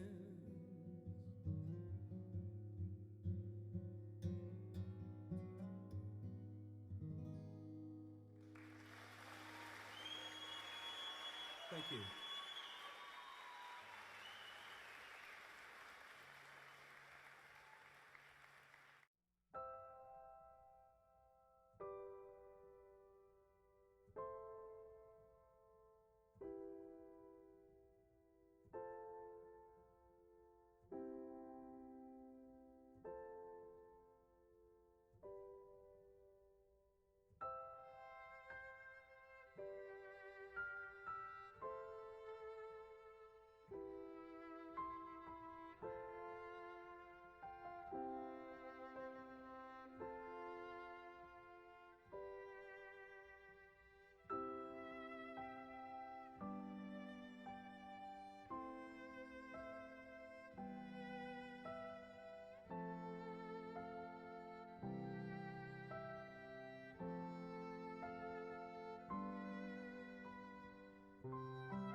Hello there, sir.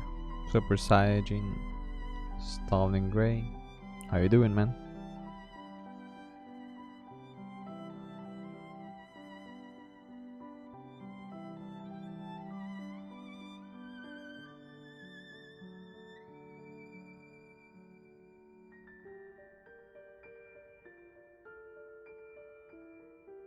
Of hours, especially if they come from affluence where their parents have allowed them to be able to go to every fucking lesson 47,000 times. Like sometimes talent has to be part of the equation. And hunger too, though, because you can say those people are given everything. Sure, I mean the work ethic is a big variable. All right, before we start getting really testy here, let's go to the second question. Hi Gary, I work with Brilliant Metrics. We're an iterative marketing consultancy. I wanted to know your thoughts about how you build a brand strategically on social media.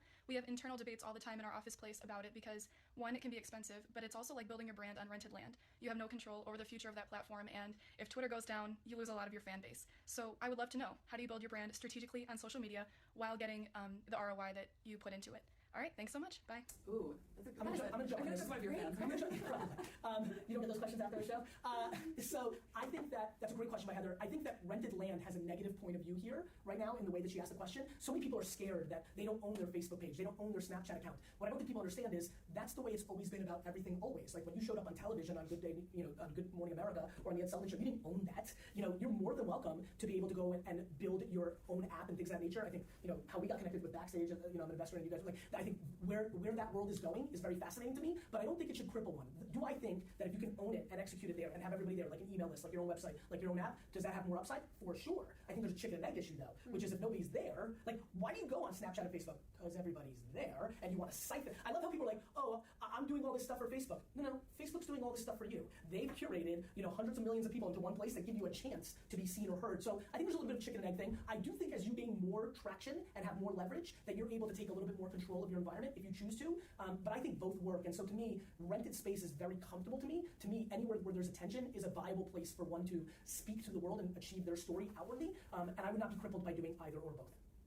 Jake. I couldn't have said that better. Damn. Yeah. See, I can do that naturally.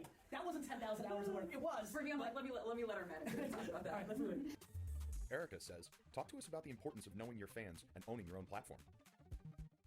So much importance. I totally think that you need to be able to connect with the people who are paying for your music, paying to come see your live shows, even not paying, just ripping offline and really loving your music. Those are the people who support your entire career. If you can't connect with them, whether that's online, face-to-face at shows, etc., then you have nothing.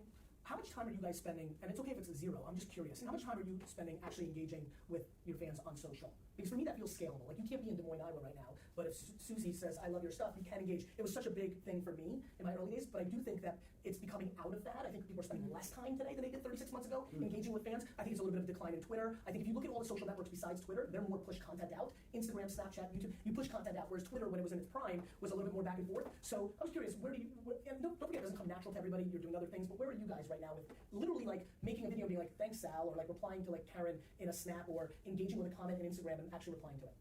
Tell the truth, because I'm gonna double check and call you out if you bullshit me here in my house. I would say not as much as we used to. What you were saying earlier about how you spent 15 hours responding to comments about an event that happened. When we first started off, Jake was saying, follow every fan. Like Jake, you really encouraged us. Yeah, exactly. And we used to. I remember being at the airport waiting in line, responding to fans. Being in the car, responding to fans. And after a certain period of time, I felt it actually really worked well for us as far as building our social media fan base. But I felt like it stifled my creativity. Interesting. And like living in not really knowing how to live in the real world. Yes. In a way, I felt like every moment I had to wait, or every moment I didn't have to talk to someone, or every moment I was sitting at a table on my phone. So nowadays, I actually practice just giving myself an allotment of time, and I feel like our fan base is really understanding of that because we've been pretty vocal of that. And so I don't think they take it personally. It takes us 5 days to respond. That's your authentic place. Yeah, and I also feel like spiritually I'm going in one direction where I want to spend less time online. Yes. Business-wise, I understand that it's so important to engage, but that's why we do have people like Jake and I go through phases. We just released an EP a month ago. I was online the entire week, pretty much, just responding to people consistently. Kind of went downhill after there, and I probably spend a good 3 hours every week, maybe just responding to people every Monday or every Friday. I just sit down every morning and just respond. Where? What platforms? Twitter mainly. That's the only Are one. you guys producing content for Snapchat?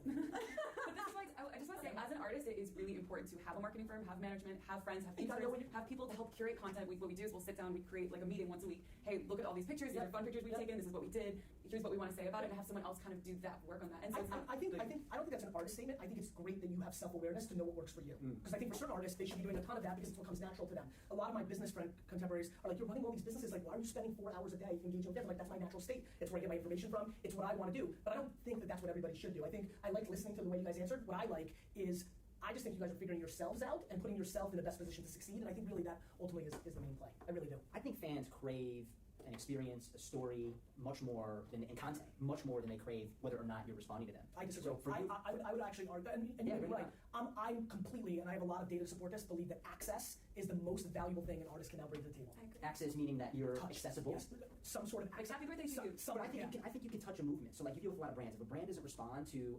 a question within 4 hours, that's a problem. But when you're an artist, your responsibility is to create amazing art. I think that's for sure. So first of all, no good marketing solves a shit product. If you guys engage 24/7 with everybody, but your music sucks shit, you would lose. On the flip side, I do think that people really underestimate. I can promise you right now, your top 5,000 fans would shit their pants if you replied to them on Snapchat. I don't even know how to do it. Do you want to Snapchat? I don't even know how do you reply. Yeah. Well, no, we're not going to do this right now because we're still in the middle of the show. But what I'm going to do right now is even more interesting. Guys, this is my Snap. Can you guys make a commitment to get serious about Snap? Oh God, no. I'm sorry, I can't. Please. I'll try.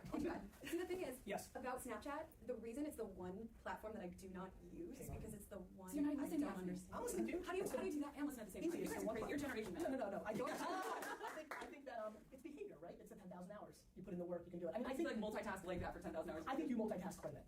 I do. Of course. Like, just what we do. Let's move on. Tom asks, how do girls get hooked up with Jake Udell? How big of an influence has it had on your career? High school. Yep. I graduated with Jake Udell. Jake was in my what was it? Which science class? Was it biology? All I know is I got a D. Got a D. And Jake, you were actually, if you want to talk about your music career, you were pursuing being an artist. I was awful. Like the worst. Yeah, DJ Khaled, DJ Drum actually. Why didn't you just put in 10,000 hours? I did. So here's the thing. I gave up on my 10,000 hours as a musician, and my second. Because you didn't have the talent. Okay, I'm with that. But Jake has this swag. See, here's the thing. I made a pivot and said, okay. Because you were smart. Because not everybody can do everything. Here's the thing. I believe if you put in the 10,000 hours, it can happen. Like, I'm not saying you could be performing at the Grammys, but you can. It's possible to have a hit record. I believe that can happen because a lot of anything can happen, but it doesn't consistently happen. Like to me, that's the point. Which is like I'm just. That's what was so fascinating about what Malcolm said though. Malcolm said he couldn't find people that had put in the 10,000 hours that hadn't made it. Of course, because their stories weren't known, but he was trying to find them and he couldn't find them. I mean, how many hours do you put into rapping? Oh my gosh. Exactly. The bottom line is not 10,000. Fine, but like that's impossible. Like if you suck shit at something and you put in 10,000 hours, you're not going to become one of the greats at it. Yeah, I was a better marketer. I mean, there's enormous amounts of kids that play. Every single kid that tried to become a professional athlete that didn't become a professional athlete, which is almost everybody, put in all the hours from first grade to senior year and didn't make it. 10,000. I mean, that's the thing. When you look at that, so when you say about like, I don't know what the math on 10,000 hours is. Did I spend 10,000 hours for my rap career, or was I 10,000 hours in the studio? I was definitely not 10,000 hours in the studio, like trying to be the best rapper. I love Malcolm. Nobody can convince me that, like, if that was true, then we should tell every 6-year-old right now, spend every minute of your time on the number one thing that you want to be, and you will become that. And that is absolute bullshit. I think that that's absolutely true. So you think if I take a first grader right now and say, you're going to become a world-class surfer. If he wants to be. If he or she wants to be, then you think they'll become a world-class surfer. It's so tough. I think they'll find their career in surfing. And I think that that's a logical, like, great decision for that 6-year-old. You're saying that because you found your career in the music industry. Yeah. Whether or not you were trying to be a manager. The thing is, so that guy before, the first question he was asking about, like, nobody wants to be a manager when they want to be the star. I do. No, now. Yeah. When you were 11, like I believed in them more than I believed in myself. So that was the turning point. Because they have talent. Yeah. I think that that's the point. I really mean that because you understand where I'm coming from and where my energy's coming from. Right now, we're living through the greatest era of fake entrepreneurs ever. Every single person that is under 25 is coming out of school and they're like, I'm an app founder. I'm sure you talk to these people. Well, everybody's a fucking entrepreneur, and they just think because they've said it and they're going to put in the time and effort, like that automatically makes them a successful entrepreneur. And that's the key, which is you could be anything. Do I believe if I put in 10,000 hours into surfing that I'd be a good surfer? I sure do. Do I think I could win the competitions they have in Hawaii? No, I do not. I think there's a secondary thing that has to happen. Like, look at the NBA. Like, you mentioned Adele. What about the 12th man on the Heat, right? He's one of the best 300 basketball players in the world, but, and he's made it. But what about the person right after that? The person in the D-League that's making tens of thousands of dollars? That guy's literally one of the 500 best basketball players in the world, but hasn't made it by that Malcolm categorization. And then you have just millions of people. There's millions of people that are trying to make EDM and hip-hop music right this second. And so many of them can't succeed in the marketplace because the talent is a variable. I really do believe that. Like, I just don't see how one doesn't understand that. There's so many people that want it. There's so many people that put in those hours in so many things, especially in music and sports, which are very high, glossy, exciting things to be in society. Like, I don't know, I'm fascinated by the talent conversation because I think it's a dangerous conversation because I was picking and prodding. The reason I'm in a good mood is you're talking a lot more now about self-awareness. I think a lot of kids right now are getting 8th place trophies and they think they're good enough and then the world hits them in the face, and that's why we have so much depression and other things that people don't. Everybody wants to rah-rah everybody that you can do it. Nobody understands that when they don't do it, what happens to that kid's psyche. Yeah, but I think part of being a successful young person is you get the opportunity to make those pivots. You get the opportunity to say, okay, I'm in 8th place, maybe I should become a coach, maybe I should change my career. But when you're getting the direction that you can still do it, when so few can, then you start getting into a place where we're selling a bill of goods to the youth that isn't true, and you start dealing with what I think the mental health issues that are not being talked about, where everybody all of a sudden after 50 years of prosperity in America thinks that they're going to become Adele and LeBron, and they don't, and then they're baffled. And they, do you think that when you talk about like the 10,000 hour rule, that the people that are making it, do you think part of that the equation is perseverance though? Because you could maybe like you should have heard the songs we wrote back in the day, and like even that we still write to this day. And I could have said I could have checked out and said, hey, I just don't have the time. I don't think there's a single person that's successful that didn't put in the hard work, which is the reverse of the conversation. I just don't think if you put in the hard work, you can necessarily be successful. There's nobody that's achieved what you've achieved or what I've achieved that got there by accident and didn't put in the work. How many entrepreneurs or talented people have you met that have put in the level of work that you put into what you do to create all of this amazing office, by the way, that haven't made it at a significant level? I don't know any. First of all, nobody works 18 hours a day like I do. But the punchline is I know a lot of kids that have been hustling for the last 6 or 7 years trying to build and are on their third business, and they're never going to make it. A lot. Because they're schlemiels. They don't have it. Schlemiels. They don't have it. They don't have it. It's probably a Yiddish word if I had to really get to the core of it. They don't have the skill to be a business person that can make a business successful. The end. They're the kids on American Idol who literally come, think they're Adele, sing, and we all think they laugh. put in the work though? Because the fact that they're on their third business, a lot of them being schlemiels, is that they're kind of BS. They're not. Wait a minute, let's go into a different place. Are you telling me that talent has no part of the equation? Oh, huge. Well, that's what you're saying. Huge. But I just want you to know why You can work to achieve talent. I truly believe that. And there have been so many people in our experience who have come around that we maybe met 3-4 years ago. I understand. I think people can break through and get better. Do you think everybody can? Do you think the majority can? No. Well, then that's I think everybody has a unique talent, though. It might not be music or sports. They have to find it. But part of being a successful 20-something is understanding how to maneuver in times of change and understand it. You have to sometimes pivot. And how many of those 20-year-olds are going to find success? How many 20-year-olds? As many that want to. As many that are studying the same principles and have the same values that you have. Last question before I get really technical. It feels like I'm going to burn this table now. But I love it. I love it because I love, like, first of all, it's so funny because I'm the most optimistic person I know, and I feel like I'm Debbie Downer here. I do think what's scaring me and why I'm talking about it is I think the pendulum's swinging a little bit too much to anybody can make it, everybody can make it, just put in the work. And I believe in that, but I think that maximizes what you have. I think the work will maximize what you have. I just don't think everybody has it, especially when you get into art. When you get into music and sports and things of that nature, I think it's a tough challenge. Last question. Chris asks, how do you girls stay so grounded in a fake world? In a fake world? I don't know. Why is the world gotta be fake? Yeah. No, the people I surround myself with aren't fake. Yeah, same. Who says you guys are grounded? Exactly. You might be batshit crazy, you just don't know. If I were to answer that question, I would also say family. We are family for each other. Obviously, we're sisters, and we're very close with our family, and nothing happens that doesn't slide by our dad or our mom, and they keep us in check, and we keep each other in check. And also not feeling entitled. Like I think that's something we're really surrounded by, especially in the dance music realm. There are so many DJs who have this entitled aura line. You can see it online and in person. There's so much like subtext to what you're saying right now. It almost is implying that there's this like hierarchy of like what kind of like value you bring and why that's more valuable than other careers or other realms in art. And I think back to what even the first question when you're saying what made you pop off or something, like I actually never really felt like we popped off. I never really felt like we made it. And I think the day I really feel like Cruella made it is when I'm gonna lose that hunger. And I think we have to constantly remind ourselves to understand our value and our worth and to acknowledge our achievements as artists, but not to let that hinder us from, having that hunger to work every day, to go to the studio every day, to say yes to opportunities. Because the second you start saying like, no, I'm good, exactly. Or I'm too good. Yeah. What do you think? For them? Or just about the game, like, where do you think actually, while I got you for another second, like, where is the current state of EDM in your guys' opinion? Like, obviously it was a space that, like, I don't know, 8 years ago, 9 years ago, most people didn't know about. I still think there's a lot of people who are watching who are 40, 50-year-old marketing dudes that have no idea what the space is and they're going to Google it. But obviously, when you start talking to a 35 and under demo in America, and obviously in Europe and other places, it's been huge. Like, everybody at this point already knows it. It's like so interesting to, like, it's really, to me, the thing that has most followed hip-hop as a new genre that didn't really exist before. And I'm curious for you guys who are much closer to it, like, where is it in its life cycle? Just starting, hitting an interesting time, like, it's become dramatically more mainstream than it was 5, 6 years ago. Like, what's your kind of point of view on it? I think it's plateaued. I think it's hit the climax, but I don't think it's going anywhere anytime soon. It just branched off in so many different directions. There's so many different subgenres. There's new artists coming through every day. Guys like Skrillex and Diplo are doing a great job of co-signing younger talent, bringing them up through the system. And there's the difference between it now and what it was, 15 years ago, was how much corporate backing there is. I mean, you see it with the brands all the time and how badly they want to be involved with these entities. And the biggest throwers of festivals in the world, these biggest entertainment companies in the world, that put so much money into making sure that it's going to stay where it is. Keep growing with it. It's hard for me to comment on this because I do feel like we've never quite belonged in the EDM world. Okay. And so it's hard for me to look at us as even still a part of it, even though I know that it's kind of one foot in the door, one out for us. Okay. We've always tried to maintain our own lane while still, again, keeping one foot in the EDM world.